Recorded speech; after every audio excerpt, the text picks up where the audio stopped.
one-hit wonders that don't stick. Pretty boys acting tough, boy bands give it up. And if it looks good on TV, it'll look good on a CD. Shape it up, trim it down, who gives a damn about how it sounds? I don't think Waylon done it that way. And if he was here, he'd say, Hoss, neither did Hank. I ain't dogging what you're doing, but boys, come on, let's get real. You still got a lot of food left to fill.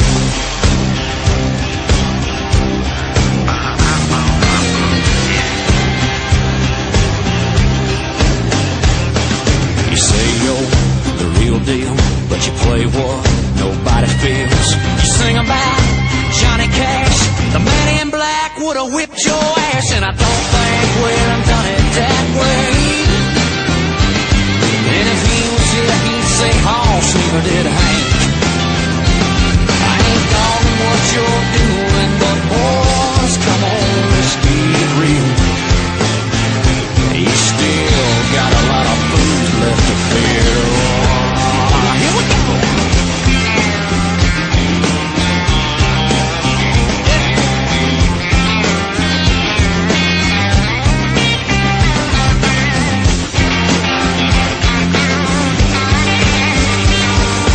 So long till I see you again. When you're laying in the bargain bin. Well, I don't think Waylon done it that way. And if he was here, he'd say, Hoss, neither did Hank. I ain't dogging what you're doing, but then again, hell yes I am. I just don't give a damn. Cause you still got a lot of food left to fill. I guess we all got a lot of food left to fill. That's right.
Presented by the Barndominium Company and Resto Pros of the Midlands.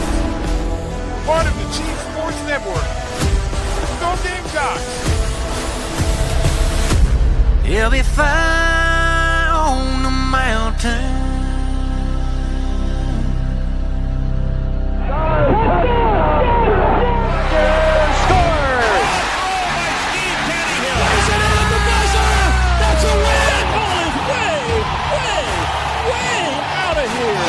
Consecutive home runs for Carolina. It is good.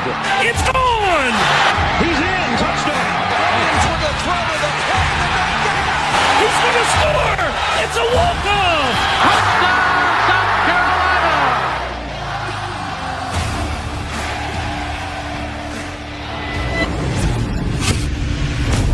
All right, greetings and good morning. Welcome aboard and welcome home inside the Gamecocks The Morning Show, built by the Barn Co. and brought to you by our friends at Resto Pros. There when you need them, always.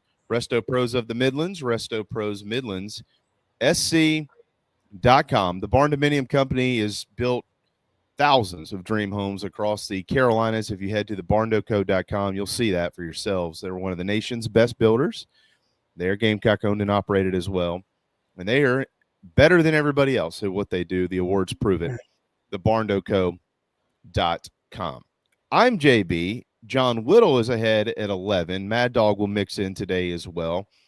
That, we mentioned better than everybody else, is better than everybody else. Hale McGranahan, who just got back yesterday, I think, from SEC Media Days over in Atlanta. So we'll talk to him about that experience. Hale, and we'll also talk to you about some recruiting stuff. Obviously, things lately not going the way of the Gamecocks, although I don't think any of that is over. We'll let you get into that. There are some major decisions upcoming and things of that nature as well. But welcome home from Atlanta. Did you, my actual main question to you, my friend, did you get to kind of walk around the Hall of Fame and experience it a little bit, or was it strictly business? Mostly business. I'd been there before for media days. I don't know when it was there, like 5 or 6 years ago. I did some exploring then. I went to an award show during my years covering Clemson when I was down there covering. I don't even remember who was up for the awards that night. So I've seen it a couple times, been lucky enough to be able to snoop around a little bit. So I didn't look at much. They had displays set up for each of the SEC teams right there in the lobby for anyone who's been there and knows what I'm talking about, where they've got all the helmets hung up. They had these little displays for each team in the league, and they had a Lattimore jersey, or I guess it's still there. There's a Lattimore jersey, helmet, and the Tannehill hat that's got the ponytail mullet deal attached to the back, and like some like real old towel of a Clemson win from, I don't even remember the year. I have to look at my picture I took on my phone to see. But that was about the extent of my snooping around at the College Football Hall of Fame. Dude, I think Steve, I've told Steve this before. I'm like, dude, look, I get it. You haven't played the game in 30 years. I got it. But we're in this world of name, image, and likeness, and you still have one. I feel like you should go back and recreate these ponytail hats, these mullet hats. They would go. If you market it right and brand it right, you could sell them. I don't know that you could sell them with the Carolina logo on them. I think that'd probably have to be a discussion to be had with the university. Yeah. But you could, whether they're his bar, CB18 bar hats, or, they have mullet night or something. I don't know. But I feel like he's missing out on a financial opportunity. Of course, Steve's been going through some health things, so he probably has some other priorities. But that hat never dies, Hale. It never goes away. And with folks who are around our age, a little older, who have some disposable income and were old enough to know who Steve Tannehill was back in those days, they'd probably be willing to shell out, $25-$30 for one of those bad boys, right? Absolutely. I would do it in a hurry. I mean, Steve was, when I was a kid in the early 90s, my I mean, everybody loves Steve Tannehill because he was the epitome of a gunslinger. I've told him this before. Two of his teammates were my favorite players, Zola Davis and Tony Watkins. Tony Watkins was my favorite player when I was a little kid, corner, who would knock the hell out of you. Him and Lee Wiggins, who was on the other side of the field. And I love Zola Davis. Zola's from Charleston, but he had a cool name, and he was a hell of a player. Yeah. But everybody loves Steve Tannehill. You know, like you could say all these other guys all you want. You can mention anybody you want. Darren, Brandon Bennett and Stanley Pritchett and Darren Hambrick and whoever you want to mention. That's fine. I love all those guys too. But you know, growing up watching Steve Tannehill play football was fun. Put it that. Even when he threw a pick, it was like, he'll get him next time. You know, it was quarterbacks are a little different when they do some good things. Kind of like the guy who's playing quarterback now. And I asked Lenoris this back when before he got here. I was like, man, for NIL, like they're probably should do something with some glasses. And certainly people were asking him that stuff at media days. But you know, I'm surprised there hadn't been like a glasses giveaway, a goggles giveaway for students for a game. Maybe who knows? But I guess it'd be contacts now. Yeah, give out some free contacts. Yeah, that'll work. You know, like stick-on ones. All right, you know what? I mentioned this yesterday. You've spent a bunch of time around Lenoris Sellers. He's obviously the star of the show. Hell, I watched. I've now watched. I think, if not all, then almost all of the player interviews from SEC Media Days. Not because we cover Lenoris or because we've been around him, but he really, I think, stood out to me over so many others. I mentioned this yesterday, and this sounds kind of funny, and I get it. But he was asked a goofy question, and you go to these things. So I applaud you and Alex, by the way, for the way that y'all ask questions. You're always asking a question, I feel like, that is relevant. I'm not saying that because you're on the air. I mean that. If I didn't think that, I just wouldn't say anything. But then you get these guys in Atlanta or Birmingham or wherever it is, and they're, you know how it is. And so he got one of those, right? And one of those questions was, well, what's on your pregame playlist? You know, tell us what type of music do you listen to before you try it out onto the field? And I mentioned this yesterday. It was a shocking response to me.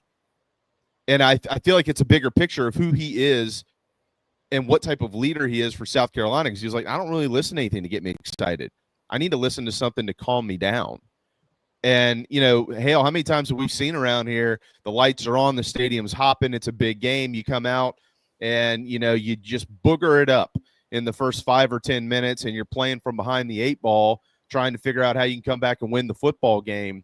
I feel like when you've got a quarterback who's got that mentality of I'm calm, cool, and collected from before the game, when the game kicks off, whatever it is, you've already got a leg up on the competition, especially somebody as talented as him. I think that's why I was so surprised with his very first start against Old Dominion and how not calm and, you know, he's a little too juiced up. I think he said at one point after that game that he felt like he was out there playing to not make mistakes, like he was afraid he was going to mess up. And so that seemed a little out of character. Then, of course, as we saw as the season went along, that he got more comfortable and a little more steady and even keeled, just because that's who he is as a person. He's not real flashy. He's not, I said on a radio show yesterday, I did, that he's not really built for the microphone. So when a guy like him shows up to SEC Media Days, you're kind of like,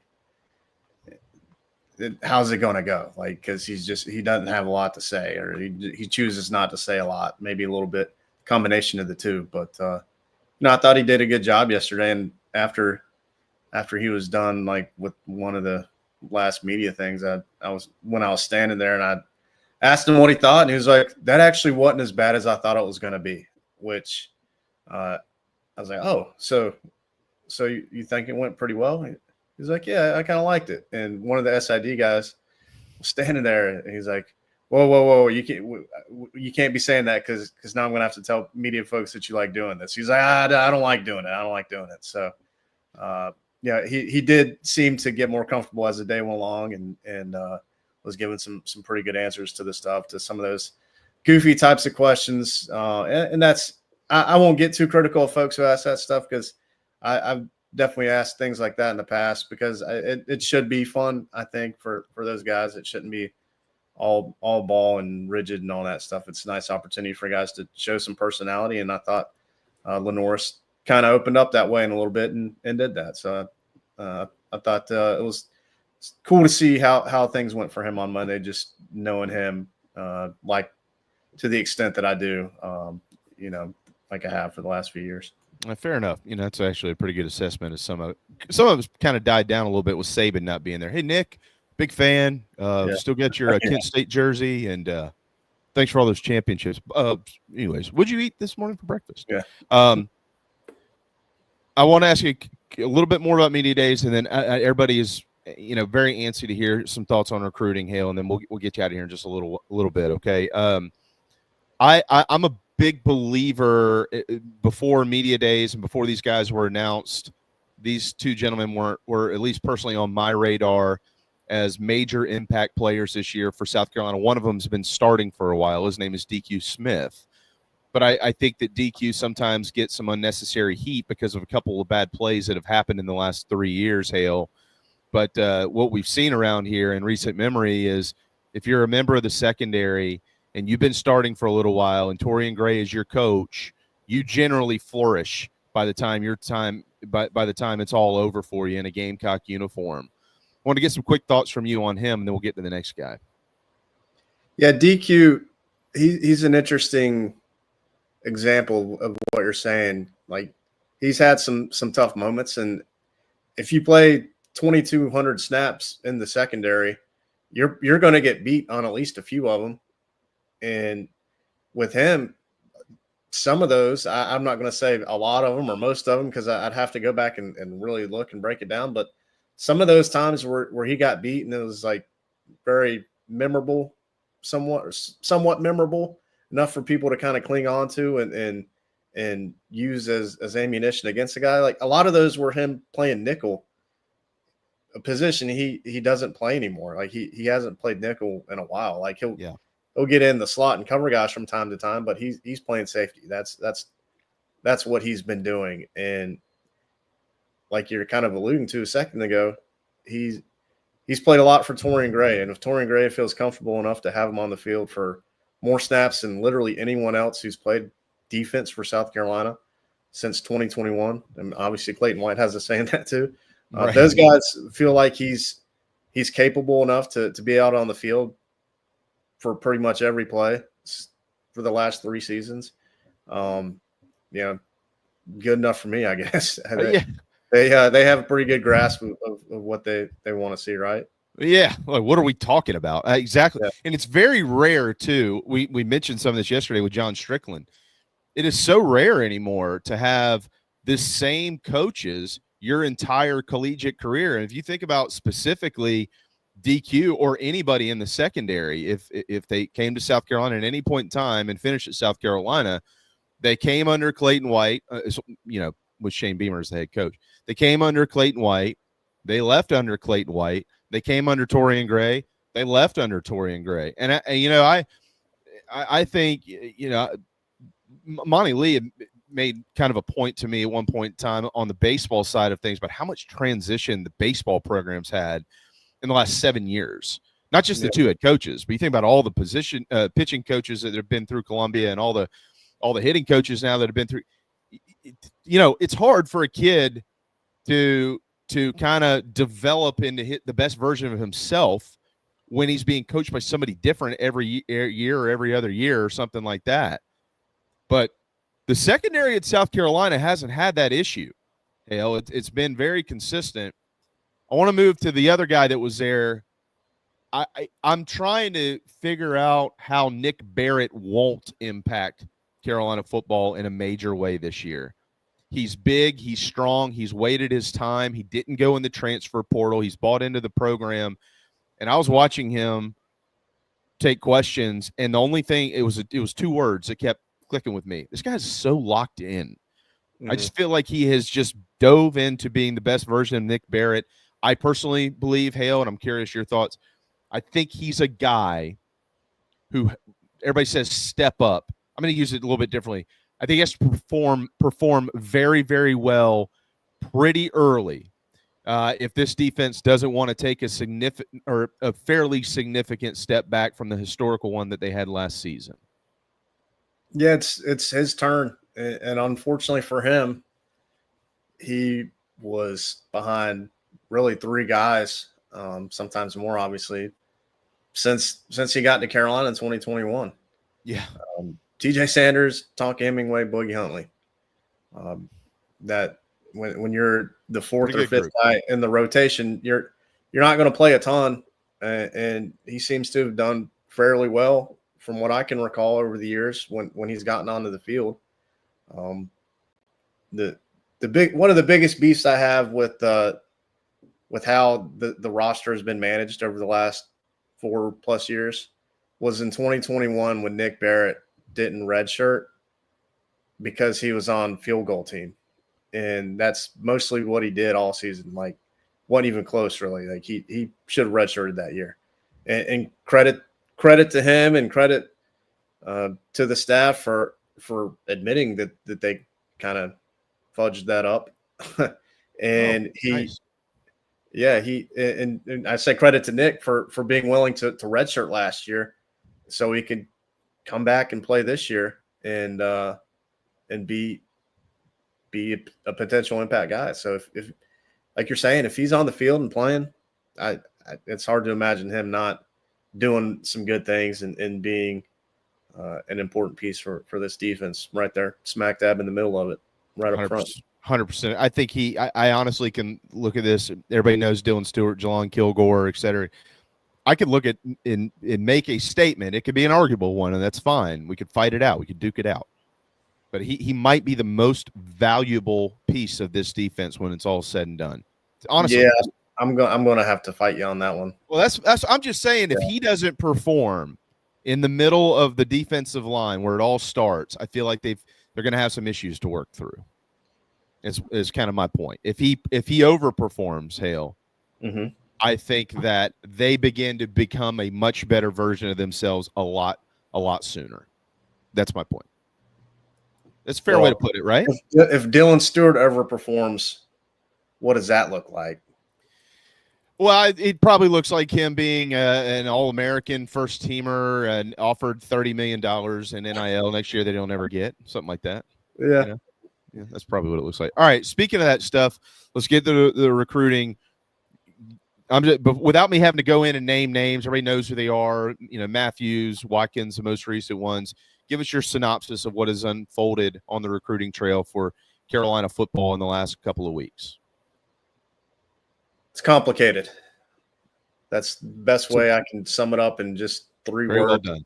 Very well done. Yeah, very complicated. Very, very complicated. Very, very, very.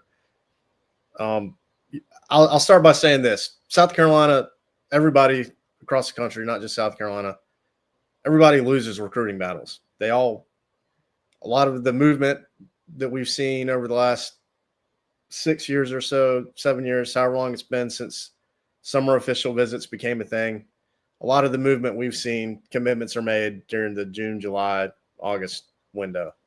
And most of them are going to be done before August. August used to be kind of popular, but things just move up. So South Carolina's always gotten beat this time of year. They've also always won this time of year. It's going to happen. There's been a trend over the last, since summer official visits began, that I've talked about before on the show and on the board. South Carolina is typically going to sign, I should say, about half of the summer official visitors. Long way to go till signing day, but they are pretty close to around half of the guys who officially visited are currently committed. And there are still a few more getting ready to decide within the next few days and before the end of this month. So that number could actually end up a little more than half. And while the total is lower, the total number of guys visited this year is lower than it was last year. There were some cancellations. There were some guys who did not officially visit who committed elsewhere, and South Carolina certainly wanted them and would be happy to have them in their class, like Julian Walker, Carson Baker, et cetera. It's not the end of the world. There have been some losses here of late. losses always compound in recruiting in actual games. Like you can't just take them in a vacuum. You can, because each one is different, but it's not all bad. The class has 10 guys. I don't think the high school class is going to have much more than 20, if at all more than 20, by the time December rolls around. And there are still guys out there for South Carolina to get, including a quarterback who was once committed, and if he recommits, would be the highest rated guy in the class. And the class also has, I think, 6 4-stars, according to the 24/7 Sports Composite, maybe 7. They've got 4 top 247 guys right now. If they get Landon Duckworth on Friday, if they get Samarian Wingo on Thursday, they'll have 6 top 247 guys in the class. If they get those 2 guys and they get Kamari Blair tonight when he announces, they get all 3 of those guys, they'll go from, I think they're ranked number 58 right now, to be in the top 25, where everybody expects them to be at the minimum. And I think some people could probably kind of chill out and catch their breath and get focused on the season. So still got to see if that actually happens. They got to get these 3 guys here this week. We'll see how that goes. But that's my very long synopsis. And I'm with you. My life is pretty good. You know, I've never been too amped up over recruiting in the middle of the summer. And as much as it all changes anyways, how confident do you think South Carolina feels about Kamari Blair, Samarian Wingo, and obviously we've talked about Landon Duckworth. I don't know that that's changed much. I think they feel pretty confident, but collectively that group, where do you think the confidence level of the program is to reel them in? I last checked with Kamari Blair, which was a couple days ago when he put out his announcement date and top 3. There's some reason to feel good about where Carolina stands. I'm hoping to have more information today to post on the Big Spur, but haven't gotten a real update there. Wingo, it's 50-50 between South Carolina and Florida. Miami's in his top 3, but Miami's not a factor there. I'd post on the site that if I had to make a prediction as of last night, I would have gone with Carolina for Wingo. Don't necessarily feel great about it, but again, if I had to make a prediction, that's the direction I would lean. Then, yeah, like you said with Duckworth, be pretty surprised if it's anybody other than Carolina, just given how that one's played out here the last couple months or last couple weeks, I guess. Is there any reason why Landon Duckworth's decision is being made on July the 18th? Because it feels like this has just kind of been sitting around for a while. If it is South Carolina, I don't know if there was a specific reason for that date. He was saying last month as he was going through like the Elite 11 stuff and finishing up his visits that he was looking to do something in the middle of July. So I don't know if there's any significance with the 18th or why he hadn't done it already, but okay. That's what he's got set. Want to give Tony Morrell some credit for a report that he put out this morning, assuming that it's accurate, and I would clearly have no reason to believe that it wouldn't be accurate. Tony's got some pretty good sources. My question to you, and I know you've read it, is how much, if any, do you feel like in 2 weeks on August the 1st, when this College Sports Commission kind of kicks in, how much of what has happened previously in recruiting, really, I guess we could say specific to South Carolina, but also in general, Hale, just the landscape of things, how much do you anticipate some of that changing as maybe the new rules are implemented? Honestly, I don't know what to think. I don't know. I'm not smart enough to know what a lot of this stuff even means. I do know that lawyers tend to get involved with really anything related to the NCAA these days. So I'm guessing they'll help muddy it up some more than it already is for me. So I don't know, man. I mean, your guess is probably I don't want to say as good as mine. It's probably better than mine because I try not to pay too much attention to it because I just have this like skepticism that like it's going to change, and why try to waste my time, energy, and effort into making sense of what it might be when A, I don't understand it, and B, it's probably just not going to end up being that way. So I'm sorry to answer it that way, but I'm not qualified for those types of responses, I guess. Well, honesty is the best response generally, and that was about as honest as it gets. You're not alone in that. You know that. None of us know.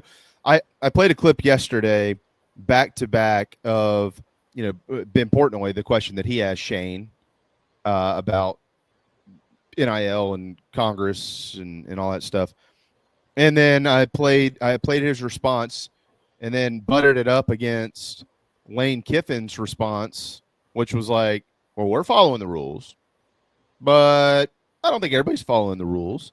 Yeah. And Shane was saying, his response is, when we still got it, I guess we could play it, but we won't do that right now. Was, I want to see what they say is going to happen. If somebody breaks the rules, they get punished. If they follow the rules, they follow the rules. But like, let's not put all this stuff in place and then not do anything about it. So I guess if the coaches, let me ask you this final question. We'll get you out of here. I feel like those guys were saying a lot without saying a lot, Hale. Did you get that feeling? Like, we know a lot of what's actually happening, and we know that the rules that were put in place just earlier this month, we know that more rules are coming in place here in a couple of weeks. And we also know that our counterparts are figuring workarounds around them, which we're probably going to have to do, but we can't tell you that. That's just the way that I felt about that whole thing. Yeah, there's you can, like you said, you can say a lot without saying a lot, and answer those types of questions. You can also just look at the recruiting standings and look at each class and kind of make some deductions from there. Like if you just look at the rankings in the state of Georgia for the class of 2026, Alabama's got a couple logos at the top. That's not anything new.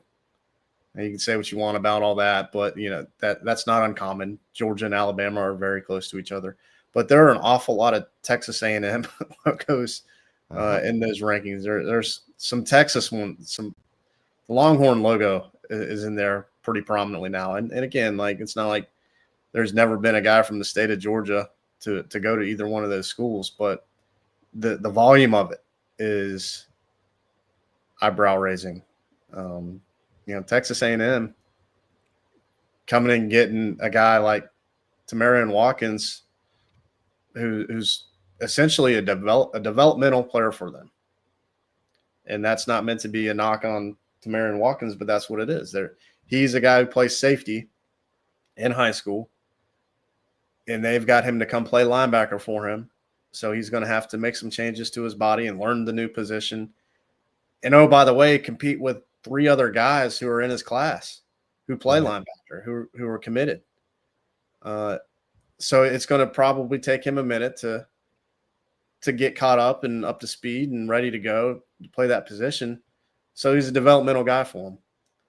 I don't know how much his compensation package is, however it's labeled, NIL, revenue sharing, whatever we're calling it, whatever he's getting. I'm guessing it's probably pretty good.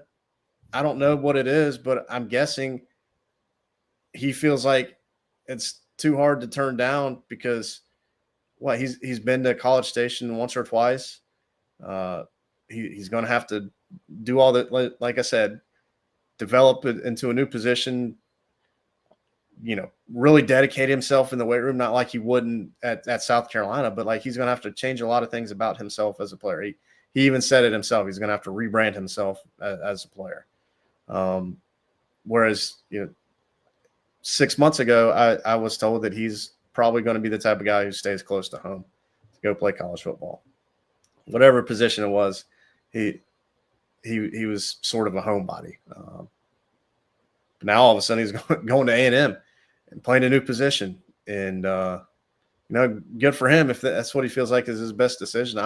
Who am I to say that, like, that's not a good choice? But it just doesn't seem. I don't know, it just seems a little off. And like I said, so many guys from the state of Georgia, a bunch of them are teammates, by the way, going to A&M. It's weird. It's I guess it's weird because it's different, but it just seems like there's maybe some extra reasons why guys are making that decision to hop on a plane to fly to Houston, then to jump in a car and drive another 2 hours just to get there. It's a long way to go. We referenced the exact same list you did yesterday. I gave the numbers. I'll give the numbers again. A&M has 4 of the top 11 prospects in the state of Georgia committed to their program. They have more 4-stars. There's 29 4-stars or higher in the Peach State, the fake Peach State, by the way, South Carolina. 12% of the nation's peaches, Georgia 5, but that's for another day. The Aggies, who have no national championships, have done nothing near the home state Bulldogs, nothing notable that even comes close to what Georgia's done, are somehow out-recruiting Georgia for the top players in the state of Georgia. Doesn't pass the smell test, but it's the new era that we're in right now, and it might be temporary, it might not be. We don't know. Georgia with Kirby Smart as the head coach of Georgia, who's been as aggressive as anybody in recruiting, pre-NIL. Like, that dude gets after. He does not hold back. He's relentless. He's all those things, and he's still getting his ass handed to him. It doesn't add up. It doesn't add up. So people wonder why Will Muschamp's decided to take some time off from coaching. That's probably why. I mean, dude's got plenty of money. What the hell does he need this crap for? I don't blame him. I've talked with him about that very subject. Yeah.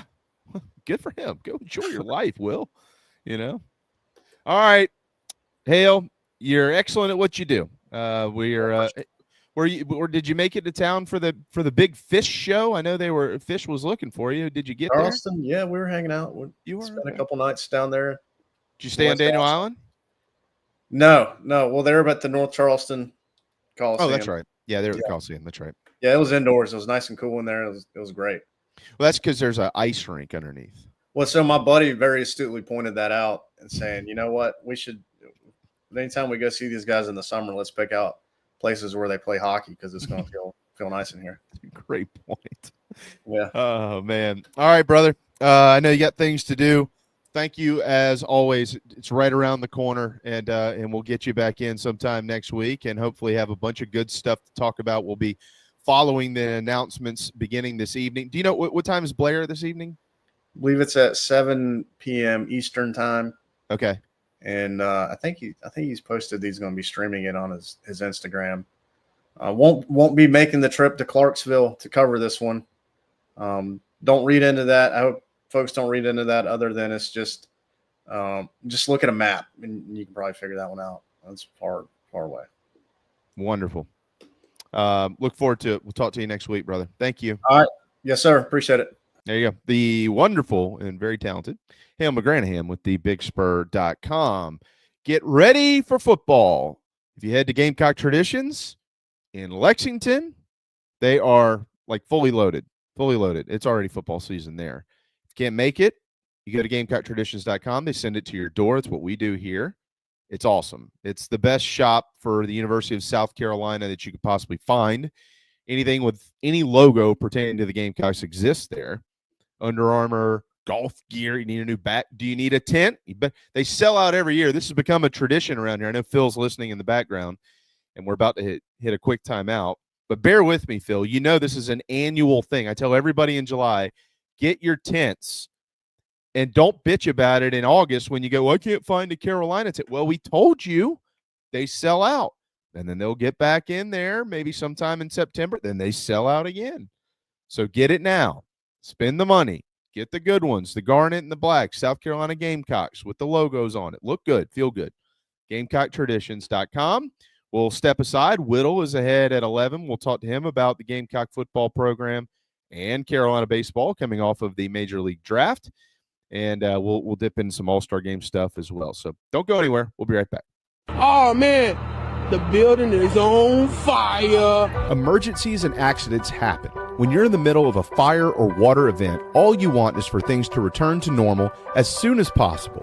Resto Pros of the Midlands is with you, guiding you through the process and working with you to get your home or office back in working order. They'll answer your questions, discuss procedures, and can act as your advocate when it comes to processing your insurance claim. Resto Pros Midlands SC.com. Open 24/7 when you need them.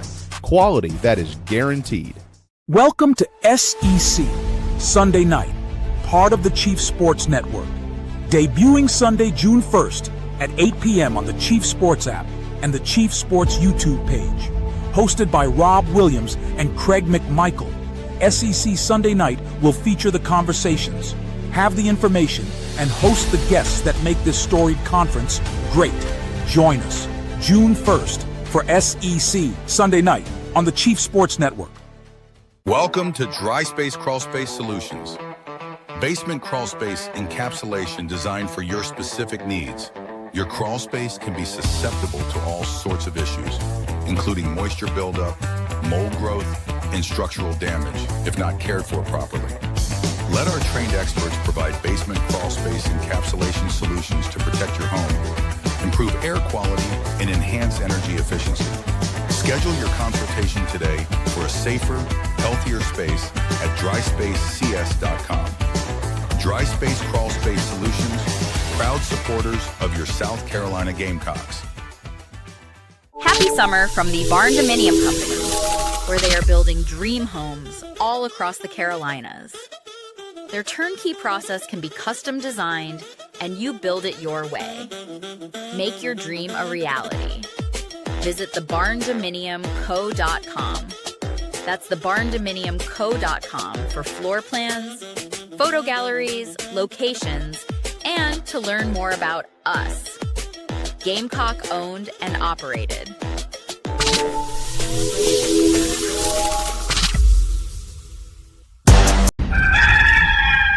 Hey, this is Cornbread Cowboy, and you're listening to the show.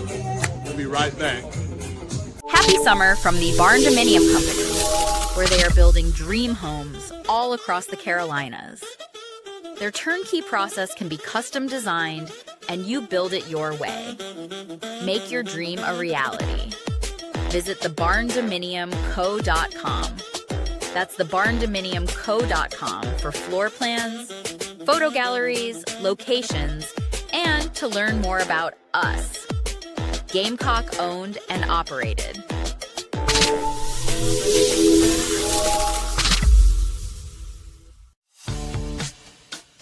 The Aventon Adventure 2 takes the same basic design as the original Aventon Adventure, making it an adventure bike designed to take you places that typical roads just don't reach, allowing you to ride whatever terrain you want based on your whims of the day. Look at what you're getting.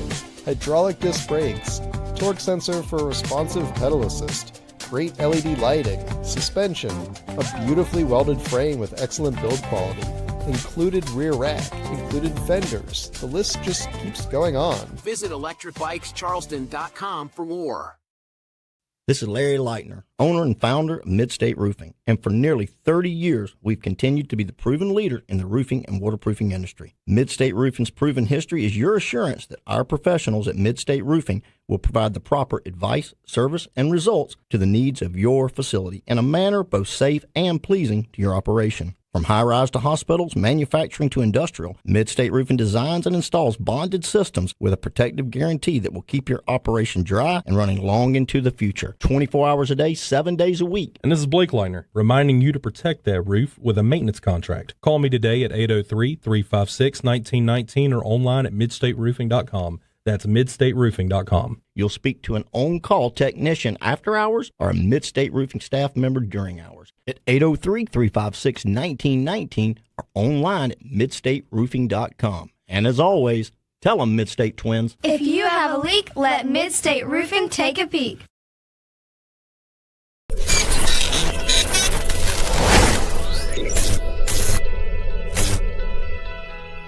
Palm Casual Patio Furniture are proud supporters of our Gamecocks. We have been making and supplying the highest quality outdoor furniture you can find for almost 5 decades. If you use your outdoor space to watch the Gamecocks, make it the best it can be. Visit palmcasual.com or visit one of our 4 locations in South Carolina. Go Gamecocks!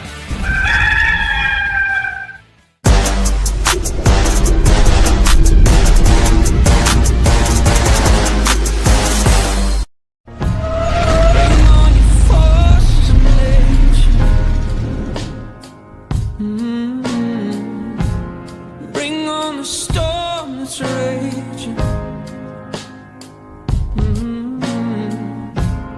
If you get lost in the shadows, there's a fire inside you. Be the light that guides you. Come on, carry your flame. Carry it higher. Even in the darkness, carry your torches. Come on, carry your flame. Set the night on fire.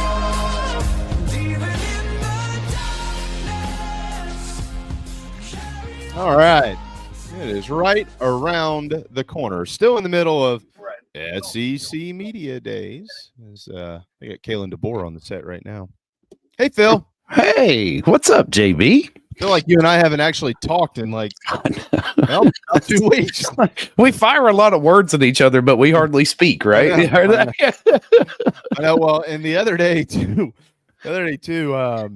Carrie had I can't remember. Or I was out of town. We were in the mountains, and Carrie, she texted me about something, and something back. She asked me if something was wrong, and I was like, "What?" And we talked later, and she was like, "I don't know. You're just being very short." I was like, "I've gotten very short with my texting. Right." Like, Carrie, I get probably 1,000 texts a day. I'm like my man Joe Rice. If you've ever texted Joe Rice or sent him an email, it's I mean, if you get a sentence, like it's like, oh, ooh, let me run down to the the local store and buy a lottery ticket. It's yes, no, thanks. Like not thank you, thanks. It's just, hey Joe, how you doing? Good. Okay. I mean, if you're communicating everything you need to with 1 or 2 words, that's all you need, right? I'm all about efficiency, and brevity is the soul of wit. So yeah, just keep it moving. Let's we've all got stuff to do. Yeah, it could get a little now. Like my man Rob Williams, who hosts SEC Sunday Night, he'll send me a text, and I gotta get the kids in bed before I have the time to read it. Yeah, there's some people where when you see the 3 dots up, you're like, oh, I got plenty of time. And I'm not picking on Rob. I mean, I am picking on him, but I love him. I'm being, but Rob, I get it because I've done that. Like I'm trying to explain something. Right. Okay. And a lot of times that's great. Good. Then I don't have to go back and forth, which is great. I don't have to go back and forth with you. I just get to read the whole thing and be done with it. But I gotta have the time to read it. So, anyways, my point was, like sometimes when you or JC and I'm like, do this, and she's like, your texts are getting a little harsh. I'm like, I don't mean it that way. No, that's how not, JC texts. Yeah, He's right. like, no, do this. I know. He's like, I'll get some emails from him because you can tell it'll be early in the morning, so he's in the middle of all the stuff that he's doing. And just like, I need you to take care of this right here. Okay, no. Do this. Okay.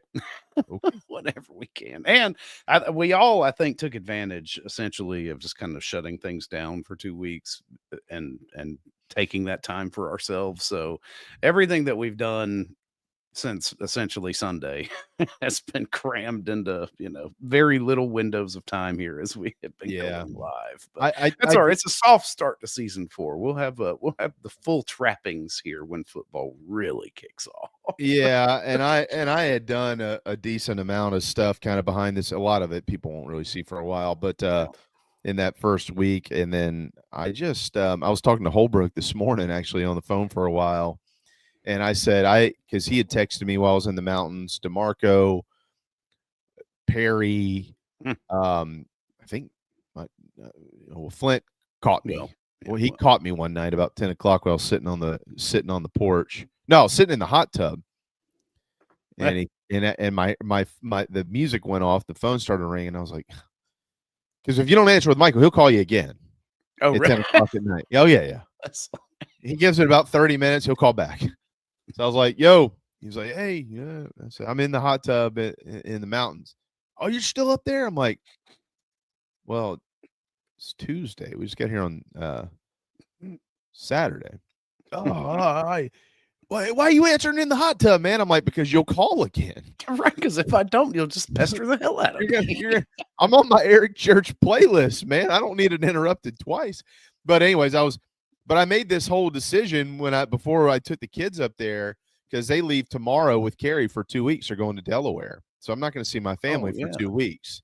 And I had made this decision. I said, if I respond to one, I'll respond to all. But if I don't respond to one, I won't respond to any.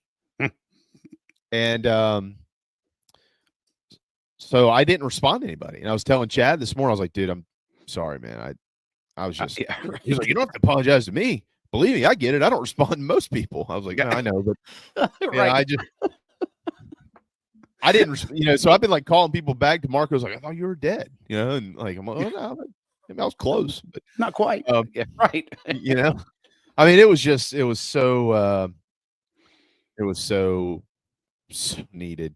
And we got to real things I got to take the kids to do things they haven't done. Like for anybody who's maybe trying to do a last second trip somewhere, maybe a quick trip before football, kind of an FYI, and I'm pretty sure it's through Labor Day. All kids under 17, I think, are free at the Biltmore right now. Oh, so nice. Yeah, I ran the kid. We've been talking about that because we have not taken. Well, now's the time to do it. Yeah. And you're not far. You're what? Maybe an hour and a half? No, if that. Yeah, I don't even think it's that.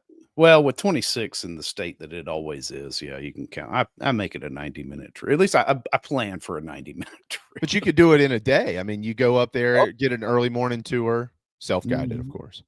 Of course, Hannah was holding a little thing up to her ear. This is their first trip. I've seen it a few times. It's always beautiful. I mean, I love the experience. But and she turned around to me. I think we were room 6. I'm pretty sure we were.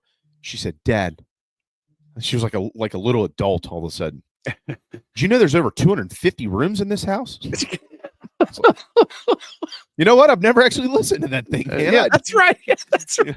I tried to count and I stopped at the hallway. I typically just walk around and look at stuff. I was like, oh, all right. And we went bowling at the casino. Riley bowled her first strike without the bumpers. Oh, nice. 6 years old, dude. Just thumped it down there. I mean, it was and for here's another little nugget. Don't spread it. I know we have a pretty wide spread show per the ratings. That's right. Cataloochee, which is right next to where my family's house is. If you go up the mountain, like the Cataloochee Ski Resort, you don't go all the way. When you get up, if anybody's ever been up there, they know what I'm talking about. You don't go up and turn the sharp left and go up to the slopes. You go straight ahead. You got to make a reservation. There's a place up there called Switchback. I'll have to send you some photos, Phil. Yeah. It's a restaurant. Kind of the meals change every day. They do have kind of a standard menu, but stuff kind of shifts around with what they're offering for hors d'oeuvres and stuff like that. It is not cheap, but you are overlooking the entire world. It's like you're on. It's at the ranch. It's literally like you're at Yellowstone, like the show. Oh, wow. I mean, it quickly moved to the top of my favorite places to eat chain, as in like number 1. I mean, I every time we go now, and that was daddy-daughter date night. We do one of those a month. So they got to, take baths and then get each other dressed, and they put on new jewelry that they bought. And I heard the blow dryer in there. That turned out to be a mess. I had to kind of fix some things, but they came out, they were ready to go on a date with Dad. I mean, it was really, really neat. And then we went up there, and I just can't even begin to explain to you.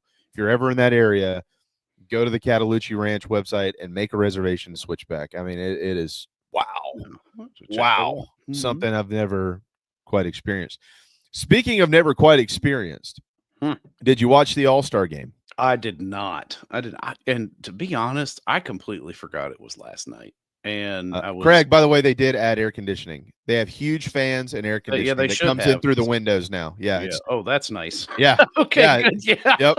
Comes in through the windows. I was like, well, this is different. Yeah, that was cool. Yeah. Yeah. Anyways, go ahead. Sorry. No, yeah, but no, I didn't. And I think it kind of goes back to baseball's, PR problem that they've had for ages, but I just forgot. Like I forgot it was last night of the game. I mean, even though we talked about the home run derby yesterday, it slipped my mind. So no, I did not get a chance to check out the All-Star game. So they did baseball. I have been such a critic of so many things that Major League Baseball has done for so long. They got it right last night. Number one, the tribute to Hank Aaron and the technology used was that was phenomenal. Bravo to Atlanta.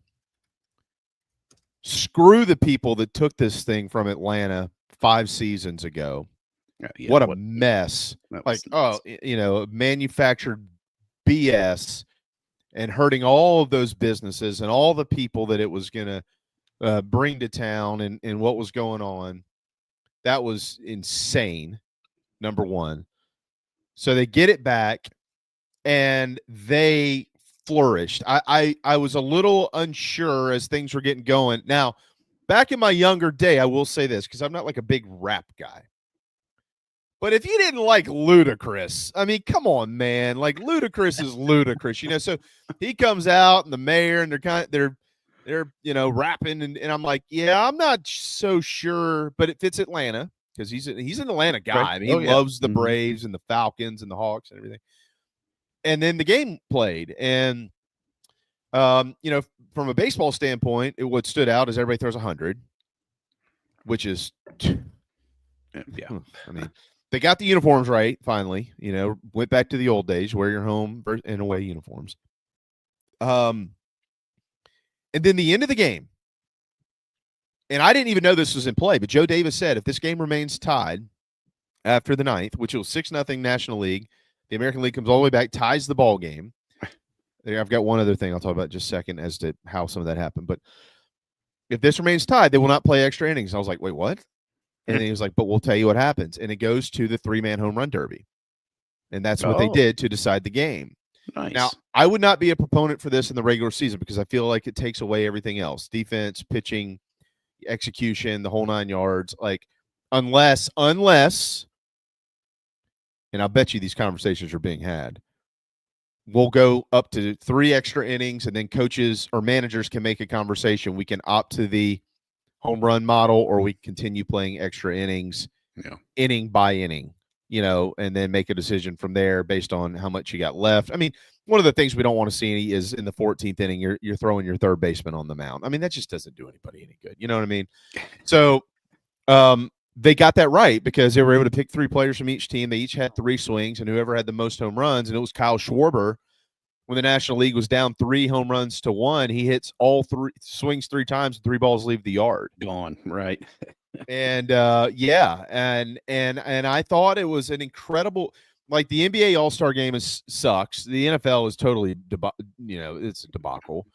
I think the NHL All-Star game has turned into the premier All-Star event where they do that little world, the way they did it this year game, that was really fun. Yeah.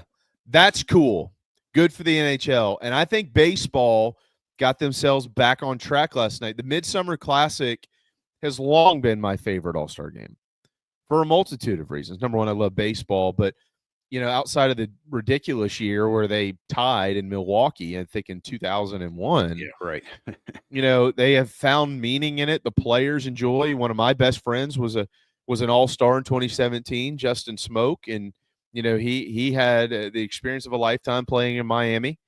And these guys go out there and, they're not just kind of lightly throwing it in. I mean, Paul Skeens was hitting 101. I mean, these guys, they're playing the game. The one thing that I just don't love for baseball, and it's just me as a traditionalist, I don't love the reviews on balls and strikes. I just don't love it.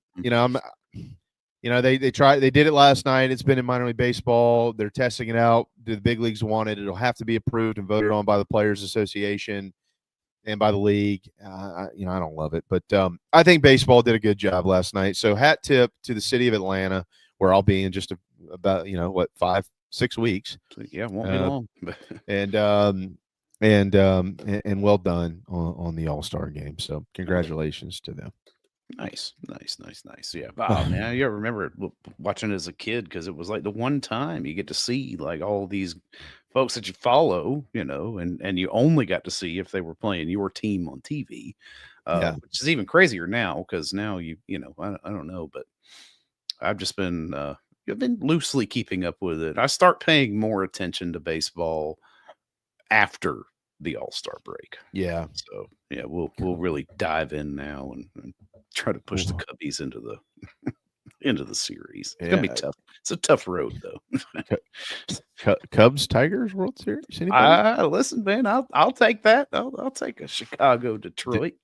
I will say this: the Jacob Mizorowski kid who came in last night, who plays for Milwaukee, he's 23 years old.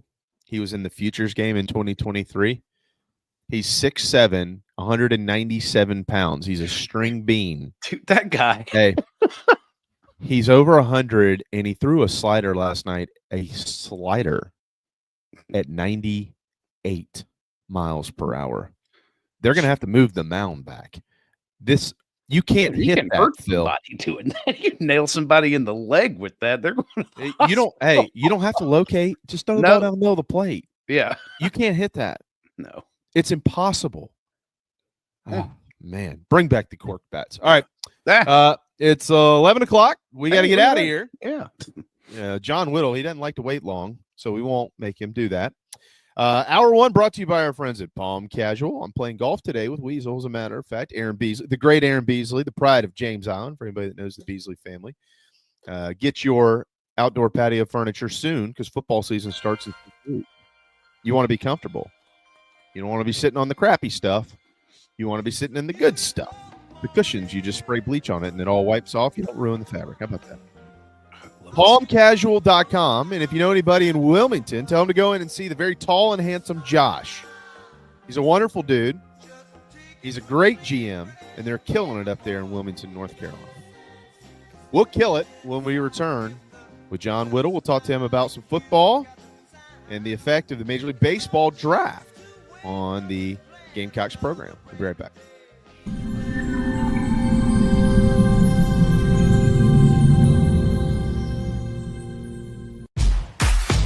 Home fitness has evolved. With Matrix, now there's no limit to the ways you can chase your goals. It's time to make your next workout whatever you want it to be. You can use all of your subscriptions or none at all. Take on exclusive hit programs or move through immersive HD destination footage while you sweat. Visit charlestonfitnessequipment.com.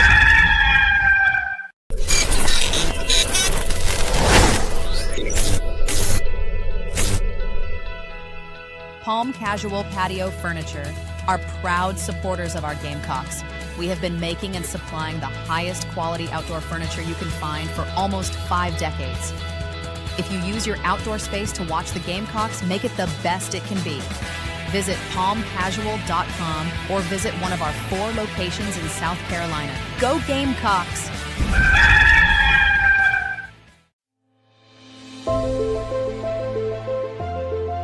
Remarkable, 5-star, sensational.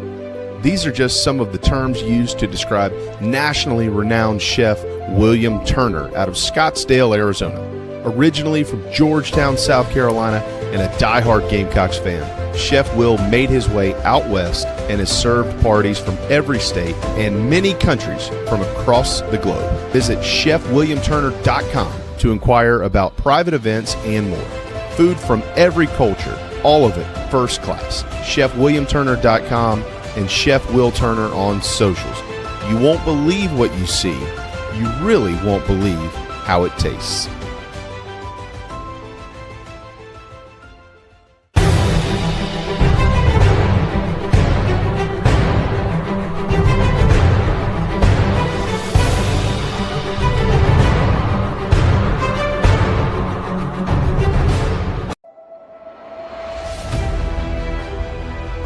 You're tuned into Hour 2 of Inside the Gamecocks, The Morning Show. Presented by the Barn Dough Company and Resto Pros of the Midlands. Go Gamecocks!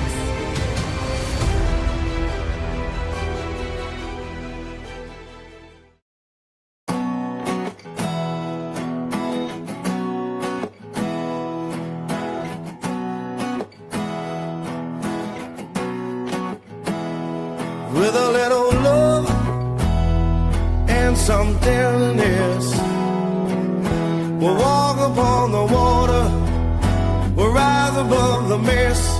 With a little peace and some harmony, we'll take the world together, we'll take them by the hand. 'Cause I got a hand for you.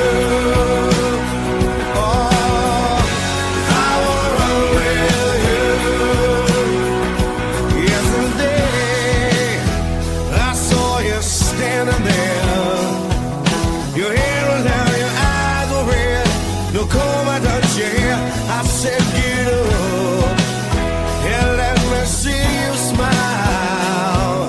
We'll take a walk together, walk the road a while. 'Cause I got a hand for you, I got a hand for you. I wanna run with you, won't you let me run with you? Hold my hand, want you to hold my hand.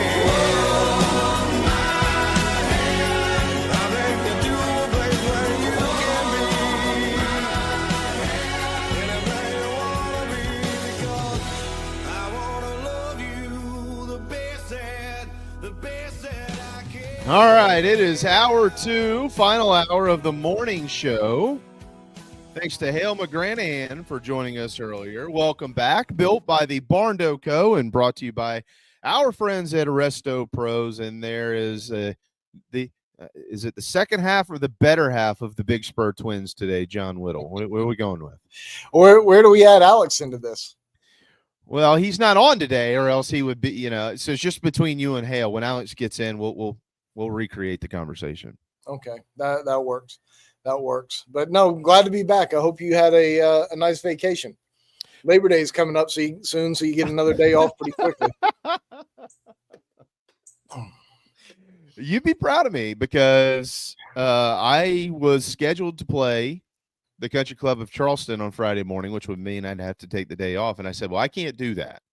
I got to be on the air. I've been off for 2 weeks, so we're playing this afternoon.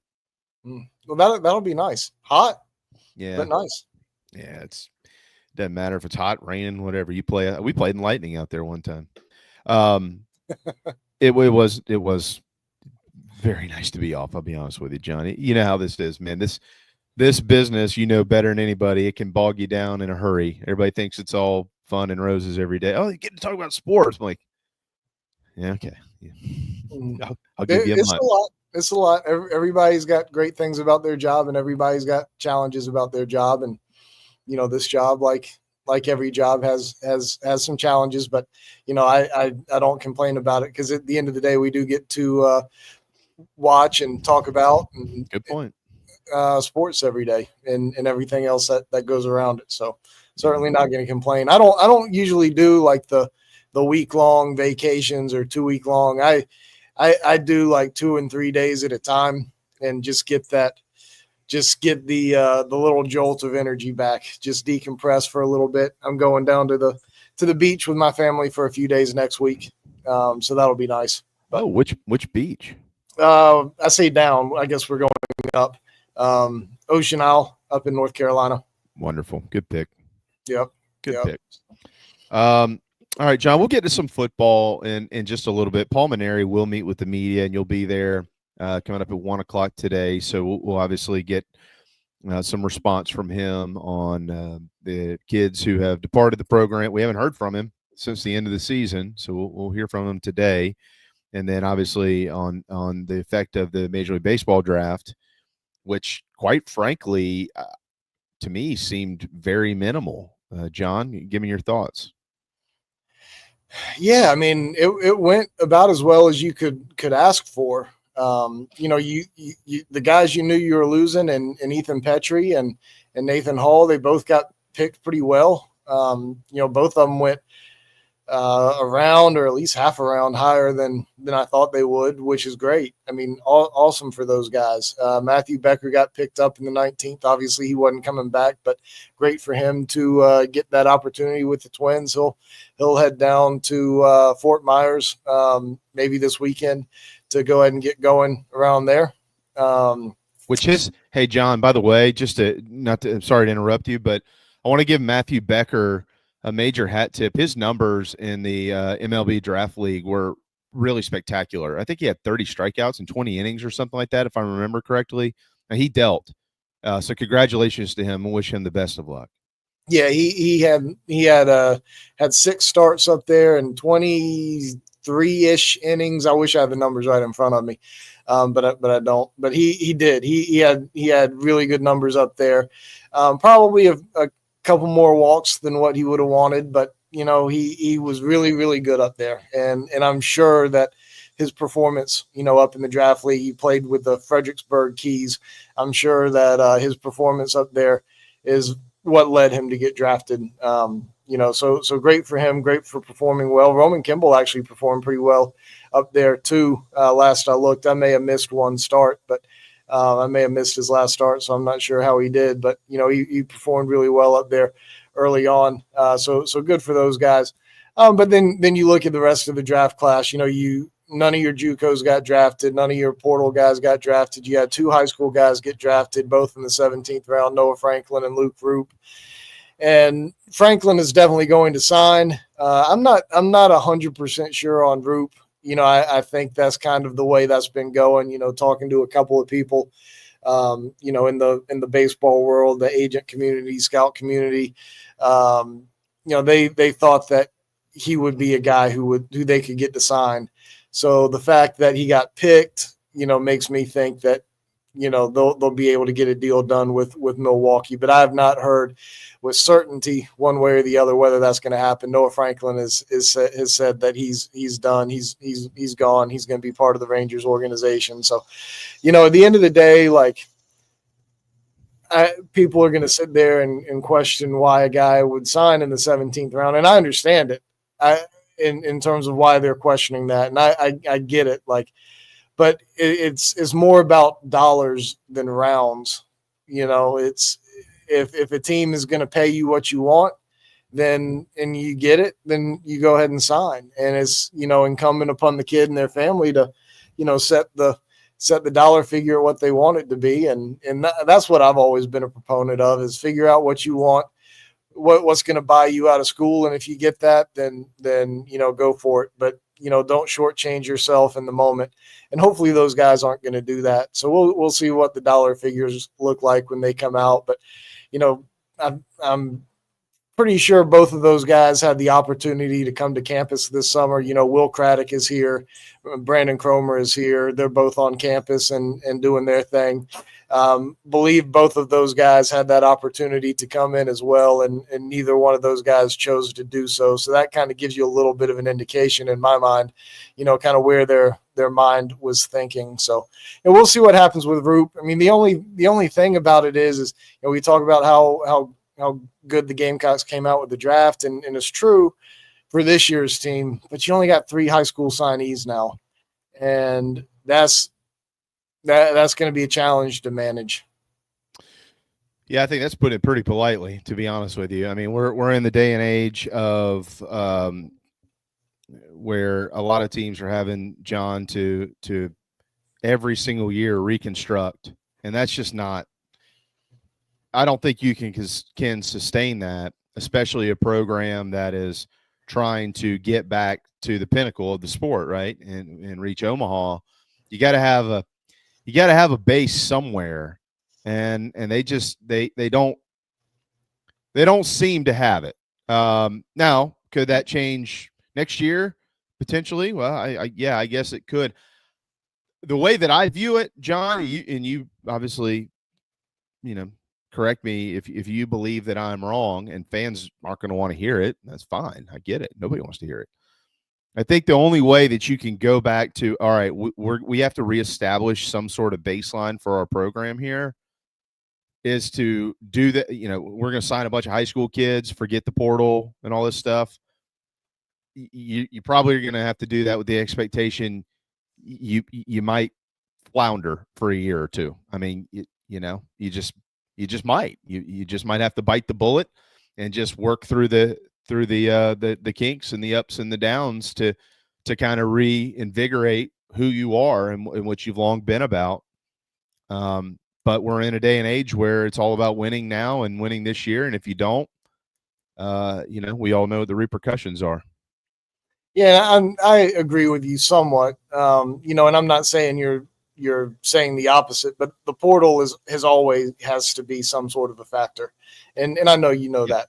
Yes, There's always got to be a component of that. And but I do think you have to build programs on, especially at South Carolina, and I've said this for a long time, through the high school ranks. And because you're not Texas, you're just not, and you're not Tennessee at this point. You don't have the unlimited resources to go out there and purchase your team. Now we'll see how much that evolves with the revenue share, and it's supposed to level the playing field a pretty good bit, and we'll see how all that works out.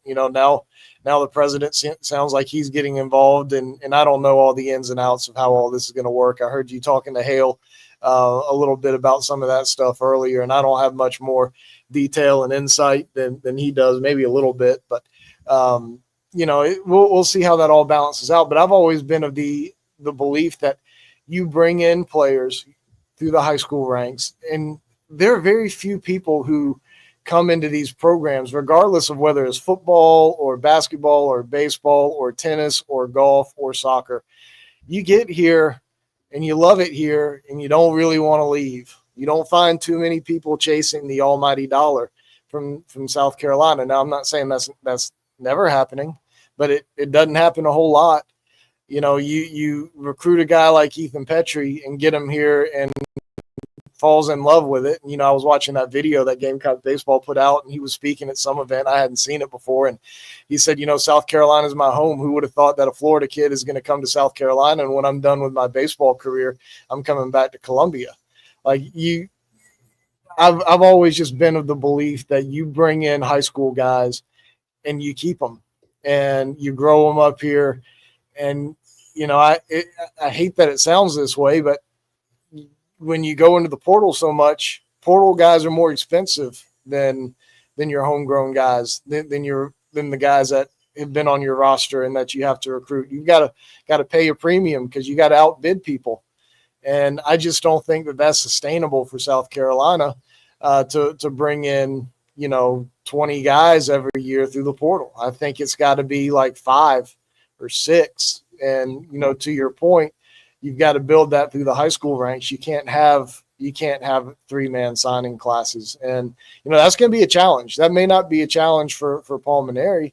I don't know how long he's going to be here. I know that they're focused on winning now, and they should be. So I get that part. But, there are about 9 guys in this class who, they said that they didn't want to be a part of the class. And some of those guys are pretty good. One was drafted in the 5th round, one was drafted in the 6th round. And I mean, those guys weren't going to come anyway, obviously, but those were good, talented guys. And, there's one going to Wake Forest now, a pitcher going to Wake Forest. There's an in-state kid who, has been up to 95 miles an hour on the radar gun, who is now going to Coastal. I mean, they've lost some good players that they didn't want, because of, to make room for some older guys. So, there's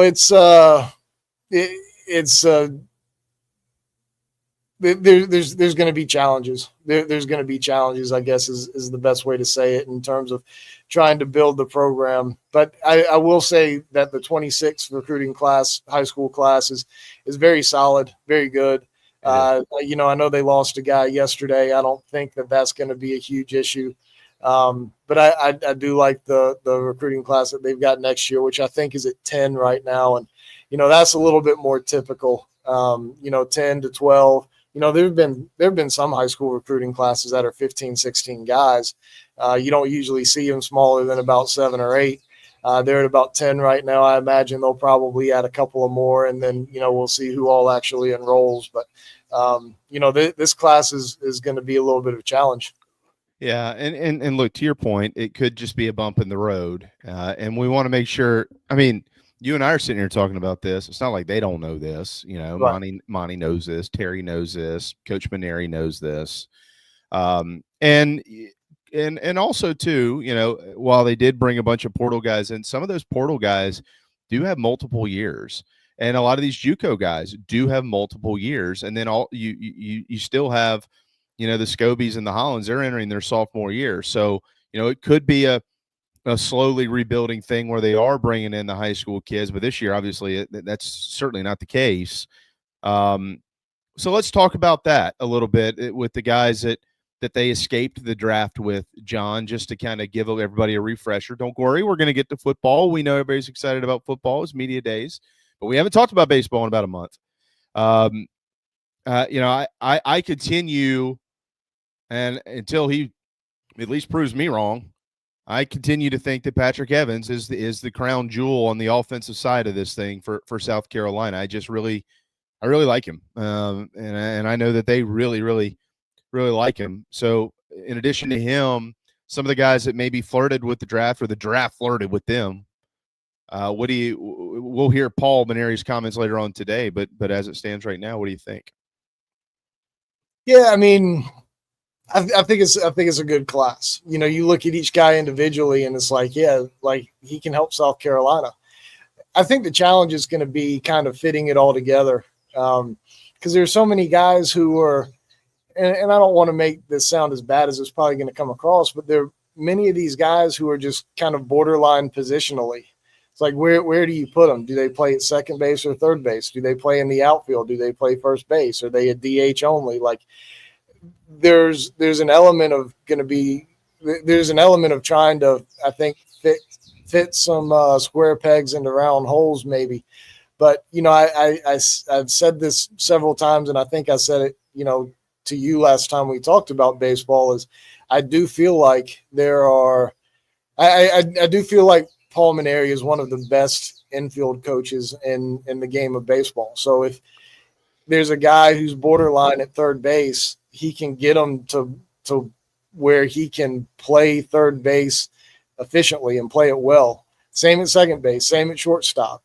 I have full trust in Paul Maneri and being able to coach up, guys from a defensive standpoint on the infield. So, I think there's going to be some question marks there with how everything kind of fits. But I do really, really like what they've done from at the plate standpoint, from an offensive standpoint. It's just going to be a matter of figuring out where everybody can play and where everybody can play well. From a pitching side,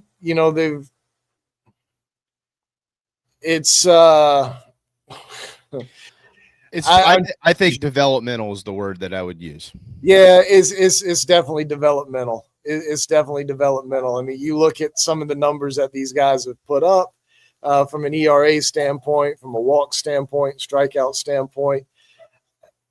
They're not all that great, but there is a lot of upside from a velocity standpoint, from a metric standpoint in terms of spin rate and so forth on breaking balls and ride on your fastball and all of that stuff, all of the science stuff that, I don't profess to know the ins and outs of. But yes, I worry a little bit more about the pitching staff, not so much from a stuff standpoint, but, just how they're going to go about getting out. So like, if you ask me today who if South Carolina had a series next weekend, who I think the starting weekend rotation would be, and I would say Jake McCoy, and I would say Brandon Stone, and I would say Riley Goodman, with Amp Phillips also being right there. It'd be three of those four guys, and those are all guys who were on the team last year.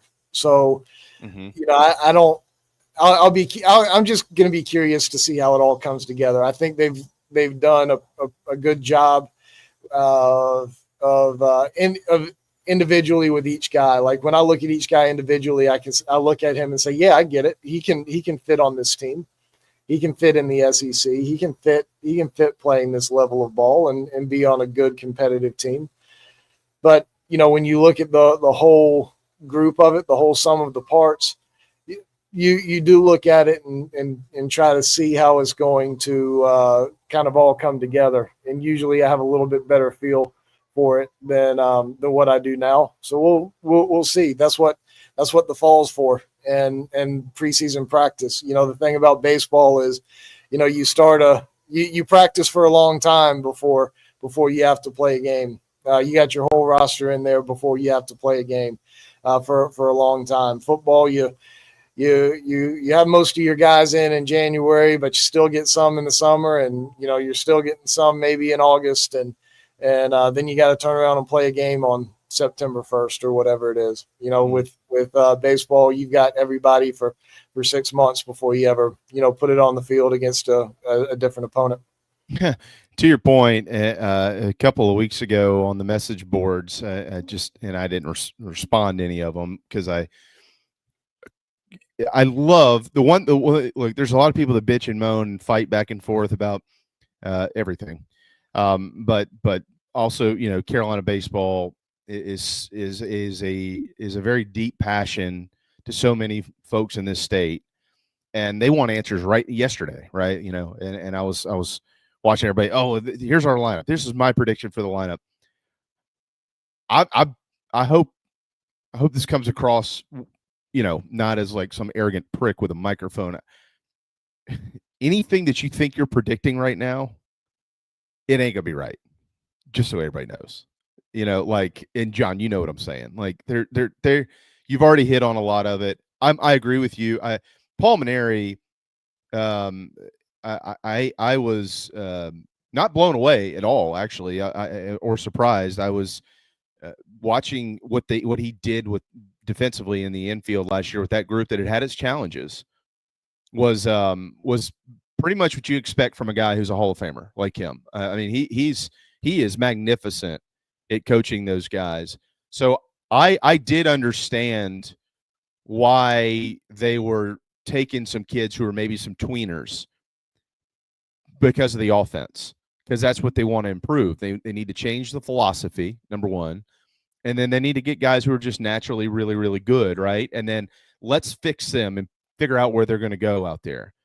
So that seems like where it's headed. Maybe he'll mention some of that today. I don't know. But anybody that's going to try to predict that, you won't get it right. Nobody's going to get it right. And next February, it's still not going to be right. It's probably going to be like March before we have a little bit better of an idea. And hopefully it's not the revolving door that it was this past year where every day you kind of flipped a coin and guessed the lineup. From a numbers standpoint, John, can you clarify? I mean, I had the date and I had the numbers and I had talked to a very good source about this, and thought we had all the facts in play, but maybe is Carolina going to have to move on from some dudes in the fall, or what's the deal here? It's a great question, and I don't know that I have the answer 100% right yet. I need to clarify a few things and before I write something about it. Okay. But I'll give it to you kind of how I understand it now. The roster has been supposed to be at 34 by December 1st, right? That's right. That's what we know. Well, then they had that second portal or that extra portal window, and they created these things called designated student athletes. Correct. And if you're a designated student athlete, then that means you don't count towards the 34-man roster. Mm-hmm. So do you mind briefly giving an explanation on why that was created? Yeah, the designated student athlete tag was given because basically with the NCAA cutting so many roster spots, right, it's going to cause schools to let go of recruits or let go of current players and say, we don't got room for you. And the NCAA wants to avoid the lawsuits, which I understand. So they decided that, okay, if you're sending this recruit or if you're sending this player, if you don't have room for them and you're sending them elsewhere, you can designate them. You can make them a designated student athlete to where wherever they go in the future, whether it's for this coming year, whether it's for next year, whether it's wherever, they don't count against that team's roster. Now you can also have your own players as designated student athletes, saying, okay, well, we're bringing you in, but we weren't going to be able to bring you in. We're only bringing you in because of these, but because we can not make you count towards our roster. Does that make sense? Yeah, you're DSA is what you are. Yeah, exactly. So basically, as I understand it, you could have basically 2 full rosters. You could designate most of your players, incoming or outgoing, and have them not count towards your roster and still have your roster of 34 guys and play however many guys you need to. So I need to be sure that I'm understanding that right. It just sounds so wrong that I've had 3 people explain it to me that way, and 3 very different people from very different places. And it just doesn't sound like it makes sense to me. But to that point, how much does the NCAA do that makes sense anyway? So I'm kind of thinking I understand it properly, but it's so getting back to your original question, South Carolina is supposed to be at 34 players on its roster, right, for the season. But I don't know how many, and I don't think that is going to be a common piece of information known at South Carolina or any other school. I don't know how many guys South Carolina has decided to make a designated student athlete. So I don't know how many above 34 they're going to go, and it might not be any. I understand that Paul has not wanted to go really much over 34. So we gotta think back before COVID. College baseball rosters were at 35. So it's not like this is some crazy notion to have only 34 man rosters. This was pretty standard up until COVID. So a 34 man roster. I don't know if any other guys are going to be shown the door or decide to leave or whatever else. I haven't updated my Excel sheet yet. I think they're probably at about 37 or 38 right now. I don't know if you have that in front of you or not, but probably about 37 or 38 in terms of where the roster is at this point. So I don't know exactly what it's going to look like in terms of numbers, but I think they may add one more pitcher, but they may not add anybody else. So I think you're pretty close to what you're going to see right now. Okay. And for what it's worth, they were the portal. How do you say this, John? And I'll take a time out. The portal changes players quickly. South Carolina was in the driver's seat for some other guys, one in particular. In the driver's seat. I don't know, like in the driver's seat going 90 on a 70. And everybody starts calling, your head gets a little foggy and things happen. So they my understanding is the same as yours. They could end up adding another guy, but we'll just have to see. Maybe Coach Maneri will have some sort of an explanation on some of this today. If anybody's going to ask the question, it would probably be you. So we'll be looking out for that. All right, John. We'll step aside.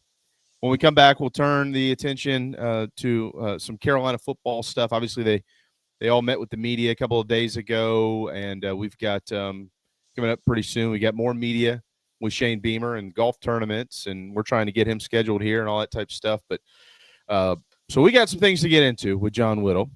We hope you all stick around for that. And then we have JC and Phil coming up at noon in the show. We're powered by Electric Bikes of Charleston, electricbikescharleston.com. It's a great time to have one of these deals.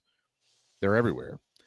For kids, for adults, for seniors, whatever it is. ElectricBikesCharleston.com. They're Gamecock owned and operated. They donate every month to name, image, and likeness causes at South Carolina. They're wonderful, wonderful, wonderful people, and people come from everywhere to shop there in Mount Pleasant, South Carolina. ElectricBikesCharleston.com. More with the great John Whittle when we return. Are your wood floors dirty, scratched, worn, or unsightly? Refinish your hardwood floors with Recoat Revolution, your solution for dull wood floors that need an upgrade. Our one-day, dustless wood floor refinishing process is simple, effective, and affordable. Our goal is to serve as many customers as possible, so give us a call in South Carolina, 803-397-1365, or visit us at recoatrevolution.com. Go Gamecocks! Welcome to Dry Space Crawl Space Solutions. Basement crawl space encapsulation designed for your specific needs. Your crawl space can be susceptible to all sorts of issues, including moisture buildup, mold growth, and structural damage if not cared for properly. Let our trained experts provide basement crawl space encapsulation solutions to protect your home, improve air quality, and enhance energy efficiency. Schedule your consultation today for a safer, healthier space at dryspacecs.com. Dry Space Crawl Space Solutions, proud supporters of your South Carolina Gamecocks. The Aventon Adventure 2 takes the same basic design as the original Aventon Adventure, making it an adventure bike designed to take you places that typical roads just don't reach, allowing you to ride whatever terrain you want based on your whims of the day. Look at what you're getting: hydraulic disc brakes, torque sensor for responsive pedal assist, great LED lighting, suspension, a beautifully welded frame with excellent build quality, included rear rack, included fenders. The list just keeps going on. Visit electricbikescharleston.com for more. Hey Gamecock Nation, my name is Kyle, longtime listener of the show and avid golfer.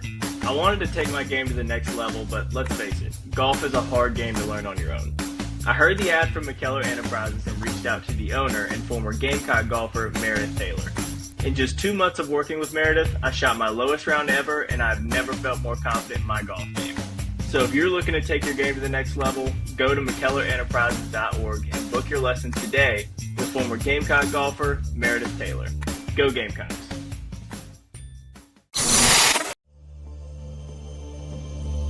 There's nothing like Saturday in South Carolina. However you enjoy Gamecock football, Gamecock Traditions has a long-standing legacy of being a part of your game day. From tailgates to touchdowns, Gamecock Traditions has what you need and want with our beloved Block C logo. Get into Gamecock Traditions in Lexington or the Village at Sand Hill, or visit GamecockTraditions.com and have it shipped to your doorstep. We look forward to taking care of your family. Go Gamecocks!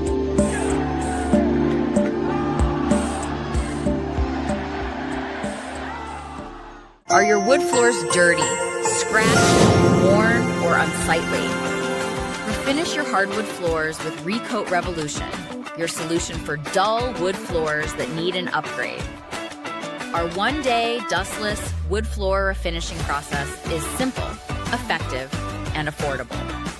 Our goal is to serve as many customers as possible, so give us a call in South Carolina, 803-397-1365, or visit us at recoatrevolution.com. Go Gamecocks! Nana's Porch presents a Southern staple, delivered right to your doorstep. Nana's Porch locally crafted pimento cheese has been a hit for years at weddings, tailgates, and other events. Now you can order online and have it sent to your home. Visit nanasporch.com. That's nanasporch.com and click the pimento cheese tab to choose between their original pimento cheese and their jalapeno smoked pimento cheese set. nanasporch.com, man, that's good.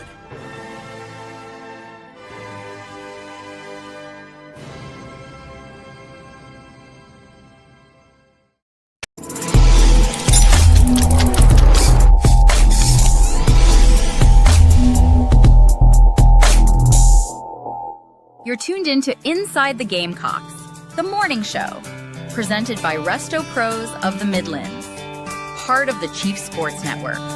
Go Gamecocks!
It is 11:39. It is the final segment of the morning show. Welcome back. JB, Mad Dog is at Master Control, and there is the great John Whittle with the Big Spur. Hale joined us in hour one and gave a recruiting update, talked about his experience at SEC Media Days as well. John didn't go, but Hale and Alex were there, and they did a wonderful job.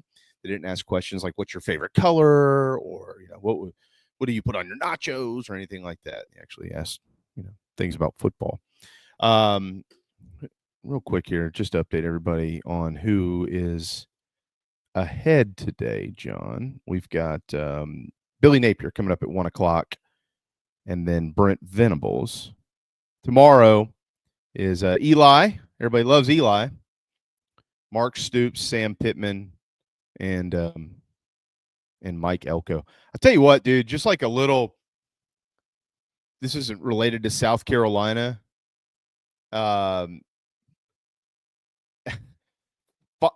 It makes more sense when you learn what the buyout is, which to me is just I don't even know how to, blasphemy at Kentucky. But it's kind of shocking to me that Mark Stoops is still the head coach there. Like, there's nothing that feels good about that program right now. Nothing. I was looking at that the other day. I was putting together my order of finish predictions for the SEC this year, and I started looking a little bit more at Kentucky. I'm like, are they going to win a game this year in the SEC? And I think they'll probably get one, but I don't know that they're going to get one.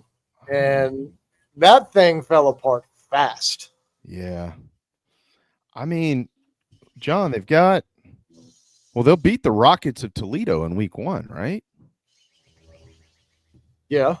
Okay, I'm just confirming. It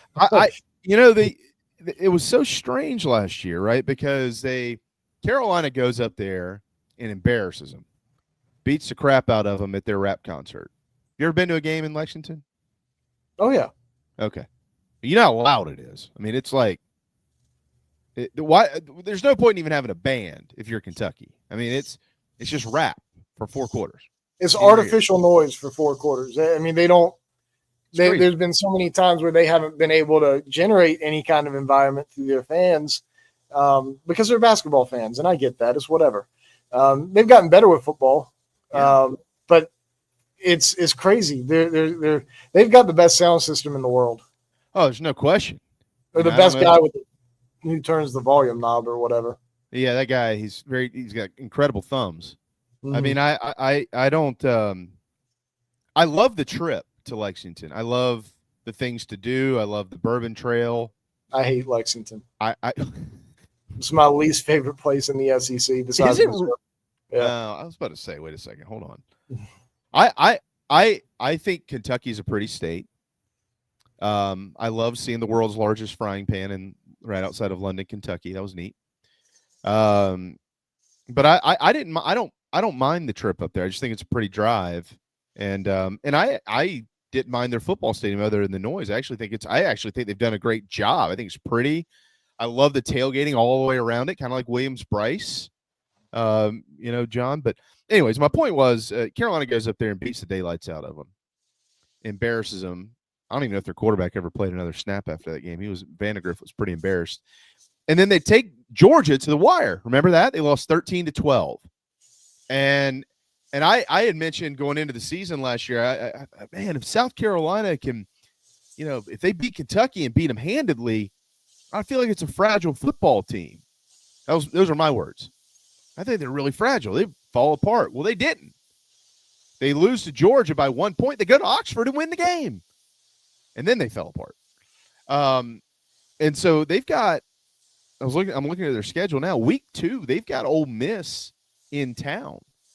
That's probably their second most, this is just my opinion. That's probably their second most winnable SEC game is that second game against Ole Miss. Or first SEC game, but second game overall against Ole Miss. What is their most winnable? I would say probably at Auburn. Really? Later in November, but nobody knows what a team is going to look like in November anyway. Like it's so hard to predict those games. Nobody knows what teams are going to look like in September. That's true too. I feel like the most honest month of the college football season right now is October. Seriously. Absolutely. Because September, John, we were sitting here talking about transfers with baseball. I've never really been. We all get the text every year, like tomorrow, or is it tomorrow or Friday morning? It might be Friday morning when the media list will come out, right? Or it might be tomorrow. I don't know. It's in the next 48 hours. And we'll get the order of finish as predicted by the media, and then we'll get some coaches polls. And I always look at it, and it's when you have a microphone, you mention it. It's something to talk about. It creates some conversation. That's fine. It never means anything. Coach Spurrier was the best at telling everybody that every year. Well, none of you boys ever get it right, anyways. It's true. But now even more so than ever. And Shane Beamer, do you remember back in January, we had Shane on our show, and he regurgitated something he had maybe just said somewhere else.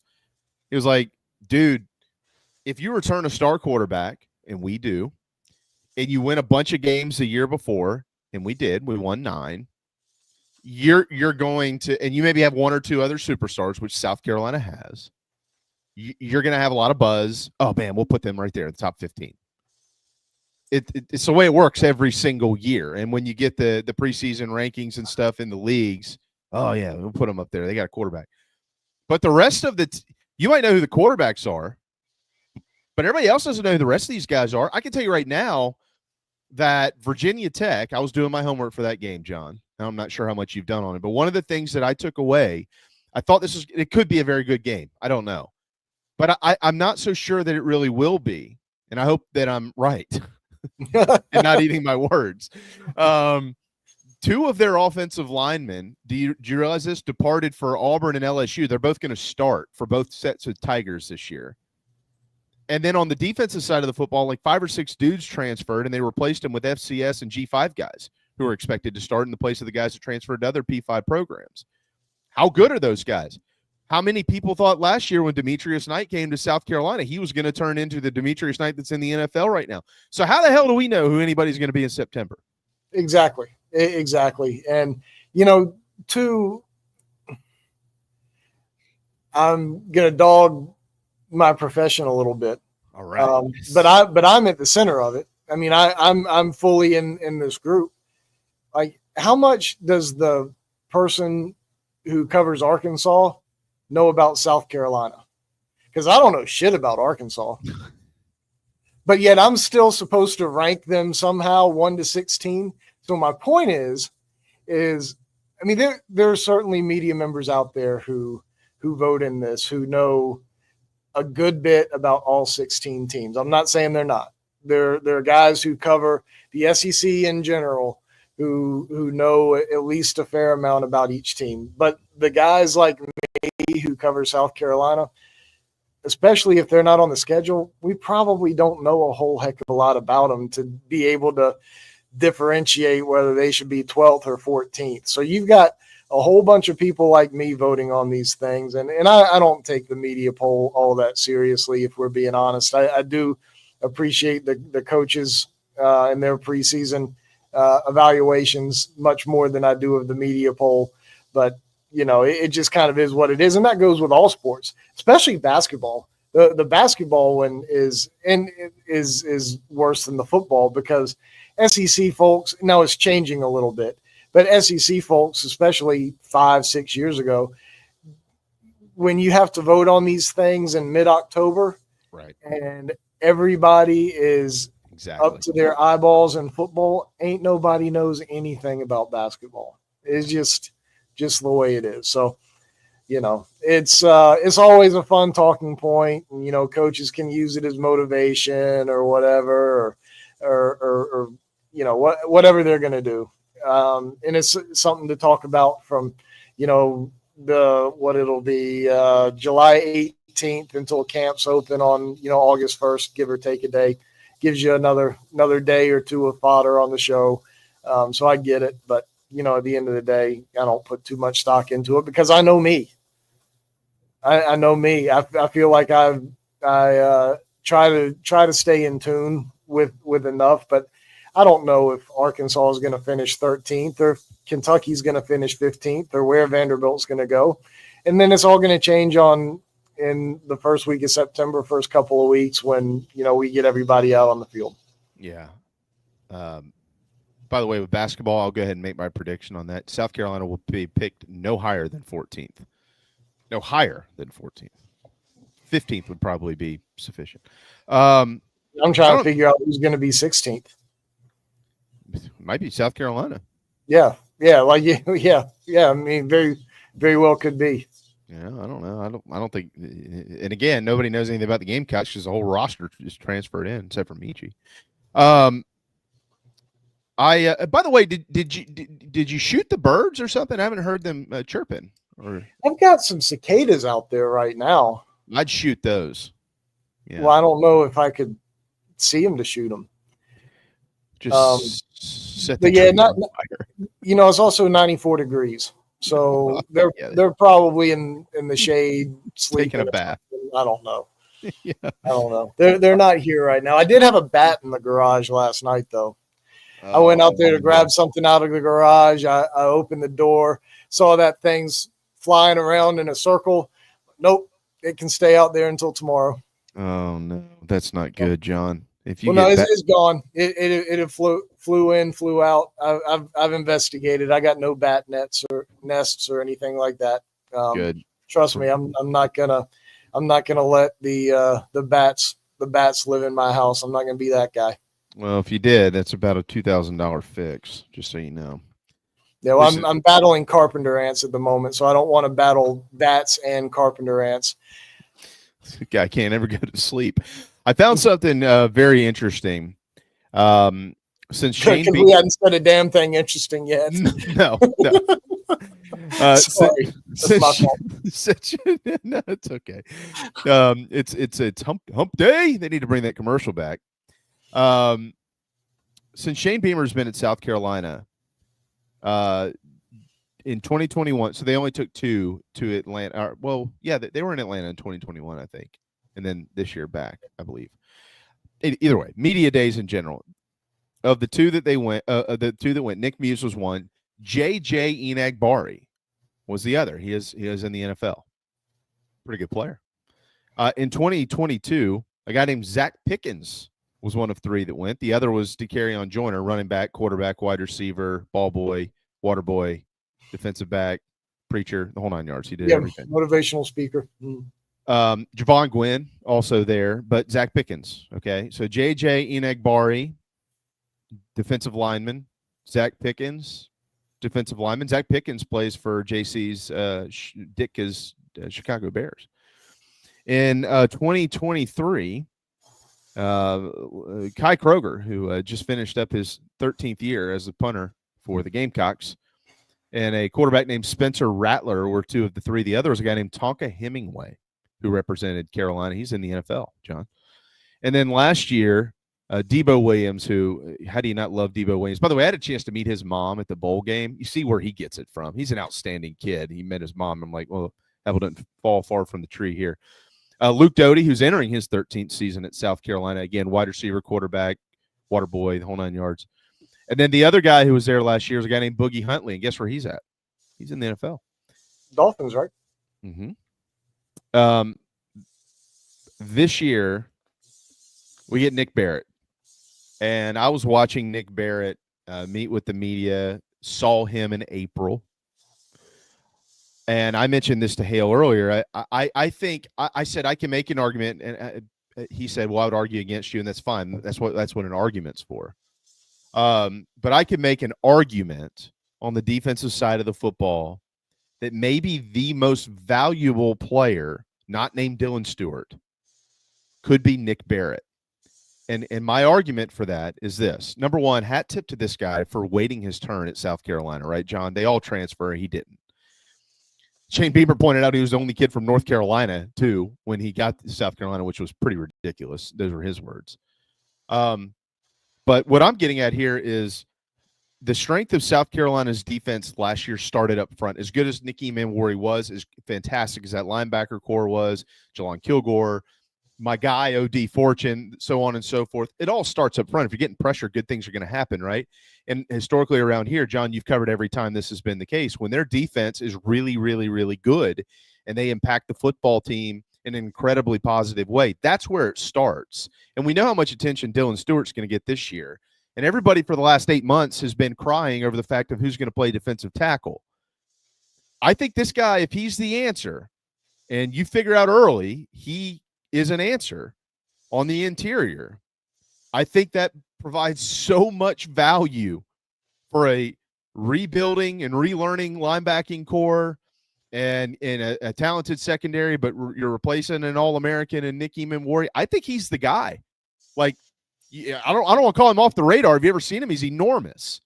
But they have to have somebody in there who can eat it up. And I got a feeling it's Nick Barrett. Yeah, I mean, I'll sort of agree with you to the degree that you can pick out. I mean, there's going to be 25 guys who play a meaningful role on the defense this year. Like, to the degree that you can pick out one person and say, this is the one guy, this is the key guy that's going to make the defense. To that degree, I can see where you're coming from, and I can get behind that. At the end of the day, you've got so many of these guys on the defensive line, whether it's on the interior or on the edge, who are, in their first year in the program or even their second year. But Barrett's been here for 5 years. He's been through it all in the SEC. And to your point, like, he waited his turn at the end. It's a little bit easier to, in my opinion, to wait your turn, at the start. You understand, if you're a freshman and you're behind a senior, but Nick Barrett sat as a senior and waited his turn until next year because, he's probably smart enough to look around and say, this guy's a top draft pick, and so is this guy, and so is this guy. Like, maybe it would be better for me to wait another year. And I think that is a tremendous credit to him. But he's played good football here, this year when he's been able to play. So I agree with you. I like Nick Barrett a lot. I think he's a very important part because you look at some of the other guys, and I'm pretty sure that JC is pretty bullish on he thinks that the defensive line is really talented, but you look, there's still a whole lot of new guys. And to the point we were talking about earlier, you don't really know how they're going to perform in a South Carolina uniform until you put them out there in a South Carolina uniform. But you know what you're going to get from Nick Barrett.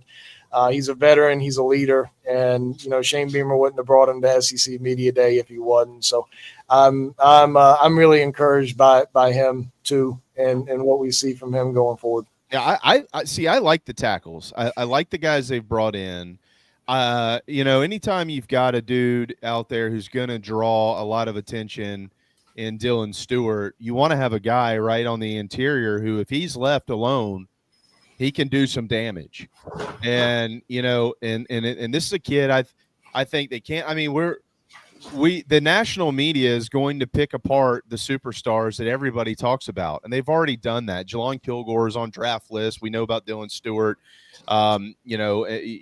You've heard things about Brandon Cisse, clearly Judge Collier. These names come up a lot. You don't hear much from the linebacking core, although I think Lenore Sellers let some cats trickle out of the bag when he spoke the other day asking about leadership, and he said, well, Boaz Stanley's our center. Well, that answers that. Okay, so we don't need to speculate anymore there. And he went on to mention the transfer linebackers, Sean Murphy and Justin Okoronkwo. You hear that, Todd? Justin Okoronkwo. And I'm being a friend of Todd. I'm not trying to correct him, but you can stumble if you're not careful. But everybody talks about the stars. Well, they have to play 11.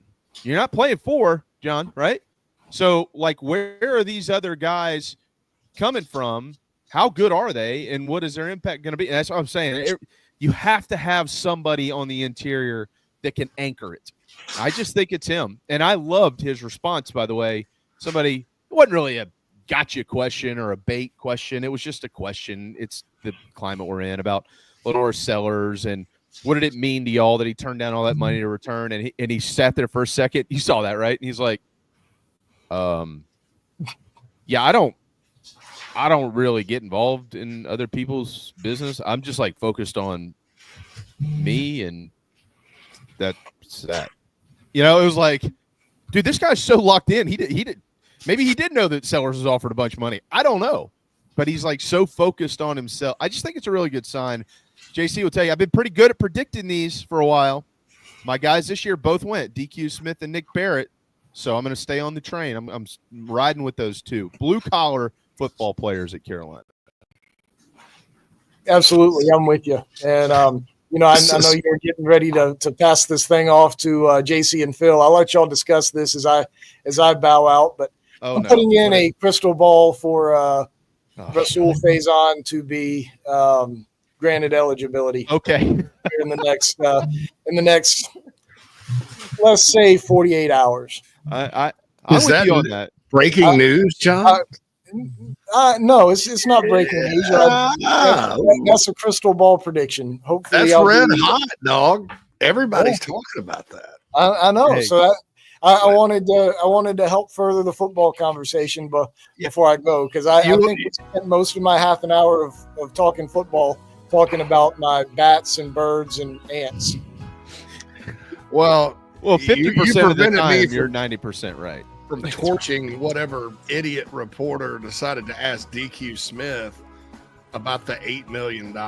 That's a headline reader, dude. I just. Well, they asked the question to both of them. Oh, was DQ sitting there? Well, DQ did you? Who asked? Why? Nick Barrett answered it or didn't answer it. I mean, Nick Barrett was like, I don't really get involved in all that. Nick Barrett was how tall are you? I'm 6'4", 315 pounds. When I get off of this stand, I'm going to pitch. You should have said if you thought $8 million was good for him, you should have seen my deal. Yeah, right. Yeah, you play that up. 8. Hell, I heard it was 18. Yeah. $8 million crystal change, and then just leave it at that. Just drop. You got any other crystal balls? No, that's the only one I'll go with for right now. Just brass.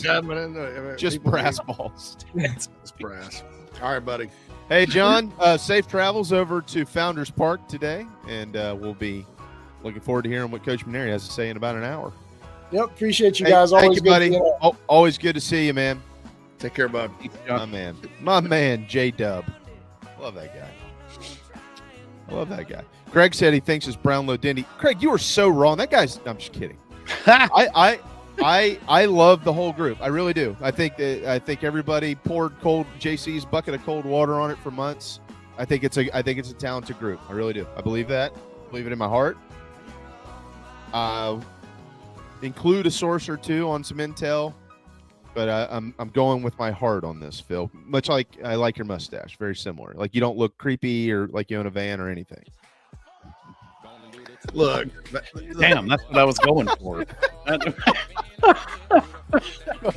Hey, check out this new bag of candy I just got. Hey, Bill, it's not even Halloween yet. I've been using your Old Bay Goldfish. It's been working pretty good. I think there's potential there. They'll be fine. I mean, Monkel Goodwine's a guy nobody talks about, but with those three, Brownlow Dendy, Nick Barrett, and Goodwine, at different points this offseason, people have gone out of their way, contacts within the program, to like overly praise all of them. Mm-hmm. I had somebody tell me Goodwine was just as talented as anybody they had on the roster last year. I told you that. I know that because I remember it. Are we still talking? We're still talking about OD Fortune here. Well, him too. But I loved Monkel Goodwine last year. Yeah. It's all about me, JC. This ain't about you. Well, or no, the fans. It's all about me. last year was actually the first year he's ever really played. Exactly. He's at Alabama practicing for all that time. Which, hey, if you're just gonna practicing for Nick Saban at Alabama, that's pretty good training. I mean, Hey. And he had some flash moments behind older guys, but I was told just like, and I thought, because he was ranked highly coming out of high school, top 100 guy from Maryland, signed with Alabama. I thought, well, maybe this guy isn't as talented as we thought, not a top 100 guy, but he'll come and be a nice piece. Not everybody, top 100 means you're drafted first 3 rounds. Not every defensive tackle that's been good here has been that way. But, and I'm not predicting that necessarily, but maybe I thought his talent level was a little lower, but they're like, no, his talent level's up there. It's just experience. And that's with everybody, Hey, who do y'all think has the best job in sports media? Nick Saban. I don't want to talk. Well, yeah, Nick Saban, because that's not a bad gig. But is it really? Because he's so detail oriented that he probably spends way more time. Desmond Howard, let's say, or Desmond Howard, Stephen A. Smith, or you're all wrong. Barkley. Golly, y'all are way off. It's Pat McAfee. Oh, well, I was. I was sitting right next to him. He has the best gig. He's just landed at the ESPYs, doing his show from there. He was hosting the Home Run Derby. I think guys everywhere. Most fun. Yeah. That would be the best to me. Would Joe Rogan be in sports media, or is he not sports? Not anymore. MMA. He still does the MMA stuff. So, yeah. Clint says Herb Street. He brings his dog everywhere. Something I know. said about that. I love that. Yeah, huge fan. Yeah, I like Herb Street. I'm a big fan of Kirk Herbstreit. I think he's class, and he loves dogs, and they're so well groomed. I wonder how many times a week those dogs get washed. They look immaculate. The only time I was ever a little ticked at him, and it lasted about 7 hours, was he picked North Carolina to beat South Carolina in the 2019 opener. Mm-hmm. And I was sitting there in Atlanta and watching game day, and I remember just saying, if this guy's kids play at Clemson, whatever. But guess what? He was right. He was absolutely right. So, damn, So I started liking him again, Yeah. I'm a big fan. Well, I'm a fan of y'all as well. Didn't get a chance to see you this morning with Phil Steele, but I'll go back and check that out at some point in time in the next year or two, and we'll see what Phil had to say, if it coincides with his magazine, which I haven't gotten yet. Usually, so they cut JC. By the way, I said year or two. I meant day or two. Phil used to send me a magazine every year as part of having him on the air. And of course, we don't really do it anymore because y'all have them, which is fine. But I used to get a magazine every year at ESPN, and then after, with me and Darren Goldwater would get them. And it was all, after the kids were born, it was such a cram to read it. And I think 2 years ago they stopped sending them to media members, unless everybody else is getting them, and for whatever reason they just cut me out. I don't know. But my family leaves tomorrow for 2 weeks, so I'm like, I guess I'll have to go buy one of these things. Aside from work, what am I going to do? So let's get a new bottle of Trace and Phil Steele, and wake up one morning, cut the mic on, and read the damn magazine for 2 hours. Isn't that right, Stash? So long as it's quiet, that's all I care.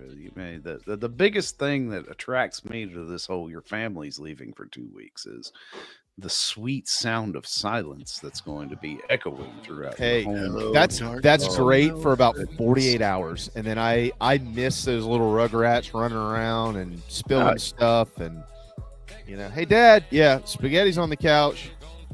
What? Call your mom. grab the bleach. Start hosing down your inside furniture. Dad, I spilled the Cheerios again. Yeah, hold on. I'll get there. Carrie? There's Cheerios on the floor. Oh, God. Little kids and Cheerios, dog. They got that plastic bag, a sandwich bag full of Cheerios, and they eat half of it, spit some of them out. They're soft and disgusting. They're like ringworms. Yeah. I feel like I'm still finding Cheerios in the sofa. Yeah. I had 3 little brothers. I mean, those jokers love Cheerios. Yeah. Queen of the Cock says that's why we have dogs. Yes, a dog will vacuum that up. Yeah, there's no doubt. My Deweese is there in a hurry, man. She's Carrie gets like annoyed by her sitting under the. Sometimes we eat in the dining room, and she's like, Deweese under at our feet. I'm like, what do you mean? This is awesome. When the kids drop food, it's gone in like a second. Capers used to do the same thing, you know, till he couldn't really. JC remembers, you know, he couldn't walk anymore. I had to walk him around. And we would go sit and eat on the floor sometimes just so we could drop stuff so he could still eat it and feel like the old days. That's right. Walk by and just going to drop it right there. Oh. All right. I'm going to get out of here. I know Mike will be back tomorrow. Look forward to having him in. JC, I'll give you a call later. I got some very important business to discuss with you. Very important business. Hit me. With your best shot? Yeah. Fire away. No, yeah. I'm gonna. It'll be in the car on the way home from the golf course this evening, like 6:30ish. Really? Okay. Yeah. Really? Keep your phone on you. At night, I go to bed at 7 o'clock. An hour before. Well, that'd be 5:30 your time, pal. Oh, okay. All right. You won't be in your jammies just yet. Says who? I want my final quick one today. Again, hat tip to the city of Atlanta. They were screwed 5 years ago. Wonderful All-Star game last night. Major League Baseball got it right and how they ended that thing with the home run derby, other than letting it tie. But most importantly, the tribute to Hank Aaron's the best tribute I've ever seen. The technology is unbelievable. Must see if you haven't seen it. Made me almost literally cry. That was incredible. So good job, Major League Baseball, for what they did for the Midsummer's Classic last night. Boys, I know you got to preview a commitment tonight and talk about Phil's mustache. We'll let you get to it. We'll see you tomorrow. It's good. See you, buddy.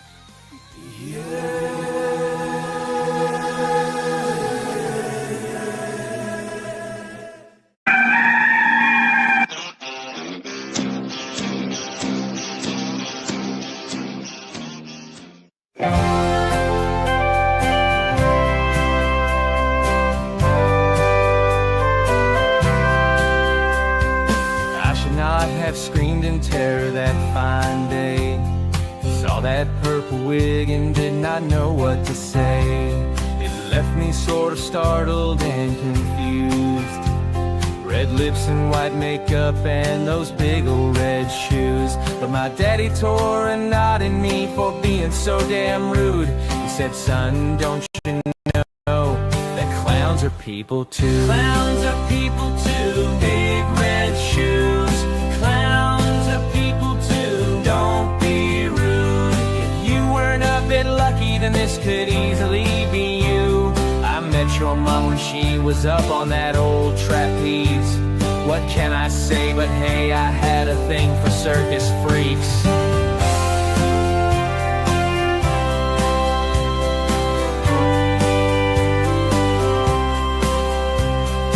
Started watching Bozo and warmed to the movie It. Killer Clowns from Outer Space to me was a big hit. Some people like McDonald's because of Mayor McSheese, but Ronald is my homeboy now and Krusty and Pinky. Clowns are people too. Big red shoes. Clowns are people too. Don't be rude. If you weren't a bit lucky, then this could easily be you. I met your mom when she was up on that old trapeze. What can I say but hey, I had a thing for circus freaks. Clowns are people too. Clowns are people too. Now I own some tiny horns and got me those red shoes. I don't know much, but know one thing that's true. If you don't know anything, just know that clowns are people too.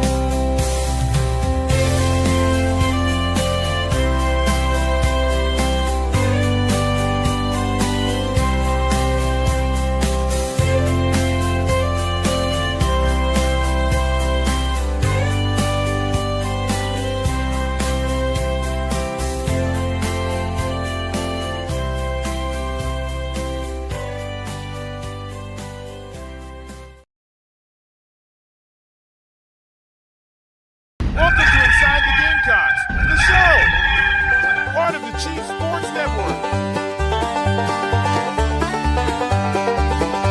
Mad Dog's upstate raised and reared up near the tater patch. He flirted with that upstate team, now bleeds garnet and black. It's been almost 2 decades since JC started Big Spur.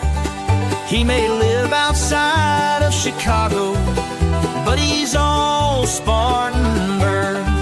It's the show, the Gamecock Show. ITG, Phil and JC, it's the show.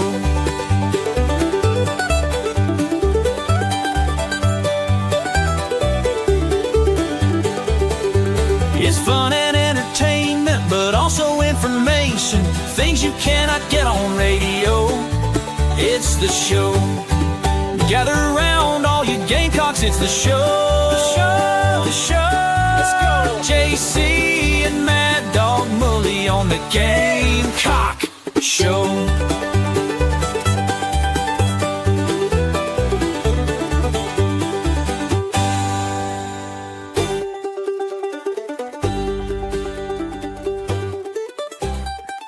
Welcome in, everybody. It is Inside the Gamecocks, the show. Here we are. JC Sherbert over there. Mad Dog Mullinax, a.k.a. Phil, over here. Rolling right into the lunch hour. I had to grab myself a little something I need a little snack or something earlier, JC. I had to run downstairs while I was using the restroom, topping off my coffee, and grabbed a couple of little bites of something to keep me going here. I can't run out of energy on this long day. Energy. It is a long day. It's a long day. It does. I just texted somebody and they're like, "Hey, are you gonna do something with that email?" I was like, "I won't, dude. I want to show 3 of 3." Right. They're like, there's threads on the board, and I'm like, I haven't been on the site for 3 hours. It is very difficult to change gears for me. Yes. Always has been, even when I was at 24/7 and focused on kind of a national perspective most of the day, and then at night I would do Big Spur stuff. I can't keep doing that, man. I mean, it's I'm gonna suck. I'm gonna say something on JC and Morgan that I have no clue what I'm talking about. Right. You're like, that was because I'm just wrong. like this time of year, I'm like totally in Gamecock mode, and it's like I'm like sitting there thinking about the recruiting part of it. I had a really long episode of coffee this morning, and then all of a sudden I got to talk to Phil Steele about the Big 12. I know, right? In the same day, and then come back and talk to everybody else. I'm not complaining by any stretch. I could be working for a living, right? That's true. But I also take it seriously that I got to entertain the working men and women out there. And if I'm not, I'm standing here in front of rock legend Bruce Dickinson. If I don't play my kid, he wants more cowbell. And if I don't play my cowbell to the best of my ability, I'm letting everybody else in the band down. Right. Yeah, the cock of the walk, baby. That's right. Is More it Bruce cowbell. Dickinson or Bruce Dickens? I think Dickinson sounds right. Brock legend Bruce. It's Bruce somebody. That's the Will Ferrell cowbell. Blue Oyster Cult. Dickinson. Yeah. All I had to type in was rock legend B, and it was like Bruce Dickinson. Rock legend is the B, right?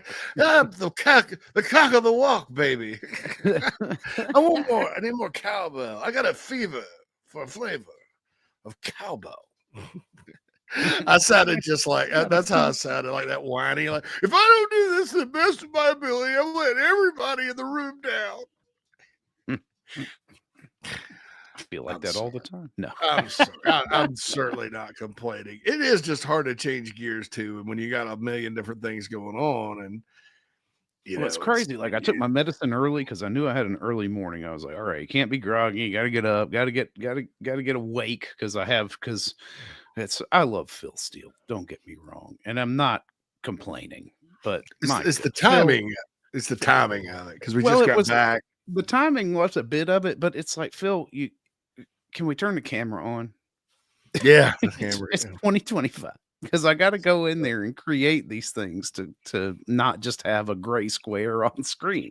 I got a really nice picture of him on the thumbnail. You did, which was good, and that was good. I used it for the thumbnail, and then you had already done that, so that was good, and that was already done for me this morning. That was a pleasant surprise. I bet nobody hit. I bet monetize wasn't hit on YouTube, was it? Oh shit. Nope, wasn't. Because I didn't have time to get on. That's all right. Anyway, me and Phil put it on the right. Me and Phil having a private conversation here. Right. Let's get to the Nana's Porch chat box because the Queen of the Cox has something interesting. He says the Queen of the Cox says first team all name list. There was a media guy at media days named Dick Cox. I don't know. I thought it was funny. He had a good question for Beaver. All right, so I've known Dick Cox my entire life, back from the days of upward basketball camp at Spartanburg Methodist College when I was a kid. Dick Cox was the head coach when I was in elementary school at Dawkins Middle School. That's Dawkins. Dawkins used to be over kind of Fair Forest-ish area, and it is they moved it out to like actually where I went to elementary school off Blackstock Road in Spartanburg, Blackstock Elementary. They built the new Dawkins there.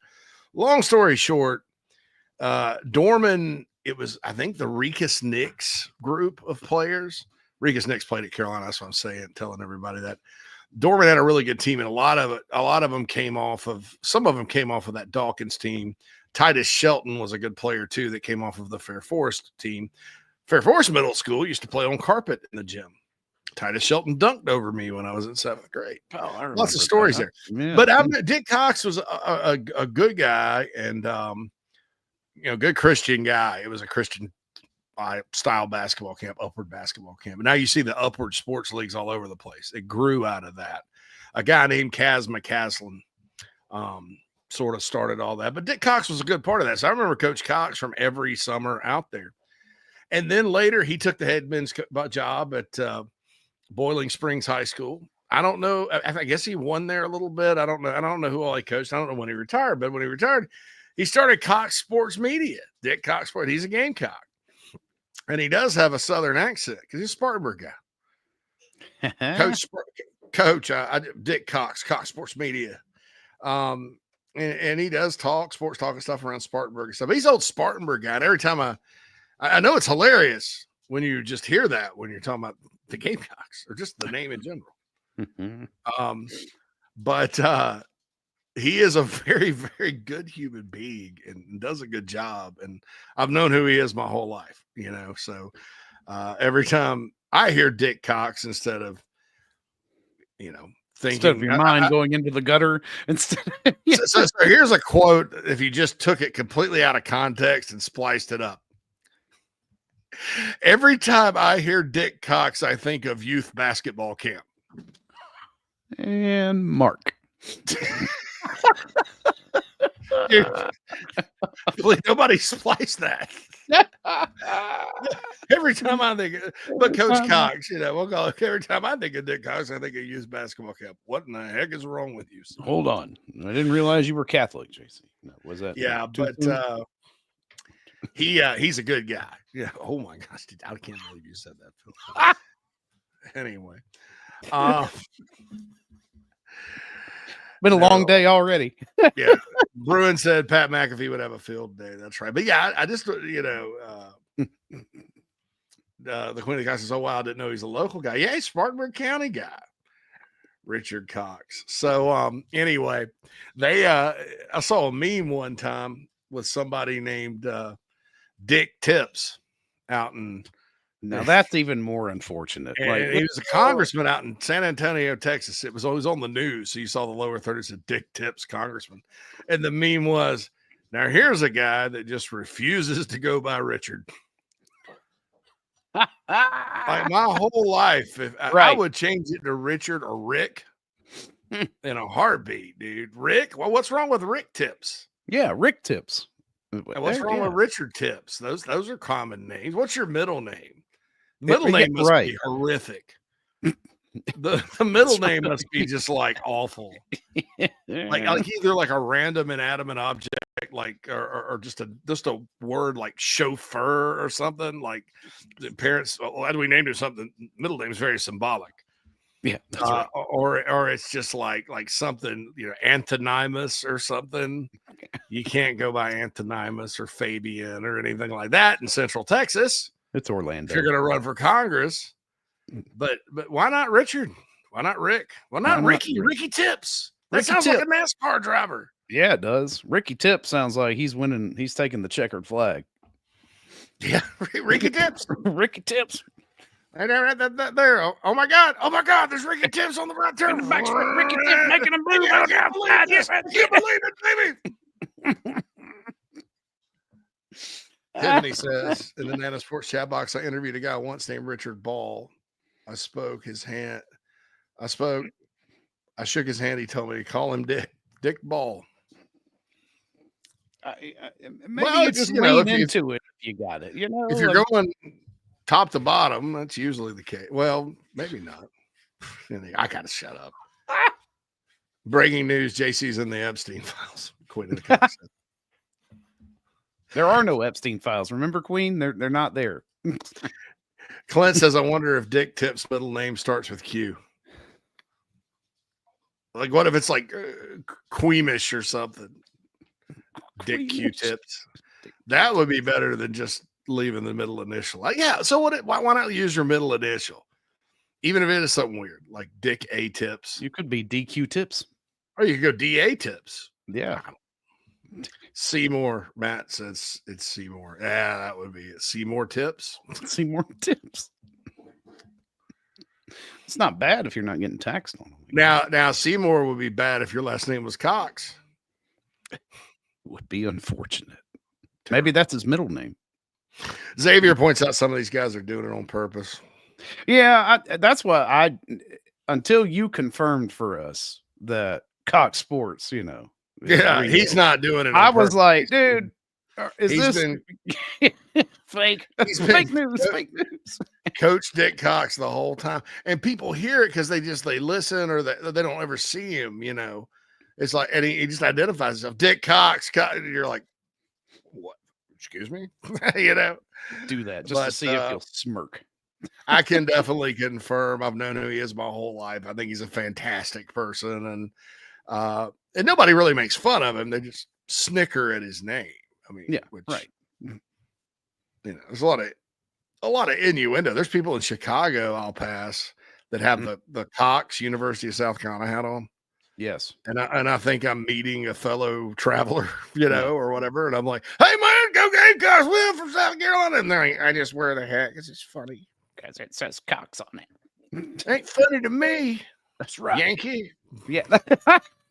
You beef eating Yankee, you. That's right. Anyway. I gotta get off this. Poll du jour today is a little walk down memory lane. And I'll explain this. I explained it on the Big Spur. Like I said, I hadn't seen what the results are or anything. I'm letting Phil do that. But actually, it was my pick or at least the one that's ahead now. I don't know. Hold on, I got to pull up. All right, so I was taking everybody back to 2010, and because Beamer brought up 2010 at media days, and was because that was his last year as the recruiting coordinator here or whatever. He went to Virginia Tech right after that. Once that class ended, so starting thinking about that 2010 team, and I know there's a lot of. As Jamie pointed out towards the end of the last show, a lot of concern about replacing players and stuff like that. It is a lot of talent. And it may have seemed at the time, because it's been so long, unprecedented. And 2010 did return a lot of players, but Gilmore was that was his second year, 2010. It was really good. Everybody knew that. Carolina lost Shaq Wilson for the whole season. Travian Robertson was coming off a knee injury, missed all of 2009. They did have Cliff Matthews and Devin Taylor. Clowney wasn't there yet. Melvin Ingram hadn't played at all. Nobody knew who Antonio Allen was. Devontae Holloman was a true sophomore. Nobody knew who DJ Swearinger really was. He played a little in 09. Yeah. And what happened? Well, that defense was good enough. And there were several games that were really good. Clemson was a really good game. Georgia at the beginning, Florida at the Swamp, they held the Gators to one offensive touchdown, and it didn't come until Florida was down 22 in the fourth quarter to win the SEC East. Yes, Auburn lit them up, but Auburn also lit up a lot of teams in 2010. They lit up. I think they scored 65 on LSU that year, Phil. That LSU defense was the next year. Once those LSU guys got a little better, that LSU defense was salty. 65. Whew. That's what is the conference record? Is that it? For what? SEC points scored in an SEC conference game? Single team? Nah, it'd be more than 60. No, because Carolina scored 65 against it had to be one of those Spurrier teams against like Vanderbilt or Kentucky. Right. Had to be one of those Florida teams. But yeah, because Carolina beat Mississippi State when Tannehill was quarterback in 95, 65, 39. That was a god-awful – we're talking about bad defense. That defense was terrible. And that offense was really good in 95. But so I started thinking about it, and I was like, well, what were the expectations like on defense heading into that season? With Alshon Jeffrey back, Steven Garcia in his second full year as a starter, Marcus Lattimore coming in. You had a lot of good offensive linemen coming back on that team. People were excited about Torrey Gurley. Ace Sanders was a good young player. I don't, Pat DeMarco was on that team. I don't know that. I remember believing the offense would be good. And in those days, I think because most years under Spurrier, the defense was good, there was with a few exceptions, especially those early years. I think the expectations was to be good. But if you really dug into like, how did you feel about that defense heading into that season? We didn't know how good Melvin Ingram was going to be. We didn't. Antonio Allen surprised me completely. I always thought Melvin was a really, really good football player. I didn't know how he'd be as a D tackle / DN pass rusher. Obviously Shaq Wilson played one game that year because his hamstring was hurt. They had two JUCO guys, Strawder and Dickinson, that started at linebacker the whole year. It was that didn't play the year before hardly. It's really interesting, Phil. Yeah. Yeah, really so was my vote here. I was like trying to remember back, and it felt like offense was driving the train. Like that was the expectation. That's where the expectation was. That this should be a better, ready to move the ball kind of offense, and having some prior knowledge about what you were actually getting with Marcus Lattimore. That was where it was like, oh, this is going to be fun. I've seen this kid. This guy's electric. I if I'm not mistaken, off the 09, Eric Norwood, they had lost Eric Norwood. Mm-hmm. And I think some other key guys from that 09 defense. There was enough coming back, but it was like, well, Gilmore needs to take a step on that. I mean, nobody was sitting there hyping Antonio Allen or anything like that. Now, in fairness, Antonio Allen and Melvin Ingram were good in 2010. So was DJ Swearinger. But those three guys really got good in 2011. Chris Culliver was back, and he was kind of enigmatic at the time. Akeem Auguste was there when he was healthy at corner. But it was just interesting to me that I'll say this too, and I explained this on the site. That team didn't have the depth this team has. Now, do they have more stars? Will they be better? Will it end up being a better defense? I can't tell you that. Maybe that's a better defense when we look back at it. I'm not guaranteeing anything because it's a different season with different teams on the schedule and different players and all that. But this is far deeper of a group, and I was asked today, every year there's normally true freshmen in the 2 deep around here. And we really haven't had a year where they haven't had that. I cannot sit here honestly, Phil, and tell you what true freshman is going, if there are any on defense, they're going to be in the 2 deep. Maybe Kendall Daniel, maybe one of the safeties. Yeah, in the 2 deep. I don't know. I'm kind of leaning like, I don't know, because you reinforce the interior of the line with older additions and unless older Christian guys. Ingram, if Christian Ingram's just surprisingly studly. Like, remember Caleb Williams, the other freshman defensive tackle, was hurt most of the time. He's going to be good. Addison might have a shot. I just, and I don't know if I'm even in the right area there, but I just feel like maybe I just listened to Hale talk him up for so long, and I'm sold now.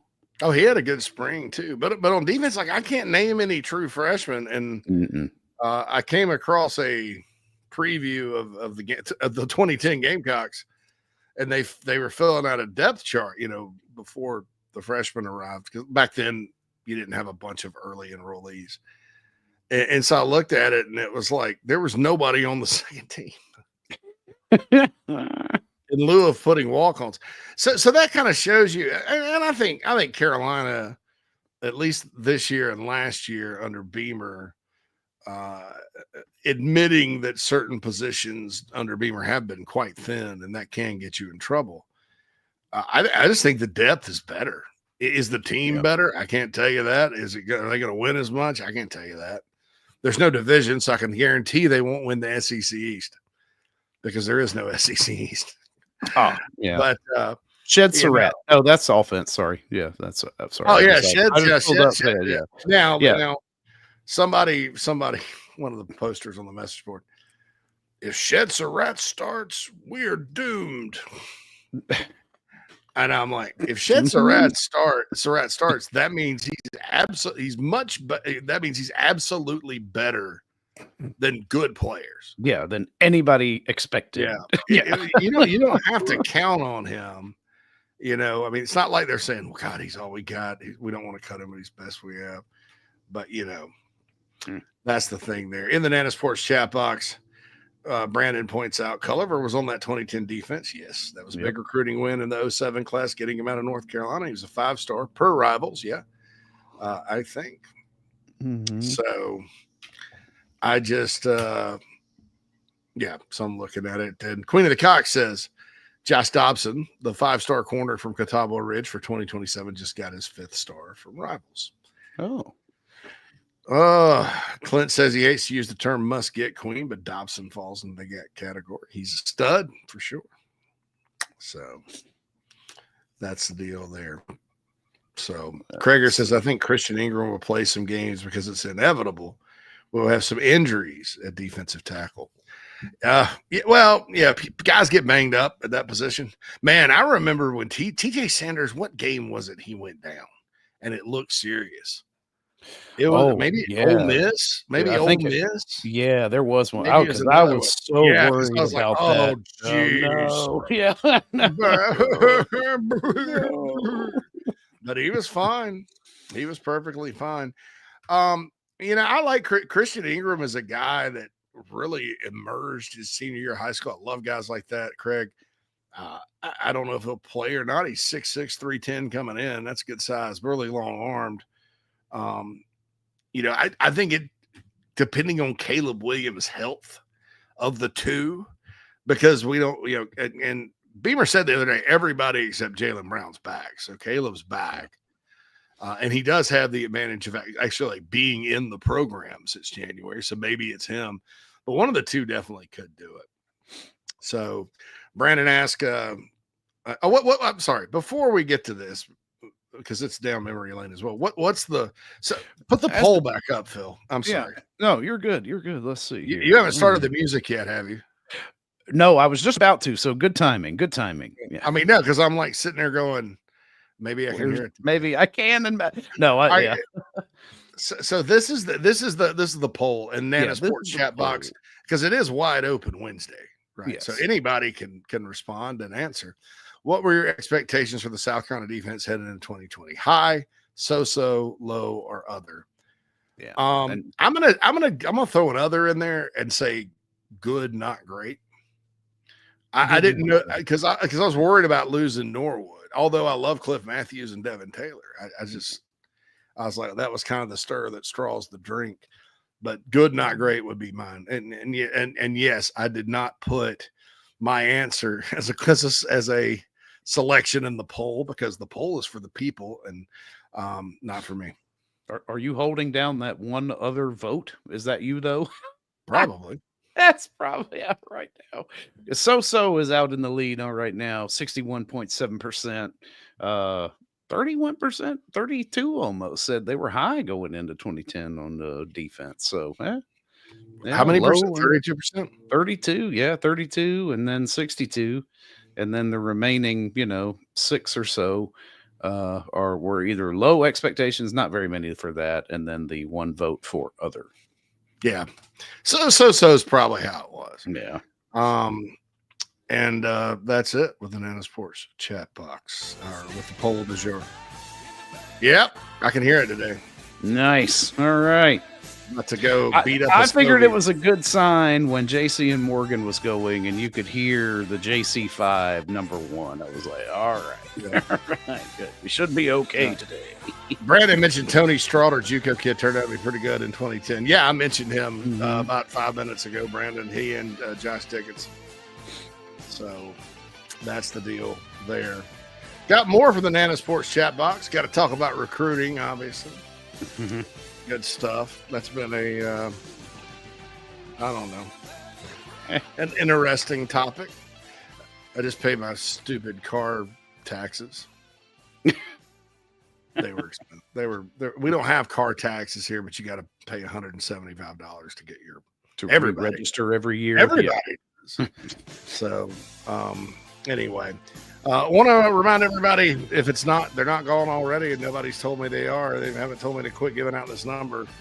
$500, all 7 home games, parking near Carolina Walk at the stadium, wall distance. You get the same spot all year. It's the Rotary Club of Capital Columbia. They're selling them at good calls. Only 10 left as of yesterday, and I think they sold a couple. 217-220-6433. That's 217-220-6433. If you want a pretty good deal on pretty good parking, I know a lot of people ask about that on Big Spur and elsewhere. We'll be back after this on Inside the Gamecocks The Show. I said, oh, Lord Jesus, it's a fire. Ain't nobody got time for that. Disaster comes uninformed. During and after natural disasters or accidents, there can be a heavy loss to property. It can become extremely difficult to bounce back to what you knew before. Having your home or office destroyed or damaged by water, fire, smoke, or mold affects your personal and business lifestyle. Resto Pros of the Midlands is here to help. Open 24/7. Call them when you need them. 803-493-0170.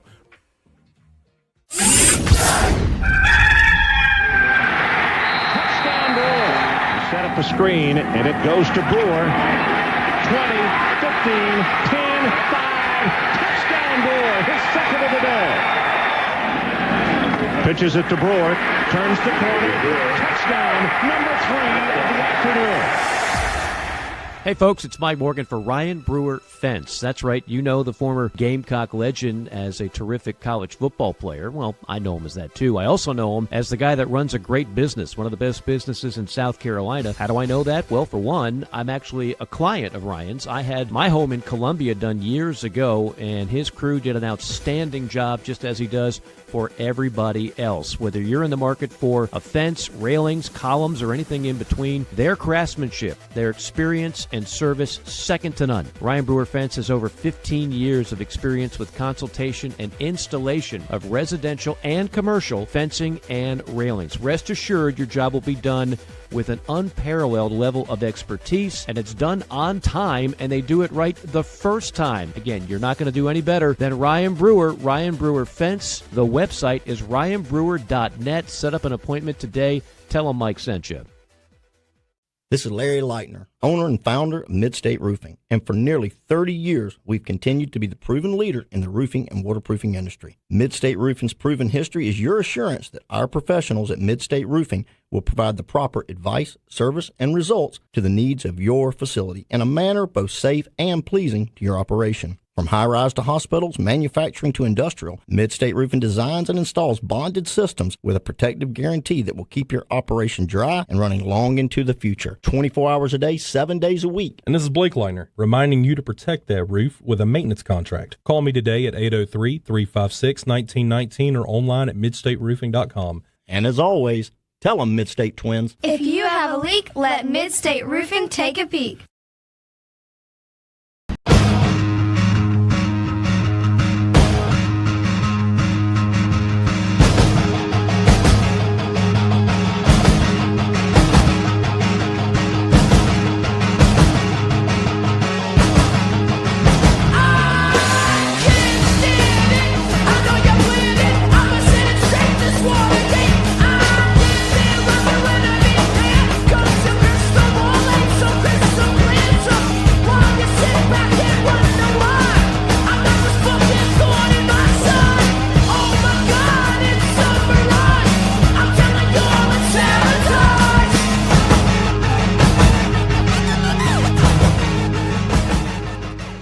Welcome back, everybody, inside the Gamecocks The Show. Rolling right along, getting into some recruiting news. We've got Blair today. Kamari Blair expected to announce today.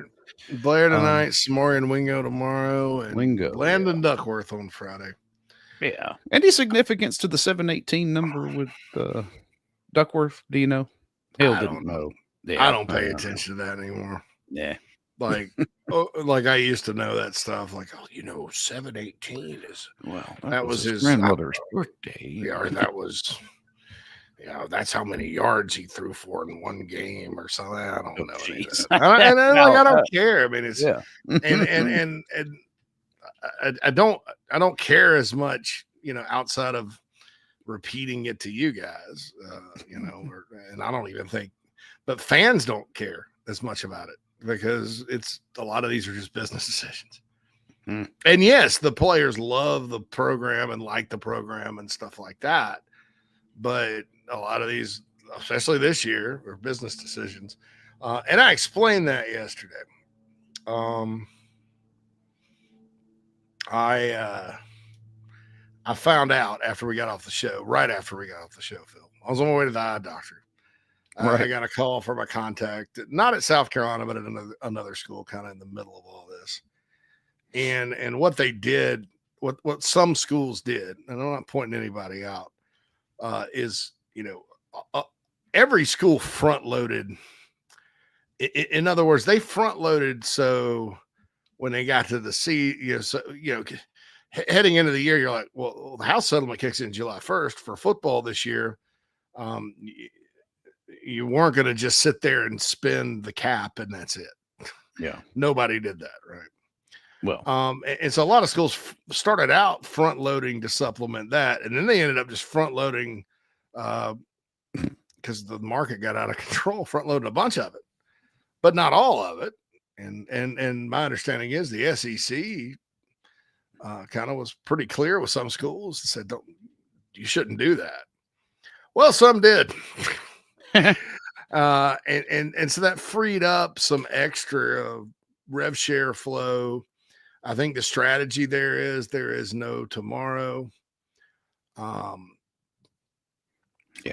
get them here, get them in next year. And if they aren't that good, if you find out they're not that good or they don't work, you can just punt them and then get in the portal and no big loss, you have a better chance of holding on to a guy when he's there than not. And then number two, it won't affect you, because you kind of pay them in the spring, and of course that does affect what you can pay everybody else in the fall, but and it doesn't affect anybody else you can pay in the fall, because you paid them all in the spring and then it resets. So it's kind of taking advantage of the calendar in some ways. All that said, so if you wonder why, like, is it fake money, is it real money, where's the money coming from, like we talked about yesterday, that's where the money, that's what they're doing. That, some schools paid 100% of everything out the door, or virtually everything before July 1st. And for this academic year, because a lot of the guys they had to pay big money to are going to be gone after first semester anyway. So, right. Yeah. You're graduating in December. So that's that. Yeah, so there's the deal there. But that's Friday. So that's where the money's coming from. I did see someone, who was it? Was it our buddy here, Matt? He said we should be able to afford to throw $1 million at least one 5-star a class, right? And no, I mean not afford. Yeah. But look, I'm sorry. I know everybody out there is disappointed about losing some of these guys in recruiting, but there's no planet where anybody needs to be paying that for some of these guys. They're not good enough. And in some cases, at least one of the several cases, I know just from talking to people close to that kid, that the guy thinks he's an all-pro right now. And you've ever heard the de-recruited? Well, try de-recruiting a millionaire. Right. That's a kid from high school that doesn't know crap about crap, that has serious work to do, like how to play better in pads, how to tackle somebody, how to not get your ass run over by a grown man in college football. This is grown man football. This game is played in pads by men. Yeah. Okay. At that level and up. No offense to high school football, but sometimes you don't really you can ask anybody that's played, the physicality goes up the more level that you go up. And so you're going to hand this guy $800,000 or whatever. Same thing with the defensive lineman that they allegedly took from, they paid out the nose for a linebacker. He's a 5-star linebacker. Yeah. But, guess who else? Reuben Foster was a 5-star linebacker. Reuben Foster was a great high school player. His high school film was some of the freakiest crap I've ever seen. He wasn't a 5-star college player. Reuben wasn't good as he was. Was he a $1 million player? No. And I think it's one thing, guys. In the portal, you are kind of always determining value, like A&M paying KC Concepcion all that money. That's fine. You want to do that. If that guy's going to make that big of a difference for Marcel Reed next year, and you're trying to win and you're serious and you go float that out there, it may poison your locker room as money did already at A&M a few years ago. But I don't, with college players that are proven, like, beauty is in the eye of the beholder. Yeah. But they're a player, high school recruits. I've seen every one of them over a period of 3 years. Maybe in the fourth year, you get a guy and you go, yep, he's worth it. I'll say this, Ryan Williams, who did really good things at Alabama, who everybody tells me he's only 17 years old and all that good stuff. He's not $1 million guy. Not right away. Maybe he would second year. Yeah, I mean, I wouldn't have paid him that. Dylan Stewart didn't command that. No. And Dylan Stewart would have a case, because when you watch Dylan Stewart on film, he does things that, like, that's an every 4 years guy with the bending and the spin move and the jello pudding pop. I don't know. Some of the But, stuff he was I'm- doing on the field is what you see on Sunday, Unbelievable. right? I mean, like you're not It's expecting more- that out of an it- 18-year-old kid. It's different than even the stuff you see on Sunday sometimes, Yeah. Phil. I mean, That's true. I always thought Jimmy Clowney was freaky because I saw him jump over. He didn't sack Aaron Murray on this play, but during that 35-7 game in 2012 against Georgia, he jumped over the Georgia tackle. Yeah, jumped over him. I mean, look, okay, so yeah, maybe. And Clowney, when you watched him, yeah, he obviously was like this rare freak. But everybody, you know, and Clowney, to his credit, the coaching staff, he worked hard enough to be the number 1 overall pick. Yeah. Most guys have a lot further to go than Clowney. And most guys are not the self-starters that like Marcus Lattimore is. Right. Yeah, Marcus would have been one I would have paid to. And I'm all for, too, like particularly in-state kids. If they're really good, somebody missed Josh Dobson, give them a little more.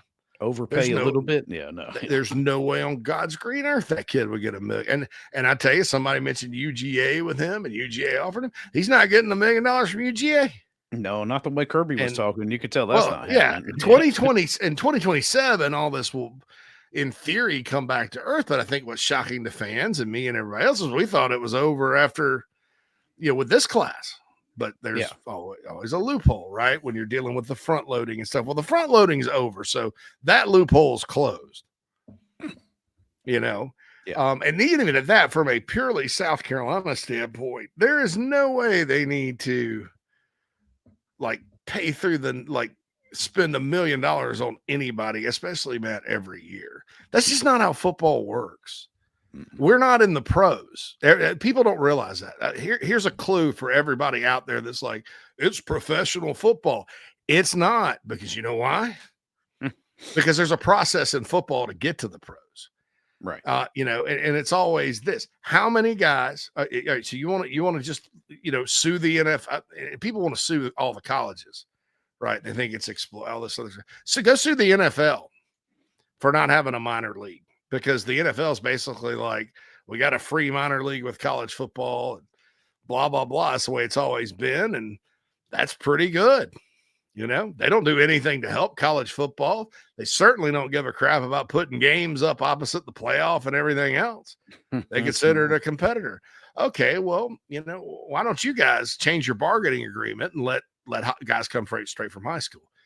And as crappy as all of them are, and as scattershot as all the opinions are, like our guy that loves Spencer Rattler and claimed that he was the best quarterback in the draft and trashed everybody else, now hates Lenora Sellers and says some extremely stupid things about him. Stupid in his scouting report. Go read it. I don't have a problem with that guy, but that shows you what the NFL mindset is. They can't evaluate with all the resources they have. They think they can, but they can't. Right. They still miss. They all bat the time. 600 like everybody else. So at the pro level, you bat 600 after it's semi-grown man football in college. So what are you going to bat in high school? How are you determining that this is $1 million? Because you're addicted to the internet and the message boards, and you want your fan base to cheer you on the off season because of the dopamine high? Yeah. Right. Because maybe you are NFL arrogant and you believe that you can pay this kid all this money when he's got deficiencies in his game, as they all do, and it'll be worth it because you'll get him right. Okay, yeah, all right. Okay, Jamarcus Russell plan for the Raiders. I can save him. Are we going to really get into that in college football? I can fix it. And on top of all that, folks, doing this has absolutely nothing to do with winning. Nothing. Nope. Well, we went and bought a recruiting class and pissed Kirby Smart off in July. Great. Good for you. How are those guys doing now? I mean, let me ask you that question. Well, first of all, how many are you going to sign? A. They're B, counting their money. I mean, they're it's hot out there. Dude, I'd have been worthless with $1 million in my pocket at the age of 18. Could you imagine us There with was that kind of money in college? Buy one. Buy one, Yeah. And I'm not picking on Texas, but Texas has been very active, and not just against kids South Carolina wanted. Yeah. That's the other side of the argument that I think gets lost in our little, individual school echo chambers, is that Carolina is not the only program that this is happening to. Yeah. It's one thing what happened a few years ago, Phil, when they were losing players to like Kentucky and Rutgers because Arkansas, because they couldn't really match. This is after the 2022 season.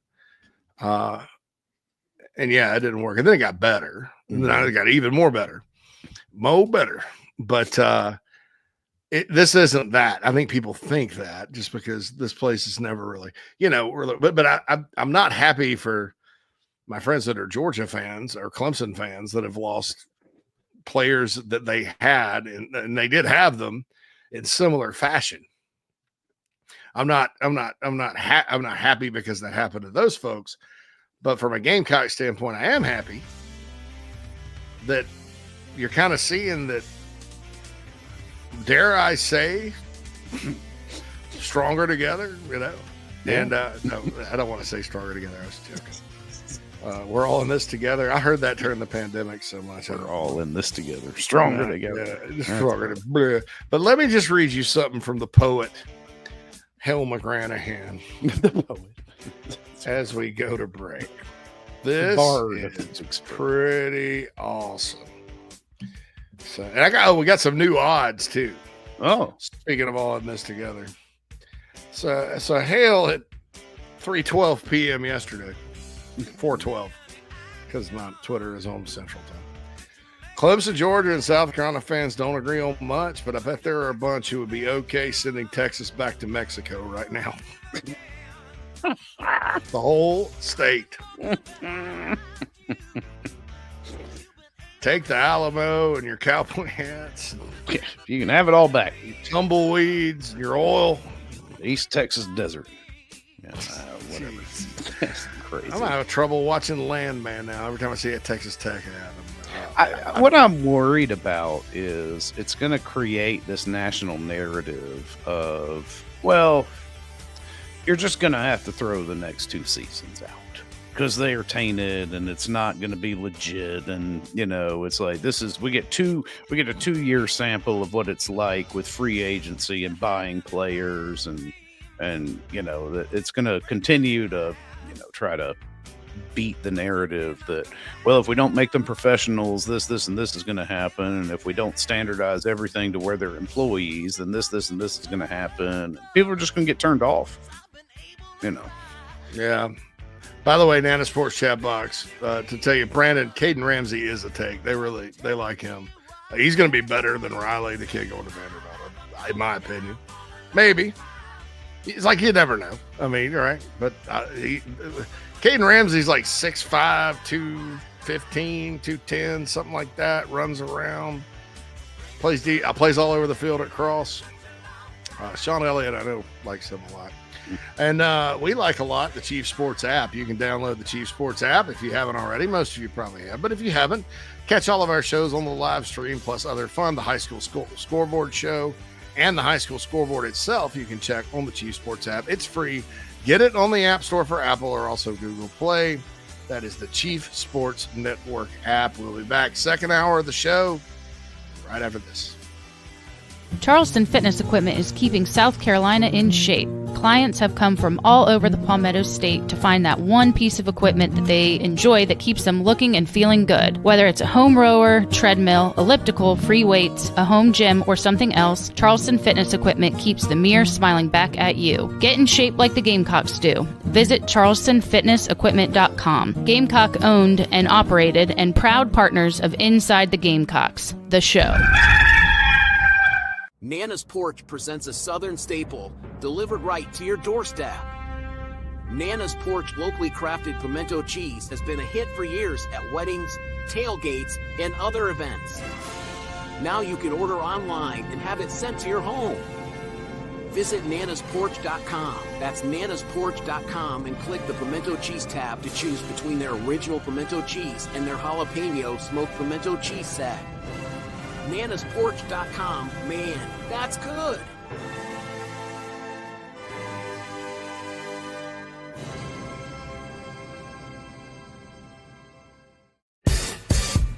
Fans, Club Chief has arrived. Become a Big Chief Club member or a Big Chief Club Golden Gear member for exclusive access to our Nana's Porch chat box on Inside the Gamecocks The Show. Plus, you'll get access to our VIP tailgates, prize drawings, merch, and much more. A portion of your monthly membership goes to the Garnet Trust, supporting NIL at the University of South Carolina.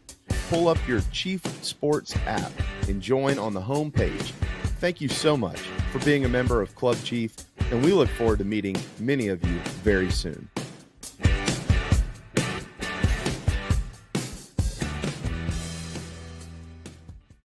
Mike here for one of the better dining options in the capital city. You know, when I first moved there, I asked people around the radio station, where are the best wings? Well, the consensus was D's Wings. That was then. Today, they still have the best wings, but it's so much more. Now in their new location at 415 Meeting Street in West Columbia, yeah, they get voted the best wings on a routine basis. Yes, they get voted the best sports bar on a routine basis, but they're not just about wings, and really, they're not just a sports bar. It is a family-run local restaurant and bar with 20 TVs and 25 beers on tap. And how about these daily specials? Every Monday night at D's, you've got 75-cent wings from 4 until closing. Tacos on Tuesday. Then on Wednesday, 18 wings and a pitcher of beer for $29. You've also got ribs and oyster bucket specials on Thursday. And no matter how big the party is, 20 or more, no problem. Just call ahead of time and they'll take terrific care of you. They'll do takeout as well. And guess what? A human will answer the phone and take the order. Billy and his staff do an outstanding job. Check out D's 415 Meeting Street in West Columbia.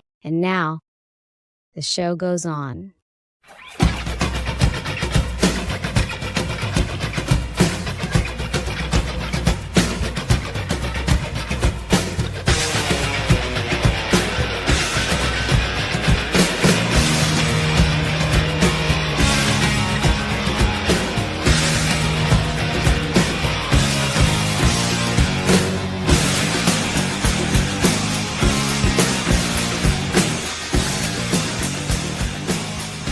Welcome back, everybody. Second hour of Inside the Gamecocks, the show. Firing off on a hump day here today, Wednesday. Wide open Wednesday, as we like to refer to it, even though I didn't remember that. Thank you, Clint, for the reminder. Chat box is open and running. The Nana's Porch chat box. Famed Nana's Porch chat box. The infamous. You know, I was thinking my daughter, when we were on vacation, had a pimento cheeseburger. And I'm not necessarily one for pimento cheese on a burger. However, I was thinking about that delicious Nana's Porch pimento cheese, and that might actually not be bad on a good hamburger. I think some restaurants should think about serving maybe D's. Did I hear the special on Tuesday, right? It's 10 wings and a pitcher of beer for $29. I thought that was Monday. Maybe I'm wrong. Or Wednesday. No. But that's the number of wings you get. 10? Yeah. Yeah, I don't know. And a pitcher of beer. How big is the pitcher of beer? I think it's 20. I think it's 20 wings. It's got to be. Gotta be, man. 20's a deal. 20's a deal. Dude, yeah, $1 a wing and $9 for a pitcher is not bad. That's a good deal. Yeah, I think so. I think that's the deal. I'd take that. But anyway, I was over there downloading JC and Morgan, hearing Mike's voice. That's interesting. Tiffany, Nana's Porch chat box. I need to Patron the late night show. You can tell I'm getting old. I freak out if I have to stay up past 8. Are you talking about drinking Patron tequila before you listen? I don't know.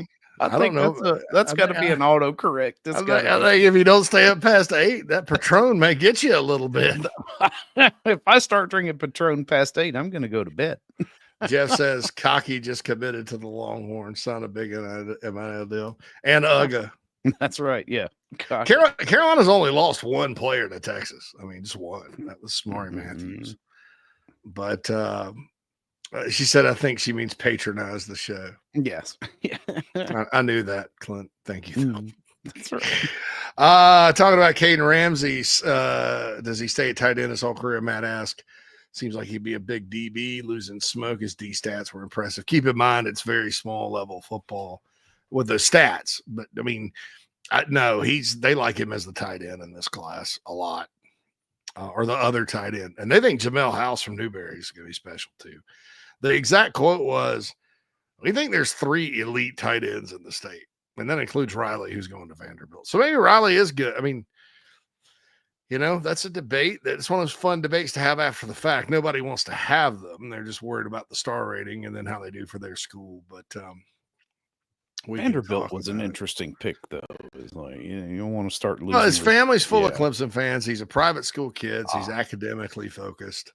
And look, my man Barton Simmons is up there. You got the kill zone. You got the city of Nashville. You got a world-class education. And oh, by the way, their second best offensive player and their best offensive player with a good attitude that's not trying to be Johnny Manziel is Eli Stowers. They're tight end. Yeah. So that is true. I get it. I get it. Don't worry about missing the sarcasm, Clint. It's okay. So there's always something lost in translation. Yeah. Matt's saying the 13 interceptions for Ramsey. I don't, that's a lot of interceptions.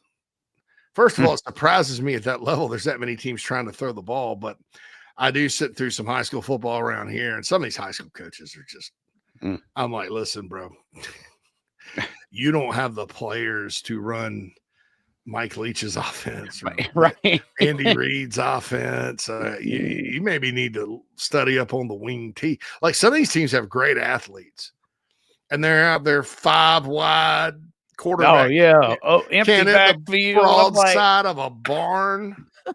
Anytime a high school team goes empty, I'm like, oh, this could end very poorly. I mean, if you're Burns or West Side and you have an actual system and the players to run it, which I remember Bobby Bentley was at Burns one year. They weren't so great at quarterback. Guess what he did? They lost their first game. They got shut out by Hoover in Rock Hill. I saw Clowney playing the game before, and then Burns lost to Hoover, and that was the loss. Everybody's freaking out. And so he just started running this quarterback over and over and over again, running reverses, short passes, all that good stuff. And they ended up winning the state championship all the way. They went all the way, but these guys don't. They got a quarterback that throws the ball. It looks like a rainbow, like trying to paint a rainbow in the sky. It's like I can't. It was just like the moon ball. The moon ball, yeah. Like the old and it's these impossible passes too, and all that. So my point to say this with the 13 interceptions, there must be some coaches down there that do that, or you're absolutely right, and he could be a dang beast defensive back, and nobody knows it. I'd have to look at the film, just like Clint.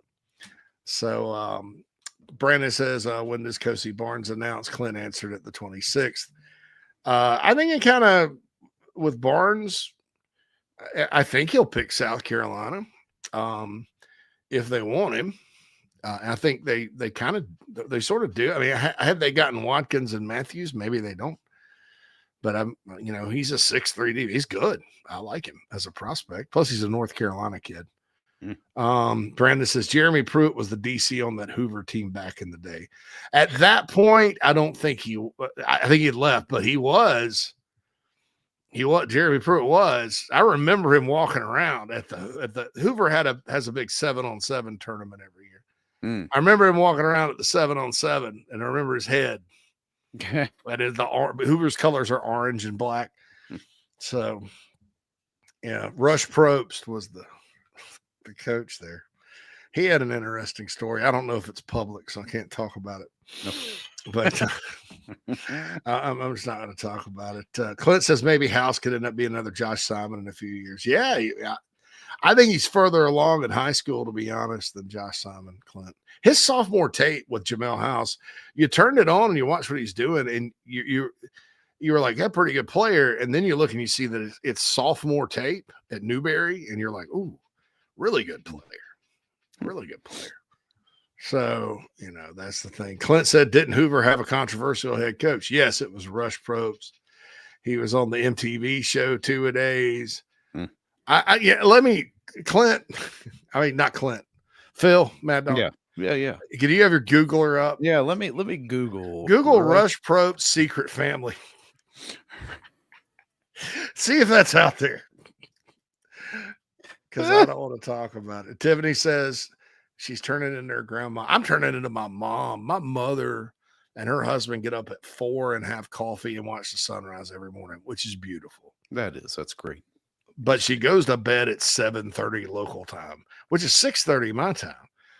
So maybe I want to talk to my mom about 7 o'clock. I'll call. Hello. I'm like, I woke you up. I'm like, if Sanford and Son's not on yet on TBS, how can you go to bed? I don't know if Sanford and Son's still on TBS or not, but that's the deal there. So apparently, let's see. Is it out there? In 2013, there is an ESPN article out there saying that titled "The Confessions of Rush Probst." Oh, it's ESPN. Yeah, ESPN. So world came crashing down. Another job opportunity. Second, I'm trying to read through it to see. Yeah, just see second family. They're starting to talk about secret family. Yeah. She didn't want to leave. Rush was winning and laying about that. Rush Probst. It looks like there is Rush and Stephanie. I don't know who. Stephanie. That's how Rush Probst talks too. He came out there. He coached the All-Star game that Garcia and Cam Newton and Des Bryant. We had it right. It was an offense-defense game. 1 year we did it in class of 07. And we had a bunch of Gamecock recruits, a bunch of Auburn recruits, Cam Newton and some guys like that. And he the people that did it, bless their souls, they didn't exactly set up for practice. And he's like, we didn't get these kids something to drink. Drink. We got to get these kids something to drink. So, yeah, it's out there. Yeah. I mean, his wife and then this lady, Stephanie, and then Tammy, until all three of their children. Yeah, Tammy was apparently the original wife they had 3 children with. And then there was this Stephanie. Yeah. And he was making good money, so he was able to keep up both. I don't know. This is a very that's they found out it was secret, man. It was like, gosh, so yeah, Jeremy Pruitt with I don't know that Pruitt's McDonald's bag thing was as bad as that. But Probst kept getting hired for other. I think he's coaching in South Georgia now or somewhere. Yeah, I think it's at Valdosta. And we don't care as long as we win. That's right. Coach, it's okay. Lots of people have secret second families. Secret second family. You just let all that pressure over there get to you, didn't you, buddy? How does it work? That's funny. We watched an old episode of Jerry Springer. It was yesterday, maybe Sunday on Tubi. And it was about a secret second family. Dude, I'm telling my wife that I've got 3 kids and another wife. When I heard it, because I admired the guy. He's a little rough around the edges, but he's a good ball coach and ran an exciting offense. Kind of, it was funny, personable. Yeah. And Hoover, if you ever go to a Hoover high school game, they're the Buccaneers, the Bucks. And it's cool. There's a bunch of skull and crossbones, and I think their colors are like black and red or black and orange. Really cool. Not like their helmets and stuff, And they win, and they play at the Hoover Met where they have the SEC baseball tournament. Really nice. And I went and I saw there was a really good player named Joe McKnight. Almost ranked him number 1 in the country, but didn't. And he ended up going to Southern Cal from New Orleans. One of those players LSU lost for whatever reason. Ended up going to SC and didn't really do much, but he was a really good player. So their team came up to play Hoover. I don't know where I was. I was in Atlanta for something and swung back through Birmingham. And I remember it's a night game Friday night. Then I was going to drive back to Nashville, which is about a 3.5-hour drive. I remember standing on the sidelines. Dude, that was a heck of a high school football environment because they pack them in. This was the mid-2000s. Maybe they don't care anymore now that Rush Probst is gone. I don't understand how Christmas works there. What do they do at Christmas? I'm sorry, I've got something that came up. I'm not going to be here on the 24th. How did you get by with that? I don't know. Did you tell Tammy? He's like, I'm gonna go out and buy the ham. I know that would be virtually impossible in my situation. 3 hours later, it is completely foreign to me how he can get away. Now with technology, we got this thing called Life 360 for like her parents. Right. And the Yeah. kids. I know where my wife is at every second of every day if I want to know. And you know what? Now that I don't even look at it. I'm like, we slapped an air tag on our youngest when we were down at the beach. No doubt. Carry this with you. No doubt. Craig said he is at Valdosta. Wow. Yeah. So, yeah. So the 24/7 sports rankings are out. All Carolina's commitments dropped by like a couple of spots. That's like guys going more like players going up than anything. Not too worried about it. Don't know where Watkins is in the 4-star range. Have they ever moved Giles up? No, probably. I mean, I don't know. They don't. Whoever does the offensive line for us at 24/7, there's a lot of questionable stuff they've done through the years. Namely, the one I couldn't believe was the kid from Greenville High that went to Clemson, Colin Sadler. As he was like a 125 guy, and I was like, man, I don't know about this. And then I asked, in that case, who specifically was the one that somebody lives in Texas. Okay, right, yeah, brilliant. But I don't know. That's probably changed by now because they've had some changes.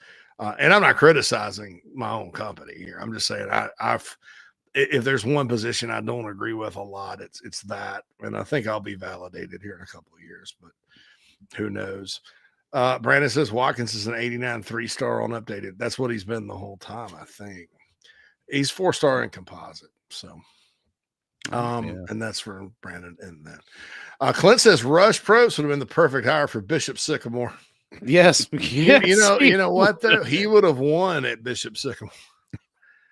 I mean, I'll say what you want about the guy. He's a winner. And in some ways, if you look at it, if you take the moral, the Western culture and Judeo-Christian ethics out of it, which I'm not encouraging anyone to do, and I would never do personally, but is that not winning? With the maintaining 2 families with kids, 2 wives? If you're able to successfully navigate that for any without period them of knowing, time, right? Yeah, I mean, and the confidence it talks about, the confidence that it brings to just actually think you can get by with that.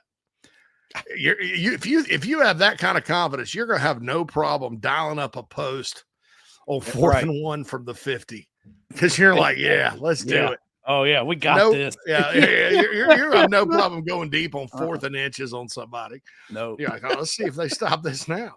That's right. I bet they won't see this coming. I don't like care. My wife didn't see the other family coming the other time. I don't care if another word. He's looking across the field because one of them has to go sit in the visitor stands across the field, and winking at her, waving at her. You know, I mean, I don't know. If the depth of the story were so far as to say that these 2 women and their families were in stadiums at the same time, just sitting in different places, completely ignorant of the other's existence.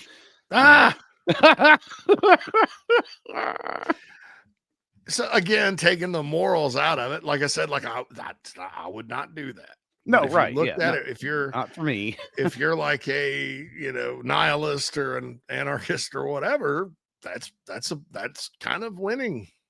Mm-hmm. I mean, all games come to an end sometimes. It's true. Everything does come to an end. I don't know. I don't know his heart. I'm not saying he's a bad guy. That's a bad thing to do. Obviously, I don't know him. I admired him as a coach. I just thought, that was wild for somebody that successful. I mean, but I can see how successful, that would affect but your ability to recruit well. But it's not like he's a coach at Alabama, right? The University of Alabama, right? Winning like he won at Hoover at Alabama, right? That's a little more clout than winning at Hoover High School. Oh, if he were winning like that at Alabama, you never would have known about the second family. Hell, they'd have that would have been buried. They'd have redistricted the city of Tuscaloosa and made a different zip code for them. Right. Yeah, right. Hello. Tuscaloosa Zoning Commission. Hey, Coach Saban. You say you want polygamy to be legal within the city limits? A new zip code. Okay, hold on. Let me just type it into the zip code machine. Hold on. I got to let the post office know. That's right. That's right. What do you want this town to be called? Two Town? Two Town. So we got T-Town and Two Town. That's going to be 307065. Yeah. So anyway, Tiffany says the reporter was fired on air on Feinbaum. Wow. For talking about the story. Wow. Yeah, all of this is why would you get fired? Some already out there on ESPN. Yeah. I don't know. It's allegedly. Back to recruiting, Nana Sports chat box. Man, we started with Dick Cox and then we went to Rush Probst. Now we've gone second family. It's 23. Xavier says he hates the name Tammy, and now his dad's living with a woman named Tammy. Never trust a woman named Tammy. I don't know. That's just one of those, like, I just don't. That's a name that, because you hear these names, right? And you're like, I don't know. You've been rubbed wrong by somebody named that in your past or whatever, and you're just like, I don't trust anybody with that name. I don't trust Tammy. Tammy's one that I don't. Yeah. Tammy. We had some Tammys in my high school. Speaking of Tammys, I got some things to say here in a second. Tiffany can't stand the name Judy. Neither can my wife. She used to live next to a horrendous woman named Judy, like an awful woman. Brandon says he's hoping Trey Aiken would have went to South Carolina. Last Clinton player he remembers was J.D. Fuller in the early 80s. I think Trey Aiken would be committed to South Carolina if he was a take. But they have guys higher on the board, and I think if Trey has a really good senior year, he could get that opportunity. But that was not an opportunity. And yeah, he committed to NC State a few days ago. He wasn't a take. I can tell you that. Now he may become a take, but he wasn't a take, and that happens sometimes. Tiffany says Parks and Recs were in Tammy. Speaking of Tammy, anybody seen Britney Spears lately? Every once in a while I'll see like a clip of her on social media doing dances in front of her phone or whatever for TikTok, and the wife, it's really sad. The wife pointed that out to me, sent me something with her, and man, Britney used to be even when she kind of went through a hard time, like in her 30s and early 40s. Yeah, you still look at her and go, she's still hot. You still say that. She's still hot, and it was just hope for the best for her. Now, I've mentioned the Claremont Lounge where retired strippers go. I don't think she's quite there yet. Oh, well, but that's kind of what we're dealing with there. There used to be a totally like strip club nude BYOB place in Welford, South Carolina called Nikita's Showroom. We had a friend Phil and I had a friend that was a bouncer there.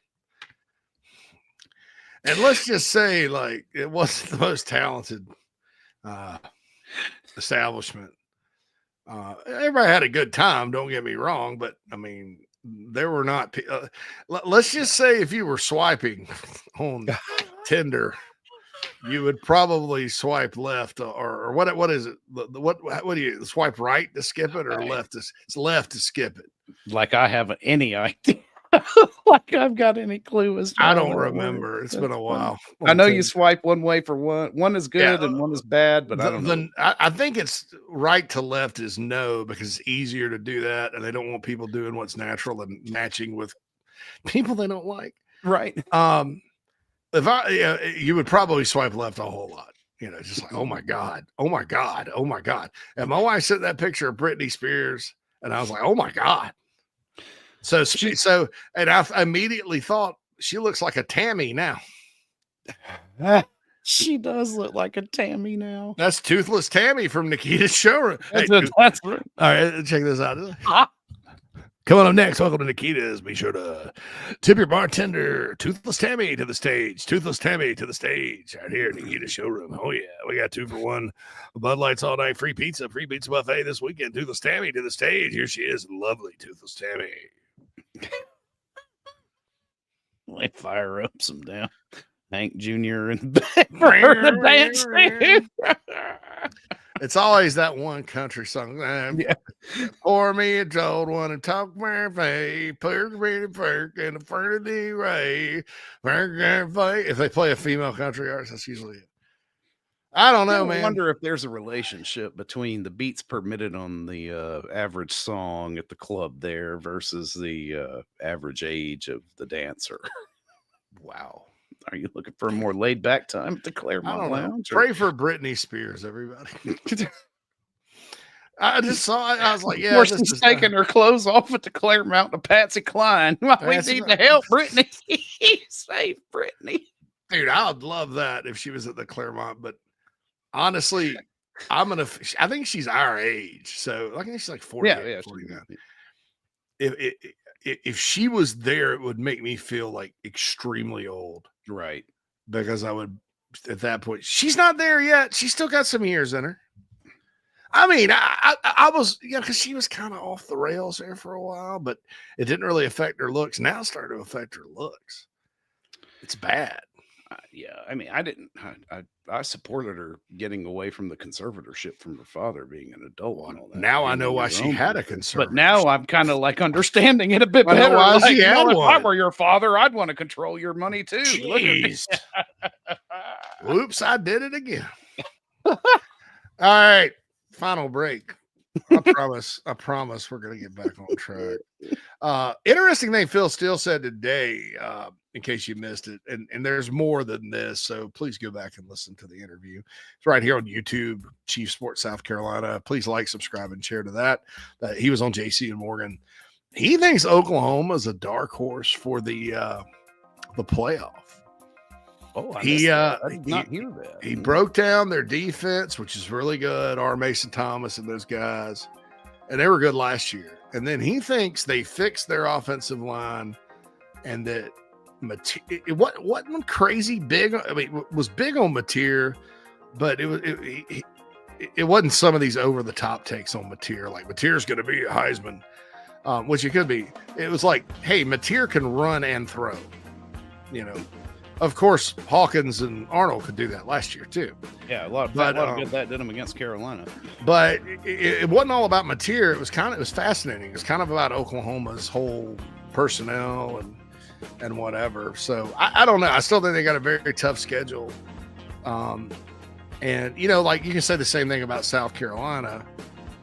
But I think when you have kind of roughly the same schedule the next year, same teams, and you've already kind of gone through it once, it's not as tough. That doesn't mean the record's going to be better. Could be worse. But I don't think it's as intimidating. But and the same will be true for Oklahoma. I just think Oklahoma's schedule is much more ridiculous than stuff. I mean, like, if South Carolina had Michigan in the opener, I'd be a whole lot more nervous than. And everybody's nervous about Virginia Tech, and they should be. I'd be a whole lot more nervous about Michigan. Well, Oklahoma plays Michigan. I don't think Oklahoma should be fearful of playing a road game at Temple, but the daggum Gamecocks going to something like that.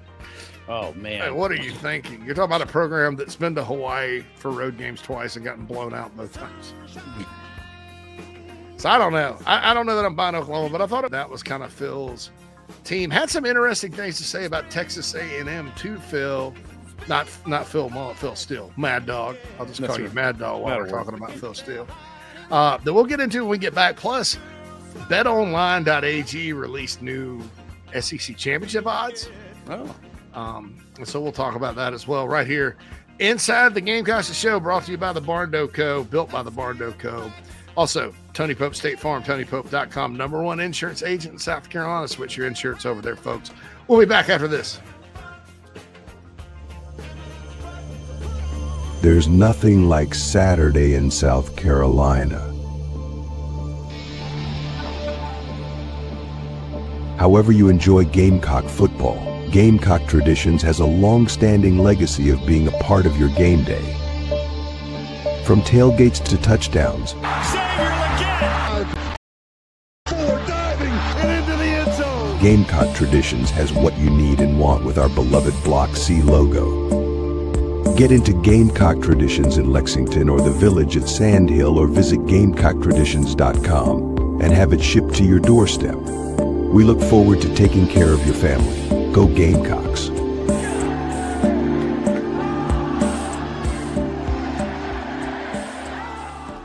Are your wood floors dirty, scratched, worn, or unsightly?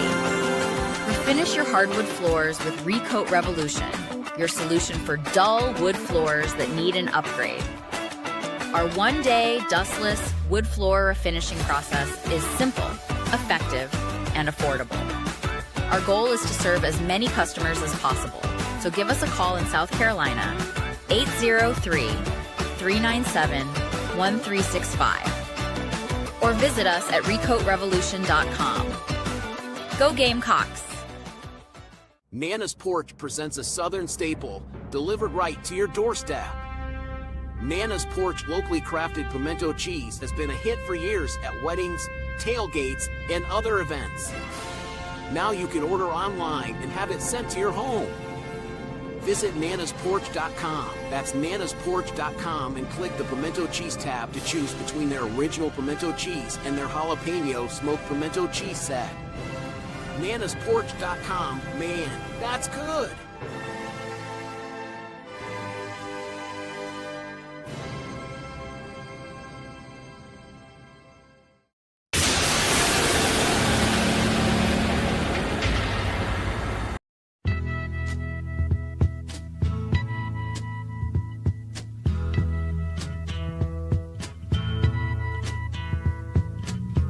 Something happening here, but what it is ain't exactly clear. There's a man with a gun over there, telling me I got to beware. I think it's time we stop, children, watch that sound. Everybody look what's going down. Now back to Inside the Gamecocks. The Show.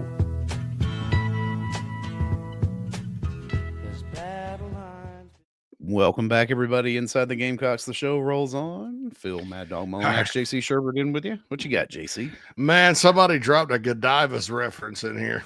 Oh no, I missed that. I didn't. I drove by there the other day. Is it still open? No, dude. That place.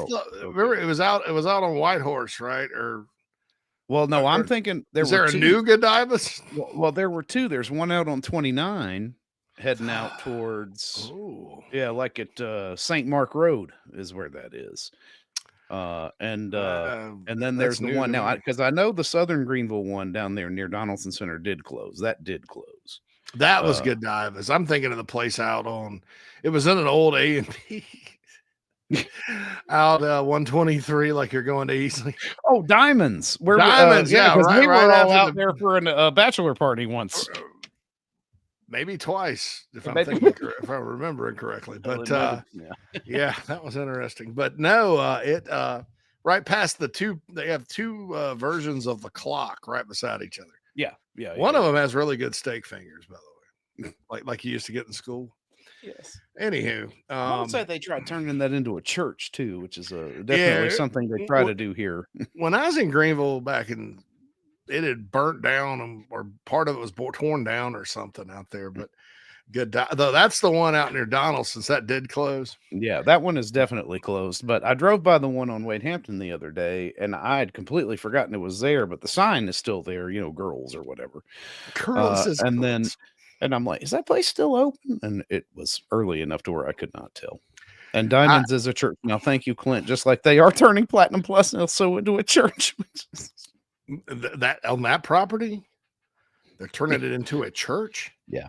Well, they tore it down, if I remember right. They completely leveled it. Yeah, because that used to be characters back in the day. Characters. That's what I was about to say. Yeah, man. Yeah, there's been a lot of sinning that's going on in that place. Mm-hmm. I've had some mighty fine times in that establishment, both when it was characters. I saw Queensryche there. Mm-hmm. Y'all remember Queensryche? Yes. I saw Queensryche back in college at Characters. Nice. So that's interesting. Toothless Tammy works at Godiva's, probably so. Yeah, probably so. The Queen of the Cock says today on ITG The Show, slandering various people and establishments of the upstate. I don't call it slander. It's Slander? Come on. Yeah. Slander. Allegedly. Isn't that school in Greenwood? No, that's slander. My bad.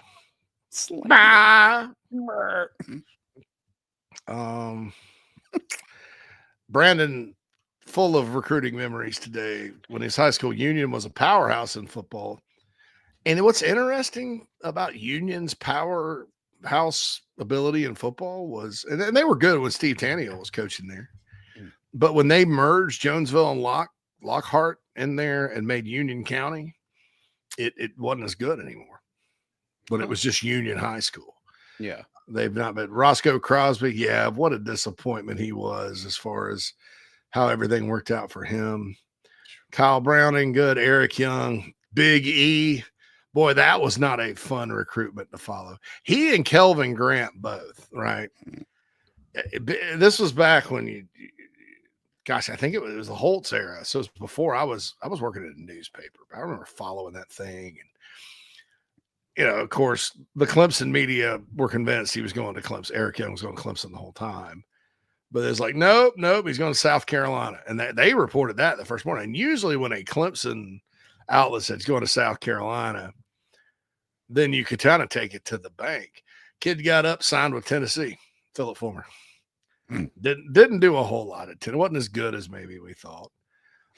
Curtis Rice actually came to South Carolina. The Gamecocks were trying to get him to get young. Xavier Bird also came to South Carolina. I don't remember how much Xavier Bird did while he was there. But Union, I guess the best Carolina player to come out of Union before Shi Smith, I may be missing somebody. It's probably Monty Means, wide receiver from the 90s. But yeah, I remember growing up in Spartanburg, Union was a big deal, Phil, when because Spartanburg High was a powerhouse and Dorman and Burns, I think, may be bigger schools now than Spartan High. Spartan High was an enormous school. Yeah, that's what I remember about Dorman. Like their calling card was they were huge. The biggest school in the area at the time. It's still a gigantic school with the new campus, but Dorman wasn't really good at football until like 1995. So they're kind of a Johnny come lately. Spartan High has been good since the beginning, and they were a powerhouse. And I remember it was special for Woodruff. Woodruff has a lot of tradition. Yeah. That's why I'm glad there's a, top flight running back prospect there at Woodruff. Because they hadn't always had the players, but Willie Varner coached there, Willie Varner Stadium. We all know it. One of our friends' dads played football at Woodruff from Woodruff. Just a great tradition. So it was special when they'd have the Jamboree and Spartanburg would play Woodruff. It's a half, you hang it, they'd hang in there, whatever. But the kind of lower level team, Spartanburg and those schools didn't want any piece of was Union. Because they had athletes, they could compete. And so I remember distinctly Union High School, but I remember being at Union High School at least once. It was either for a football game or a band competition, but I don't think Union would have hosted a band competition. So when I was maybe, I don't know. They had a big enough stadium. Gosh, was it Dorman versus Union? Burns didn't play them at that point. I don't think, but I think Dorman did. Maybe Dorman Union was like a non-region. I've been to a football game at wherever they used to play. And of course I went to the school to see Shi Smith and players like that. So Krager says at the Claremont Lounge in Georgia, in Atlanta, there was a 75-year-old dancing last time. That's the retired strippers club. And Chalk asked, did they have teeth? Dentures? Well, I mean, are we talking real teeth or dentures? Questions. Teeth. I've got a very inappropriate joke that I'll just not say. The Queen of the Cocks says he's been saying about Oklahoma all offseason since they got material in the OC. The defense is nasty, and they got a much better wide receiver room. I'm kind of like Tiffany, though. I want to see the O-line before I make any judgments whatsoever on Oklahoma. I understand. Well, if they have a coordinator that'll Like, okay, so Phil, check this out. So they beat Alabama 24-3 last year. Yeah. Jackson Arnold rushed 134 yards on 25 carries in that game. And then in the next game, I don't even think they tried to run him or LSU adjusted, or because LSU beat him pretty good down there. So I don't know. Maybe this new coordinator is going to run the quarterback. That could be an equalizer for a bad offensive line. That is true. As we know. Yep. From time to time here. But again, the SEC speed and the second level is not what it is in the Mountain West. Yeah, that's the thing. Can he make the adjustment? A lot of players from lower levels have. A lot of quarterbacks. I mean, and I think the logic people are using there, and it's perfectly sound. But all players are different. Is Cam Ward was at Washington State, went to Miami, and did just fine. So I don't know. Well, that's also an ACC, though. I was going to say that's more comparable a conference to conference transfer there. Tiffany says that Brittany's 44, Britney Spears. Oh, wow. So, that's good there. Godiva's on Wade Hampton, Clint. Wow. Clint says the clock on the bottom is the better of the two. Yeah, that's the one with the steak fingers. And Bobby says Platinums is a church, Diamonds is a church. Brandon comes back with Ricardo Hurley, who was I remember Ricardo Hurley well, 5-star linebacker from Greenwood. Didn't live up to the ranking he had. No, good player. You know what, Ricardo could we talk a lot about linebackers that make mistakes. He made a ton of mistakes. And as the middle linebacker, when you take false steps, you look like you can't play. And Ricardo in Spurrier's first year was the starter at middle linebacker for a while. Unfortunately, Dustin Lindsay took his job, and the defense got so much better because Dustin Dustin was not the athlete Ricardo was, but that happens sometimes. That was a big recruiting win, though. Definitely. There's a lot of talk about Platinum Plus. Wait, really? South Carolina's in the Final Eight for 4-star running back Braden Tyson. I'm not tracking this kid. I'm not either. Where is he from? I don't know. We don't know anything. I don't about know. this Final guy. Eight. I'm not. Final Eight is. Is he 2027? No. So there's a kid named Luke Waffle in the top 24/7. He's a good player. So he's committed to defensive end. Southern Cal. Yeah. Defensive end. Xavier says poor Wazoo is just a minor league for SEC quarterbacks. Yep. Yeah. Hurley was out of position at defensive end. Well, he didn't under Spurrier. He was back at middle linebacker, Clint. The Queen of the Secaucus says Buffalo, Missouri, class of 27. Yeah, I'm not tracking that yet. Okay. All that good stuff. Woodruff beat Blue. Oh, you went to Blue Ridge. They're on our stream. We got the Blue Ridge Tigers. Yeah, that's right. Beat Blue Ridge 463-12 from 71 to 79. Added it up once. 70-0, 77-0, 63-3. And Woodruff didn't throw the ball at all. They did not. Sounds like Blue Ridge and Wade Hampton were right in line with each other. If I remember right, Blue Ridge is the team that Wade Hampton broke its nationally historic losing streak to. So, yeah, because I remember the only 2 wins ever I saw for the Wade Hampton football team in all 4 years I was there were against Carolina, Southside, and Blue Ridge, and not all 3 in the same year. We never won 3 games in a single year the entire time I was there. I mean, when so Berea used to be good. They're not anymore. No.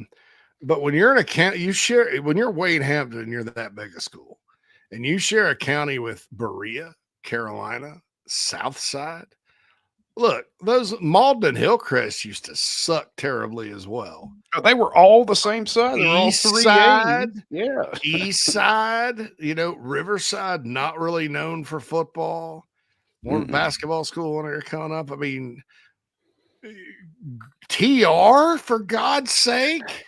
Missed opportunities. That's all it was. No kidding. Missed opportunities. Really could have done something there. No kidding, dude. Good. It was so bad that the head football coach walked up to a band kid and asked him if he wanted to be on the football team and that he would take him right now.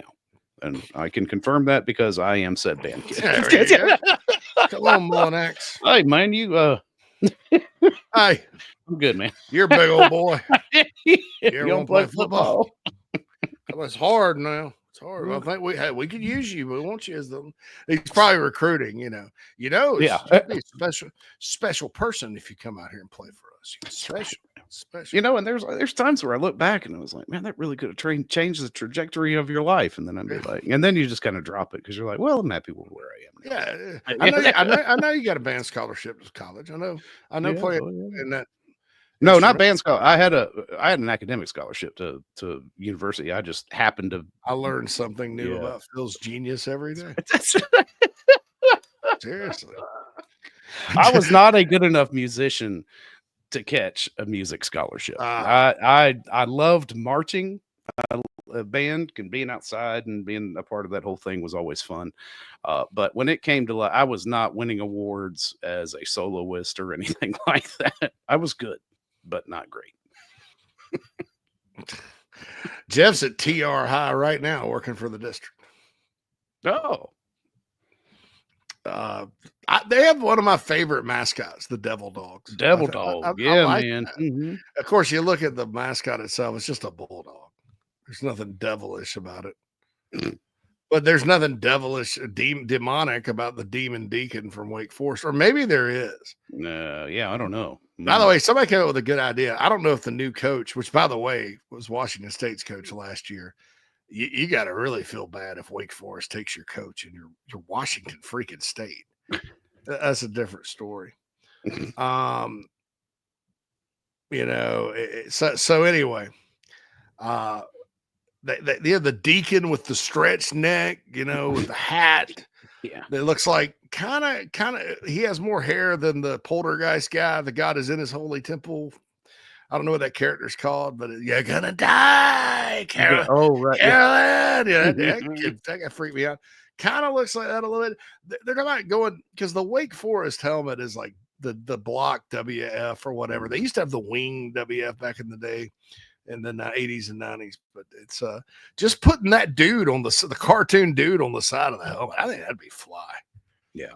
If I'm Wake I'd like Forest. that. I think Purdue should do the same thing with old Pete, even though we're not big Purdue Pete fans around here. But if you really want it, I mean, it's gonna evoke more fear than the team you run out every year.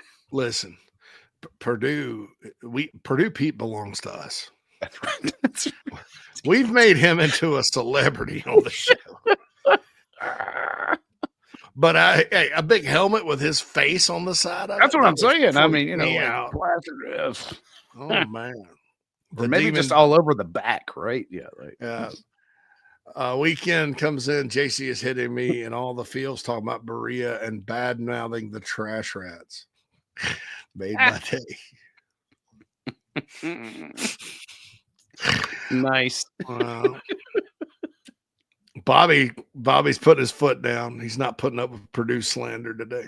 That's right. We're not going to hear this today, Bobby. Clint loves Purdue Pete. We've created a monster. All right, so let me read you these odds real quick, man. This is kind of interesting. It's kind of interesting. Oh my God, I just got a tweet and somebody that's national, like I guess it's a podcast or something.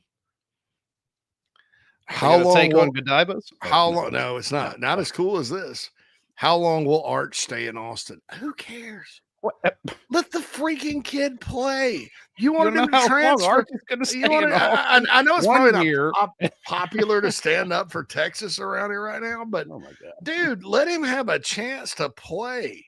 Yeah. Why do we nowadays, because all this crap is so abnormal in college football, do we attack the normal and downplay it?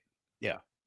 Well, this guy's not worth a damn because he didn't start as a freshman and they need to hit the portal for this guy. We've never heard of this guy, so they're going to suck. And I'm like, for 150 years, this is how it worked, people. You can't,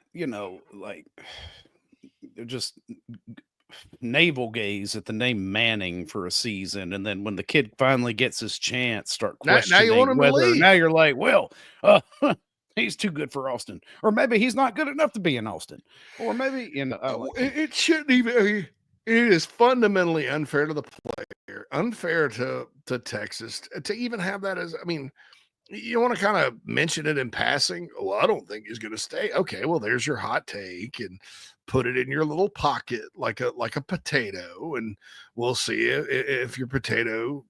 I don't know. I've lost the analogy, but just put it in your pocket, and and save it for later. That's fine. But anyway, Jimmy Shapiro from betonline.ag sent me an email today. He didn't really send it just to me. Right. Yeah, people that try to sound important do that. They're like, because you'll get emails. Like, you'll get emails from USC sometimes. It's like from line. It's like Shane Beamer. Yeah, I get an email from the AD every once in a yeah, while directly right what into my if, inbox. What if you said, well, Jeremiah Donati emailed me today. I love how Mike hasn't committed the Jeremiah part to his memory, and he calls him Jeremy every time. Morgan does that? Yeah, every time. You haven't noticed it yet? Every time he says Donati, it's Jeremy.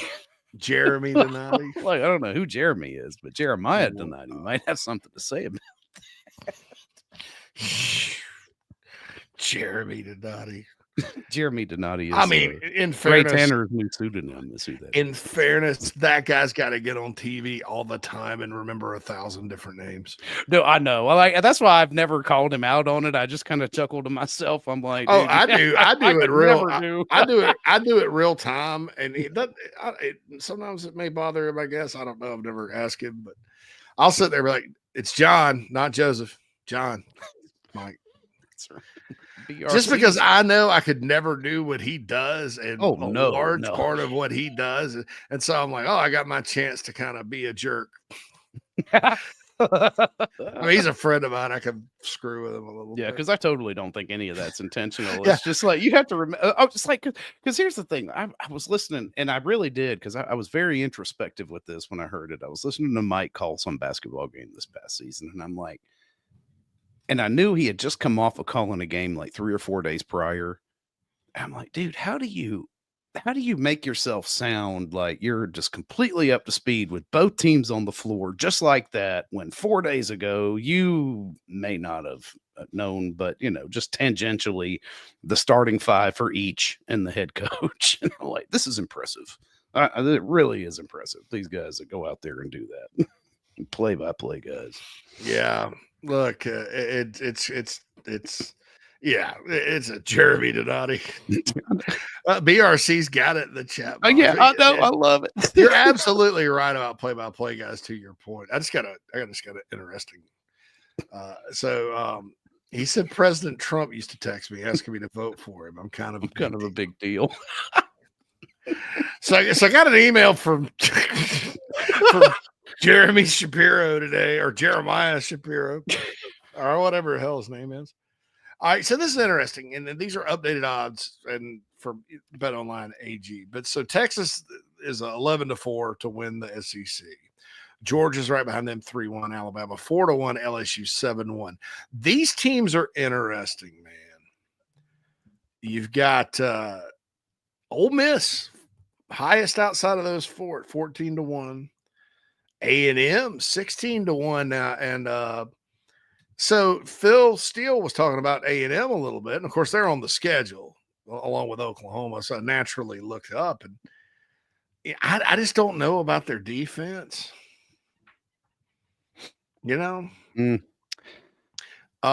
Offensively, Oklahoma, though, no, Texas A&M. Texas A&M. There's a lot of question marks on A&M. They have some ballers still there. I mean, don't get me wrong. And Elko's a good defensive coach. They go to Notre Dame third week of the season. That's gonna be interesting. Because I think if they go on the road and play really well against Notre Dame, although Notre Dame does have a new starting quarterback, I think there's going to be a talented guy, but it's up there. If you can take your defense into an environment like that and play good, I'll buy it. But Vegas, obviously, likes A&M.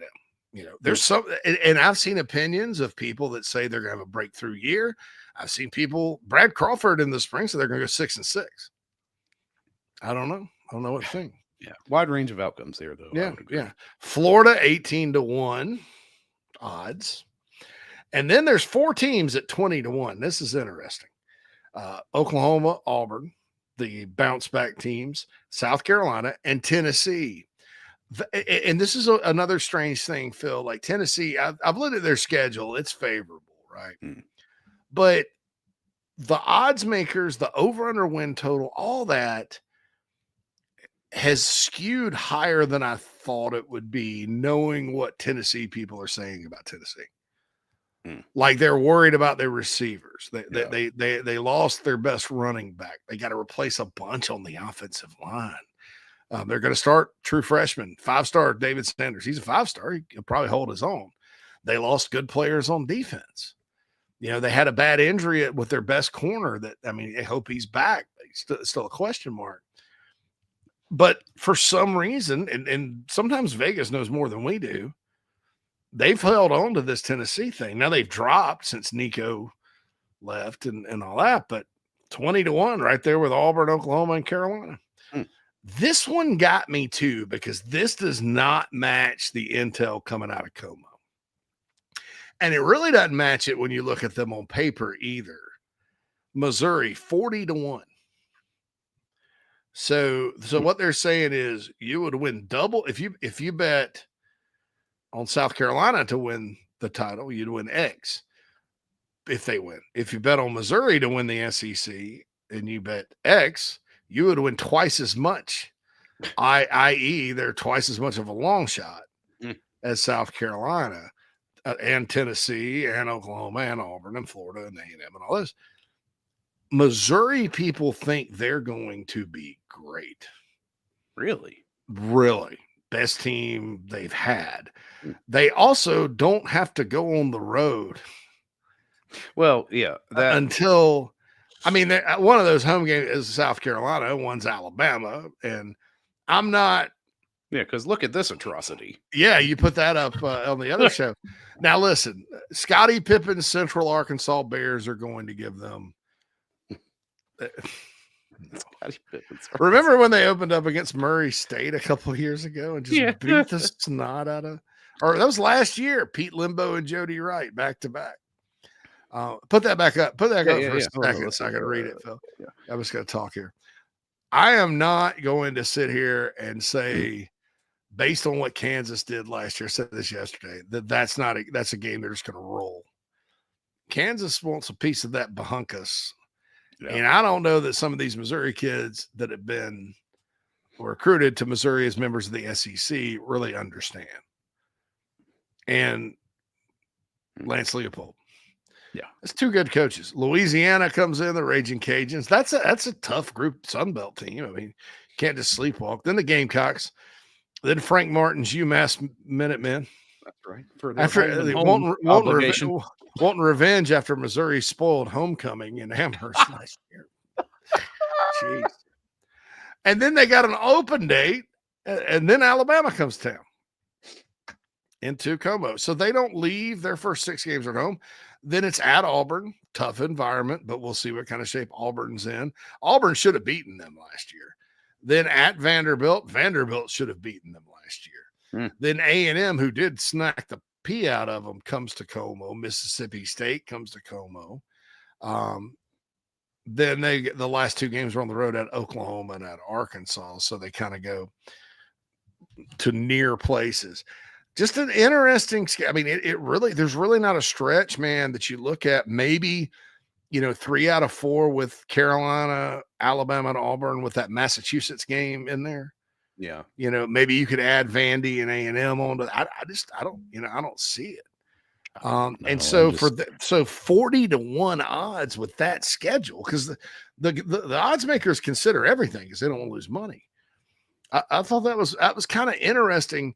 And Phil Steele also had Missouri down around like 12th. So I don't know. I don't know. Maybe they don't know about their players or something like that. It's probably a function of the schedule. Because even though I mean, the biggest thing we're looking at here is like they open on the road open at home for 6 straight weeks. The other side of that is the schedule is not as hard as it could be.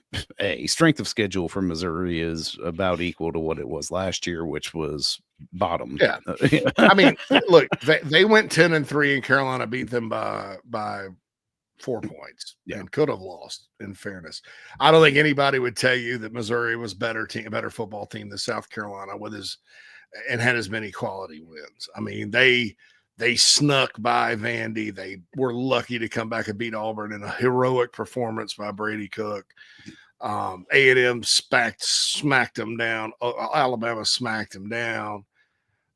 They were very fortunate to beat Oklahoma. Boston College gave them a game. So, but they were 10-3 because the schedule worked out. I'm not I have Missouri a little bit higher in my preseason SEC poll for a lot of reasons, but I thought 40-1 was interesting. Good old Arkansas kind of is in no man's land here. They're 125-1. Kentucky and Vandy right there, 300-1 for both. So no faith in Diego Pavia. Yeah, well, the disrespect there for Pavia. Oh my zone. Goodness, the disrespect. Tiffany said can both throw. Yeah, I've been told he can. I don't think he was. I don't think he was. He didn't. Tiffany at Penn State last year.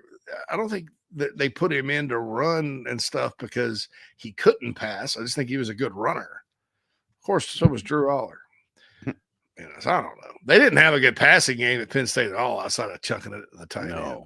People are snarky about Carolina's receivers and things like that, but the passing games were sort of similar.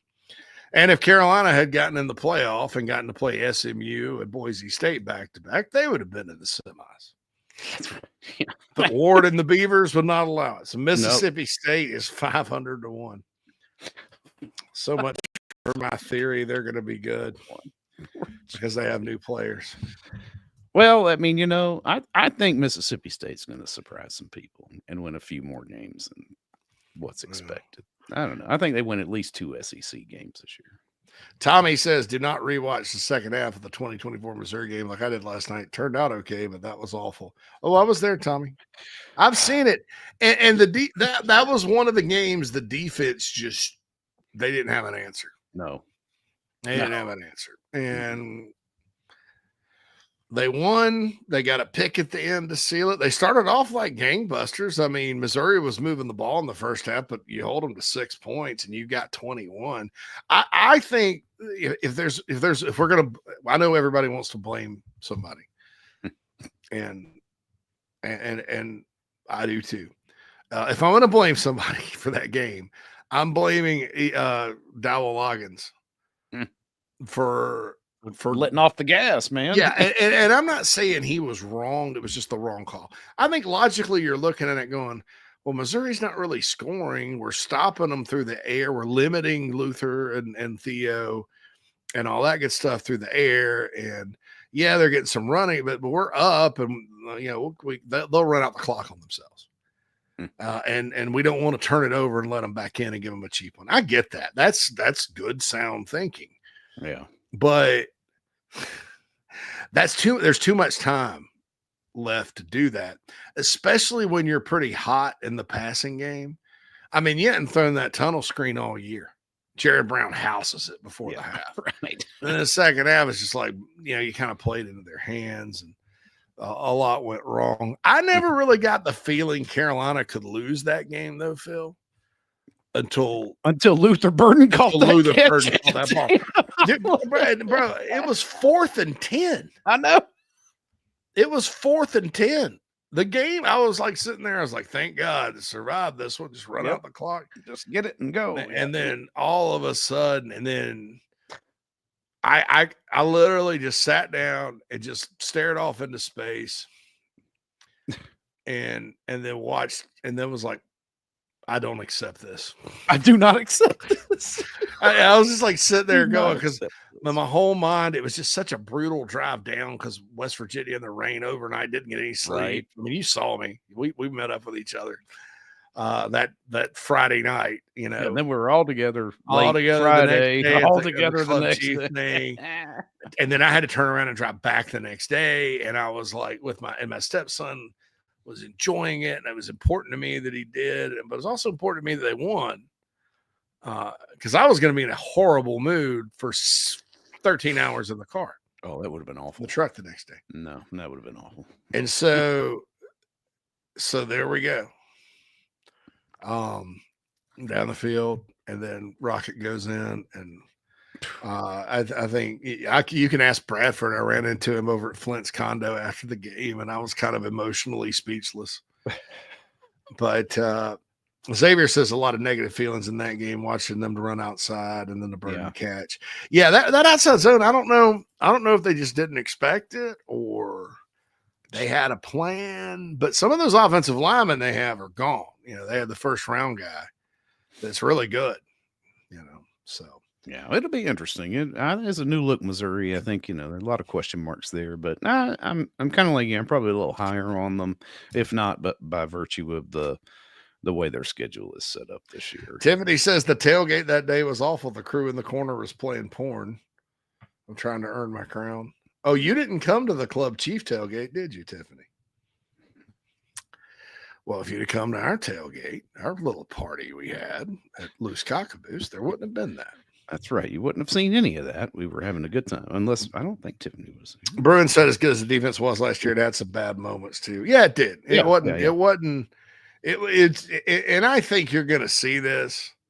Some of the better defenses through the years here have had, and I know we got to go, Phil. You can. Yeah, I'm about to fire it up here. Yeah. I wasn't paying attention, or I would have already done it. I think some defenses around here, like the Charlie Strong defense under Lou Holtz and some Ellis Johnson's, they were teams that would go out, and if you had to win a game 10-7, by God, they'd find a way. Clayton White's scheme is a lot different. It's a lot more high risk, high reward. You're going to give up some points. And then there's just going to be some games where in the SEC, it's the other team's day. They have a better plan. Your players never seem to adjust. And that happened. And in that particular game, I mean, you're up 21-6 at half. You're handling it. But they never really got it stopped. No. Now, heading into this year, do I think Missouri's going to line up and run outside zone all day all over Carolina? No. No, they'll be ready for that. But Eli Drinkles will have something else, because he always does. Mm-hmm. He always does. He's a very crafty coach. Very crafty coach. For sure. All right, folks. I had a great time today here on show 3 of 3. Be sure to check out the Phil Steele episode of JC and Morgan. It's available on our YouTube channel. It'll also be up on podcast here directly. This podcast version will be up before 4 p.m. Eastern. We'll be back tomorrow with coffee in the morning. We have the show, the morning show. Don't forget Sports Talk tonight with Phil Kornblut on the Chief Sports app. Starts at 6. And the Late Night Gamecock Show with the pride of Hampton County, Alex Jones, and the Late Night Gamecock himself, Matt Anderson, will be with you. It kind of kicks off the mini week, Phil, for Matt and Smorgasbord. That's true. We'll have Smorgasbord tomorrow with Alex.